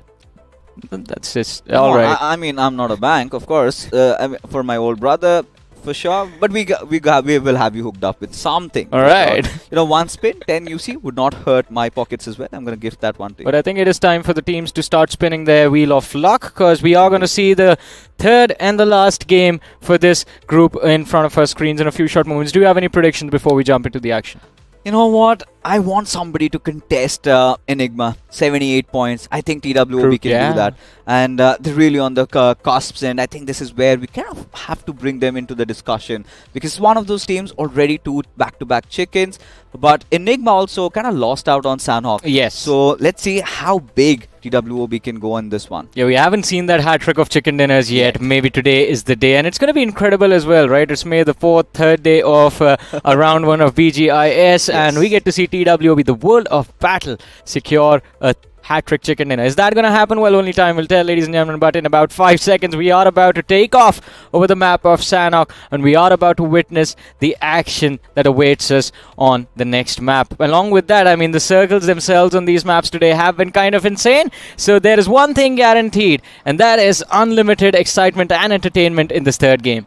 Yeah, every time there's thrill, Johnny just becomes a baby. He loves all of that. He lives for a moment like this. Yes. But yes, ladies and gentlemen, finally we have taken it up to the skies, and the flight path trajectory all the way from docks to Hatin, as if that ever mattered, just dissecting the map into two halves. But the big question always in Sanhok is, where do we get to see that circle? In the previous matchup, Johnny, it was a Camp Alpha 1. This time, surely, you should be asking for a Camp Bravo. I mean, yeah, Camp Bravo is also kind of an interesting circle, quite close to Bhan as well. And Bhan itself, it's that dip that's there close to the structures where things get very intense. But as I said, I mean, I want to see a Sami circle, man. I mean, it's been a while before we've seen... since we've seen a Sami circle, Sami endgame. Also, another big question on Sanhok always is how many drop clashes in Bootcamp and Paradise Resort, and why is Painan empty? I mean, we could just throw off Painan, because now we have a drop clash, actually. Yeah. And it is between two titans. A David versus Goliath battle are there. They performed extremely well in the previous game, but now they're locking shoulders against the team that has won 2 chicken dinners back to back. But this time, Adya could really make some good work out of it, especially on the splits. I like it. You know, a little bit of a spread from their side. And TWOB, they really need to find means of escape right now. Along with that, I think we have Southwestern Circle as well. Bootcamp still quite a wonderful spot inside the circle. So no early incentive for either of these two teams to fight apart from clearing out their surroundings. And of course, TWOB would want that, because there eventually will or might come a time where they are forced out of Bootcamp. And if till then Adya are still holding on to these compounds on the outer periphery, it's going to be a tough nut for TWOB to crack on how to exit Bootcamp after that. Along with that, I mean, we did witness 2 teams here. There are, I think, 2 or 3 teams towards Paradise Resort as well. And I think we might see the action unfold on the finish feed in the next few moments over there. Certainly. I mean, couple of fights here and there. Like you mentioned, the hotspots. heavily contested. This time, however, I like it when two teams drop at boot camp. You've got those plays that you can do, and this is Look the at perfect, that. this is the perfect litmus test, I believe, for Adya. But you know, like what you're trying to mention, look at that flood on that northeastern side. So many of those teams. I think it's half the lobby. Exactly. I counted. It is exactly 8 teams from Paradise Resort till Cow. Oh damn. And everybody needs to get inside the circle. Yeah. And let's not forget that there are 2 teams contesting in Cow. But for now, Johnny, Adya starting to get truly tested. Look at Prince's position. I think that is going to be the key. Yeah, that's the high ground that they want to keep track of the players of Adya, but Prince needs to stay hidden. He can't be the one engaging into the action unless he is comfortably finding the first knock on the backline player of Adya. In the meanwhile, though, AJ, Turbo and Eggy, they're going for that push from the western flank of boot camp. It's not going to be an easy one, though, considering it's an early fight. We know for a fact both these teams are going to be lacking in throwables, in healing utility, in terms of ammunition as well. I mean, look at AJ, has the DBS, 14 in the mag, 20 in the bag. Is enough on that shotgun, but what about that M4? I mean, for now, I think they could just make do with the kind of loadout they have. The shotgun's really prevailing supreme as Karthos, the first line of defense, as TWOB just penetrate through it as Zephyr gets picked off. As Karthos, a beautiful trade-off from his side, but beautiful trades again. Coming in from AJ, just evening out of the numbers and getting that one finish. Could certainly go for a few more as one last player remaining.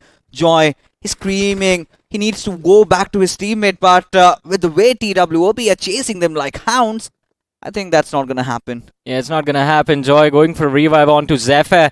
Will be able to bring him back on his feet, but do they manage to escape from the clutches of TWOB? That is a big question.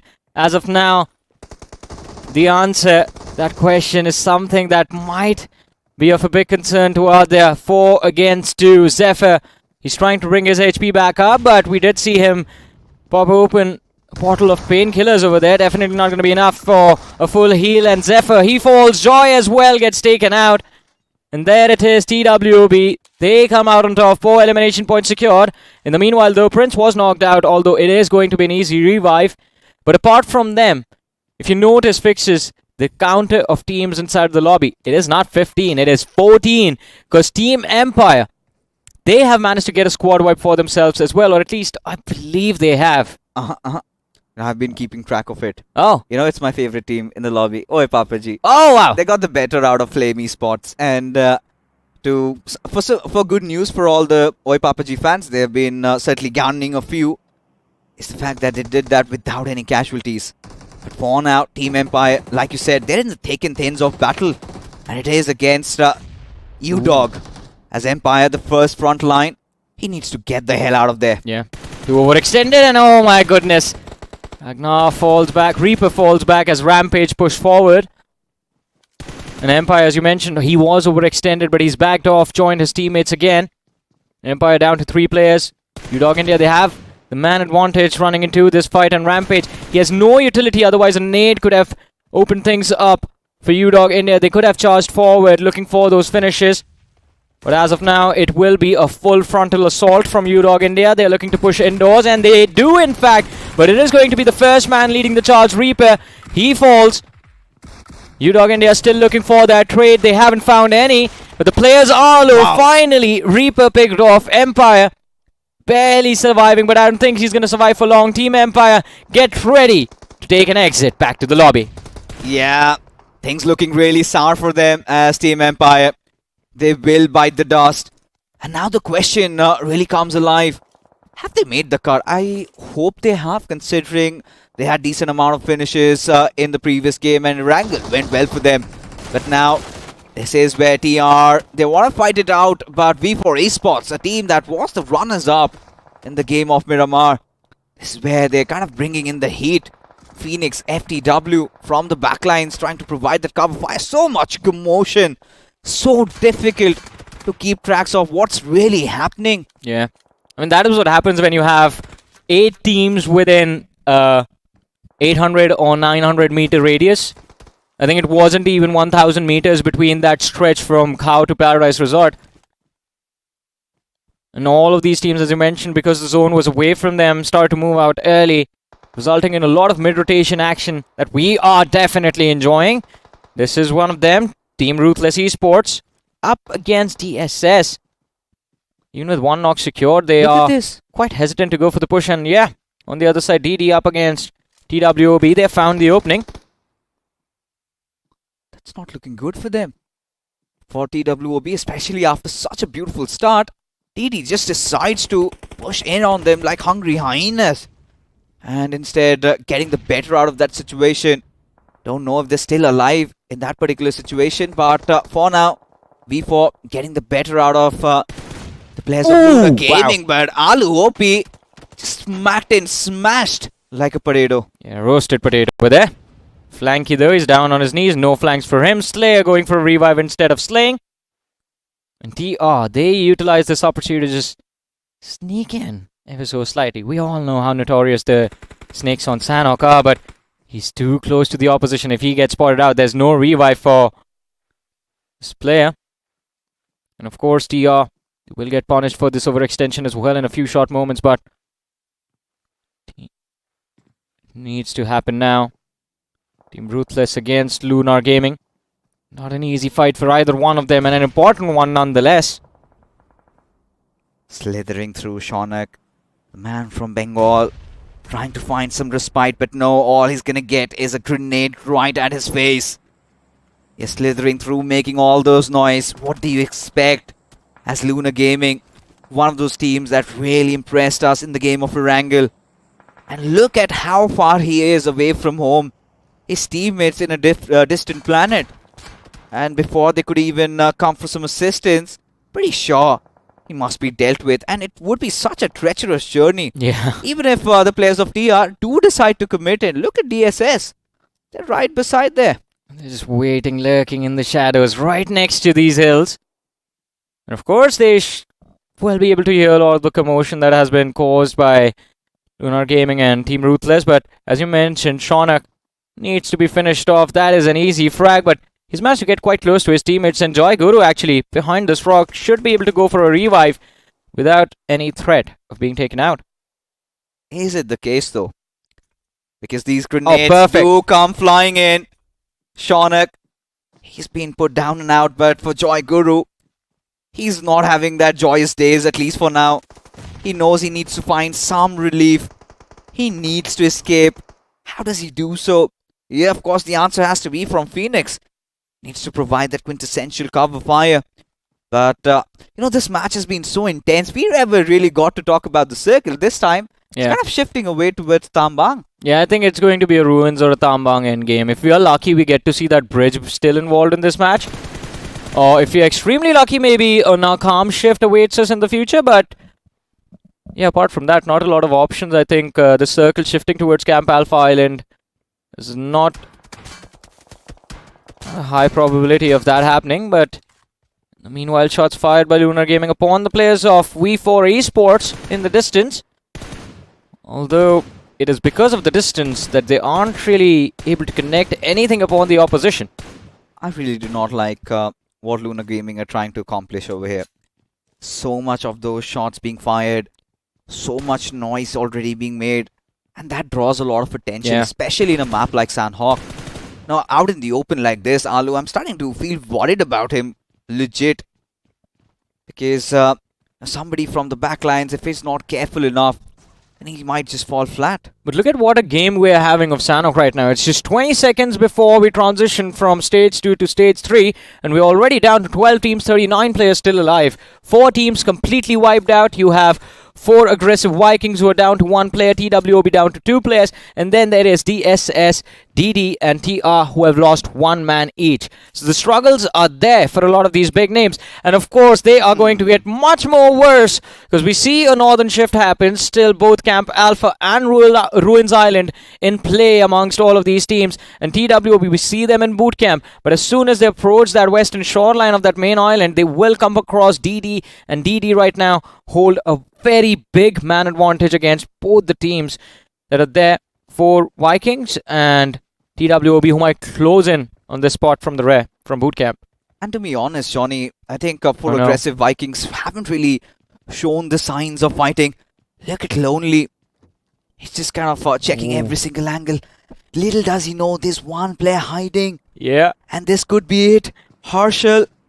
Alright, inside the mannequin room. It's the one room he didn't check. It's the one place he didn't look. And that is where Harshal has been hiding. This has to be his lucky day. Luckiest of them all. Because this is such a rare sight. There is opposing team right next to him. They walk in this compound as well. And he's just there staring at the entry, looking at his own shoes. Of course, they're quite pretty, but the opposition. They are the only ones who don't see him. Yep, must be thanking his stars. But in the grand scheme of things, for aggressive Vikings, I think they've made peace with the fate that awaits them. They know they've not amassed enough points to qualify. But surely Harshal can have his moments, the final moments in the BGIS. And this is how the cookie crumbled for them. A fight against Team Empire early on, losing out on those players. And a little bit of a replay of how good Oi Papa G were in the initial phases of the game. But this is where DD catching the players of TWOB off guard and did some heavy damage there. Just 2 players still surviving, but this time, out of the contrary, they do not have the circle. Yeah. I mean, I think that is one of the big reasons why TWB will not be anywhere close to the top 3 of this game. It is such a big challenge for them. In the meanwhile, Lunar Gaming, they are, well, not too shy to face any challenges. Picking off fight out in the open and they get punished. So much noise being made. And from the flanks is where they get taken out. Aqua knocked out. DSS Maxi looking for that finish. It's not going to be easy. It's the opponent who has chosen to hide behind the tree. And Flanky, he shows up, goes for a revive. A big opportunity for Lunar Gaming to re-engage against DSS after the reset from the knocks they have taken. Yeah, at least for DSS, they kind of feel a little bit settled. They've got the best position inside the circle at this point, considering they've got the concrete covers. Nobody just could push upon them like that. And for DSS, all they need to do is just hold on to the angles through the windows, maybe get a couple of those peaks. And if you can pick off one of your opponent, also just get that elimination. It's going to be a waiting game, but interestingly, Johnny, if you take a look at the map, nobody has really taken control over the ruins area. Oh, of course. Everyone's scared to go in. Because you never know. I mean, ruins, just like Painan, is a big drop spot in the map of Sanhok. And you normally expect teams to take early control of Painan, take early control of ruins. And I think it is that. It is just that one thought that has resulted in everyone just playing themselves. Oh no. I said this is not going to happen. This was the rarest shift we could have witnessed, and that is exactly what we get. We love this. What a beautiful end. I think we also witnessed one of those bridges circle of Sanhok even yesterday. Yeah. And that was quite exciting as well. I think it was day before Ecoverse. Day 1, yeah. Getting that chicken dinner over there. But this time it's a different bridge altogether. And V4, I think the stars are starting to align for them. Especially a good game of Miramar. But look at Prince. He's got his fangs out. All he needs to do is bite from the backlines. They have no idea that he's snuck up on them. And one shot, one finish is all he's looking for. Joy Guru, he's clueless of TWOB sneaking on in their backlines. As now WBG, a decent game from their side considering that fallout in the game of Miramar. But get ready to witness unadulterated chaos in this match. Everyone was on that ruined side of the map. Easy finish for Sporta as, well, he found the man sitting on top of that stove. And well, Sporta, if he was gonna cook, he is gonna cook. Sure. But coming back to how we were discussing big probabilities of teams coming out on top. Yeah, V4, they have good cover for themselves, but the problem is that they will also deal with the brunt of force of a lot of these teams who are going to move up north from south, and of course east to west on that ruins island, just closing in on that bridge position. On the other side though, we have players from Oi Papa G still holding on to the shorelines of that Camp Alpha Island, and they are completely alone over there. So if the circle does not move away from that island, sticks to the bridge, I think Oi Papa G, they are set up for success and at least for a top 3 finish in this game. For sure. And if that happens, I think they're also going to qualify to round number 2. I feel like they've already done the needful, but a couple of points won't really hurt them. They have 6 already. Yeah, especially in their endeavors, considering how good this team has been, I think, more than just being good, they've been entertaining, Johnny. Yeah. And you cannot deny that. Not really taking anything away from them. And we have seen those atrocities by the gods of BGMI. You know, sometimes they, in fact, most of the times during the BGIS, it has happened. It always shifts to it where it was never supposed to. Yeah. And for the players of DM Esports, I mean, they've got the med names. And seems like they are the ones who are having all those headaches. Could certainly use a Saradon for sure. Yeah, they have a lot of medicine, but not the right kind to fix their problems. And I think that is something that is haunting them. But in the meanwhile, it looks like as the players from Delta Demon try to close in upon the players from Last Try, they lose one of their own. And in the distance, look in the blue. Two more individuals from the side of TWOB making a run for their lives. But as soon as things get wrapped up between Delta Demon and Last Try, with Last Try coming out on top, their attention is going to shift. And now is where we might see TWOB bite the dust. Indeed, those smokes just giving their position away. And now Last Try, they're wary of what's really happening. Titan, however, a little aloof from his teammate, but the circle has already shifted and lands in the laps of the players of V4 Esports. This is literally their game to lose, but look at Harshal. He's still breathing. He is incredible. How? I don't know. I mean, it seems like he's just kept to himself, turned into an introvert inside of this match, and does not want to talk to anyone. And everyone mutually decided that they don't want to speak with Harshal as well. But Turbo, oh, he is turbo charged now. 8 eliminations for TWOB already, and they're still looking for more. 1 knock secured, but Turbo needs to be careful. The distance is a little too much to work with on the DBS, but he still secures the knock. And what is going on in a position where Last Try should not have lost any players? They lose 2 to TWOB. 2 free frags handed to the opposition, and Last Try, well, this is their last ditch effort as well. Just 6 points secured. They're down to, no man, it is done for. That team is done. But you know who's not done? It's Harshal. He's gonna make the swim. A swim for his life, for his team. But seems like it's just moments before he also gives in to the blue. The damage is going to be monumental at this point. But DM, somehow they've still, injected all those painkillers. They're already hurting, but now it's a fight against WBG they've got to deal with. Oh, and look at the shift of the zone. It's right on top of V4 fixes. You called it. You predicted this. But look at this. These 3 individuals from Oi Papaji. Now they are stuck on that bridge. And V4 will have a direct line of fire for this bridge as well. But look at our local BGMI Michael Phelps. Harshal is still hiding under the bridge, and he will swim all the way towards the shoreline. We'll come back to what happens with Harshal. But in the meanwhile, it seems like WBG picking their own fight against the players of DM. Easy frag, or maybe not. Sporter hits the floor. The rescue is there, and DM have been eliminated from the game. So, stage 6, we are down to 4 teams, 14 players still alive in this match. And I believe finally he gets picked off. Harshal is off the board. And Oi Papaji is still in the game, but right now they have to play it carefully. They have to piece this one together, because look at V4. They're getting a little excited, putting the pedal to the metal.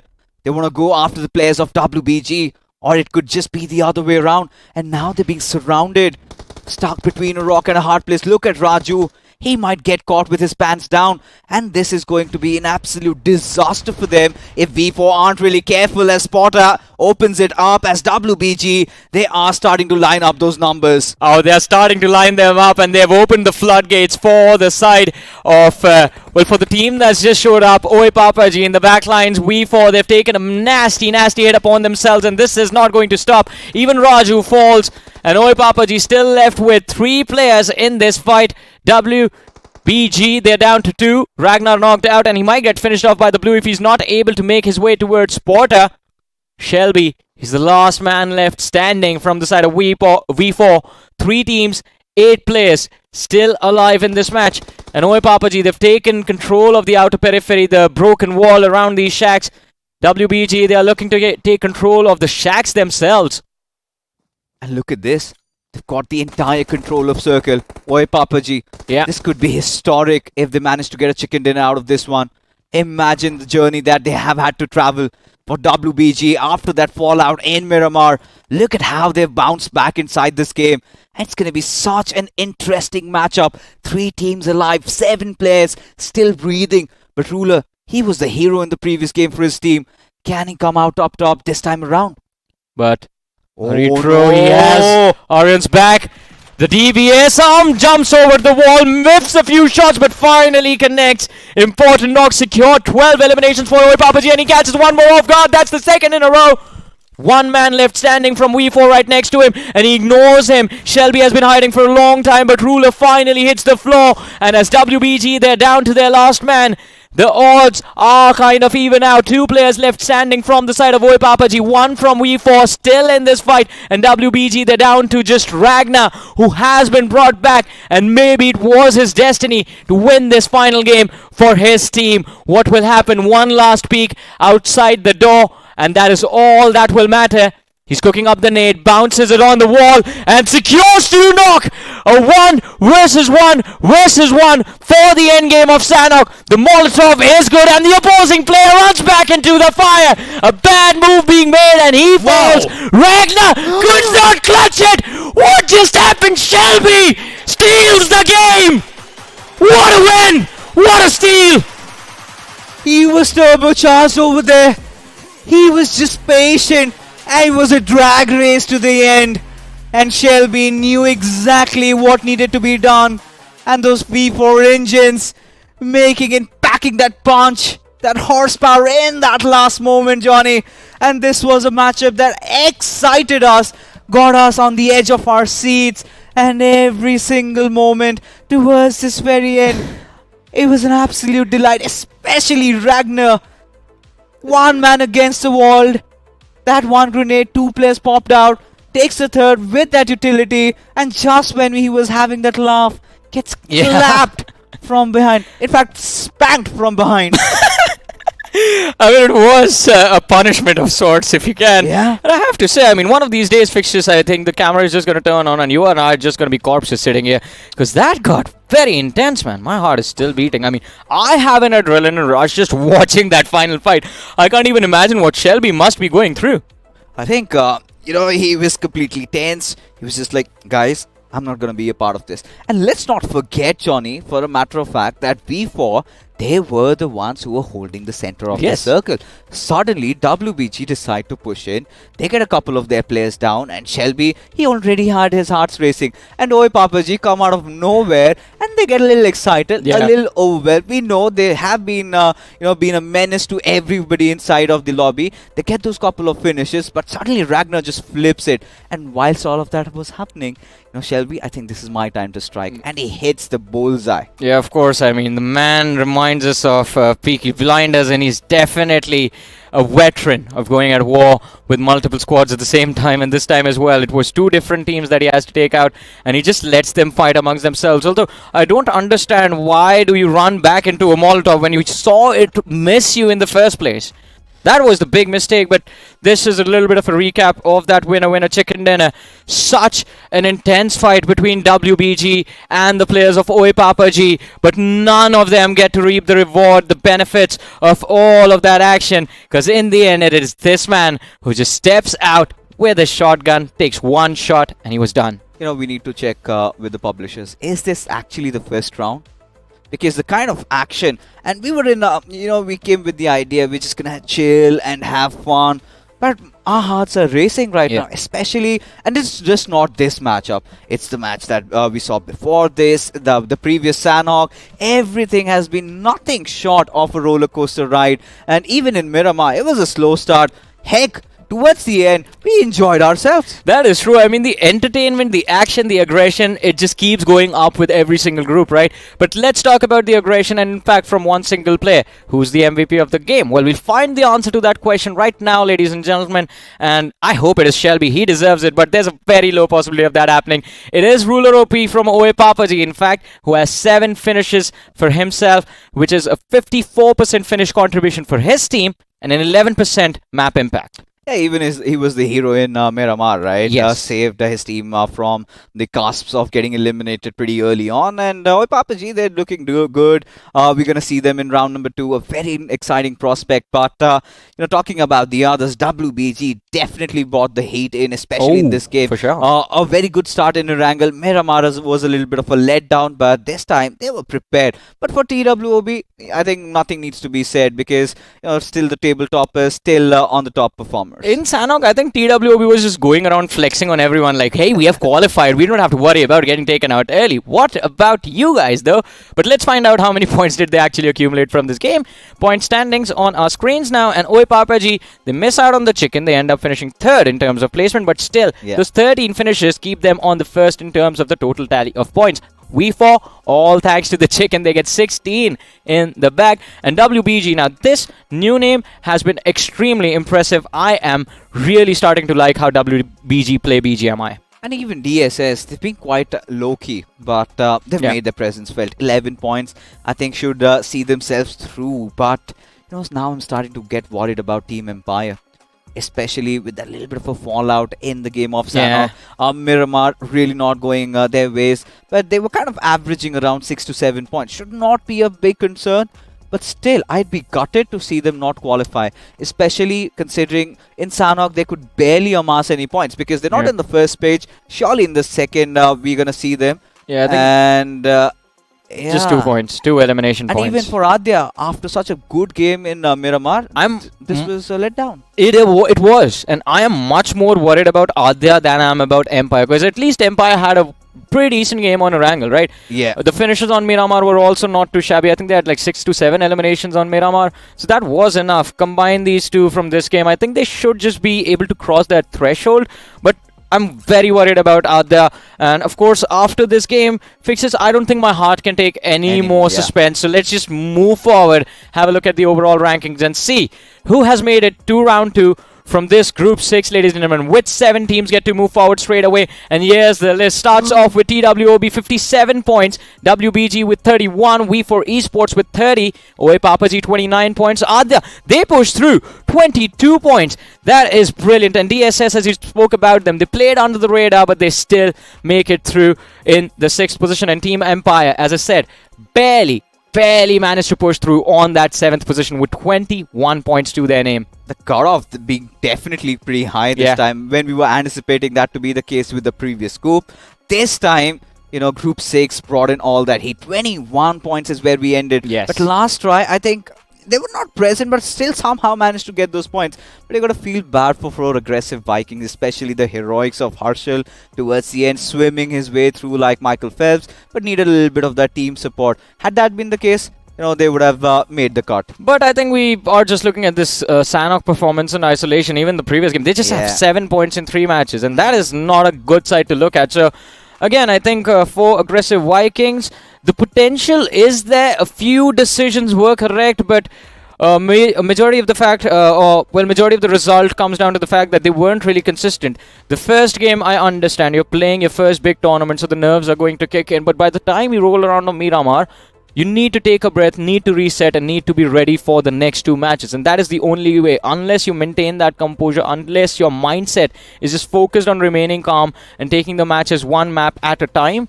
I think it is going to be an extremely difficult challenge for a lot of these new teams to clear round 1. Yeah, I think, we've almost gone towards 75% of the matches. Yeah. Still gutted with UDOG not really qualifying, not really making the cut. But this goes on to show us how beautifully BGMI has evolved and what kind of matches we get to see in the BGIS this time around. Of course, but our journey in the first round of BGIS, ladies and gentlemen, it is not over. Although our day today does come to an end, we'll be back again tomorrow with a lot more exciting teams, ladies and gentlemen, a lot of exciting action lined up for you guys. Until then, this is Super Johnny joined by Fixes signing off, and as I said, we'll see you guys again tomorrow. Until then, take care. Good night.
sure they know with a new Royal Pass.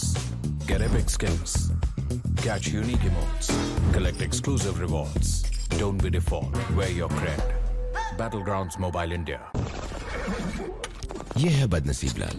इसने अपना नसीब बदलने के लिए काफी tactics try किए। अरे यार, कब चमकेगा मेरा नसीब? पर नसीब चमकता ही नहीं, क्योंकि हमेशा थर्ड पार्टी हो जाता है। इनका आज का दिन कुछ टफ सा लग रहा है। Just like every other day.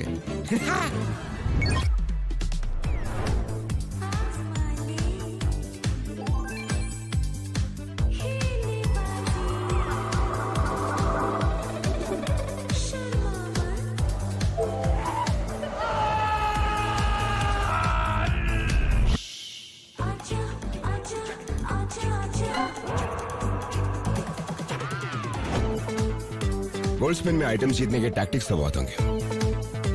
तू मेरी मान, बस स्पिन करता जा। अरे मिल गया। तुझे भी नसीब चमकाना है, बस स्पिन करता जा और फ्लेक्स कर गोल्ड स्पिन का all new luminous muse suit, upgradeable weapons and epic sets. पहली स्पिन कर 10 यूसी में और बस स्पिन करता जा। Let's get spinning.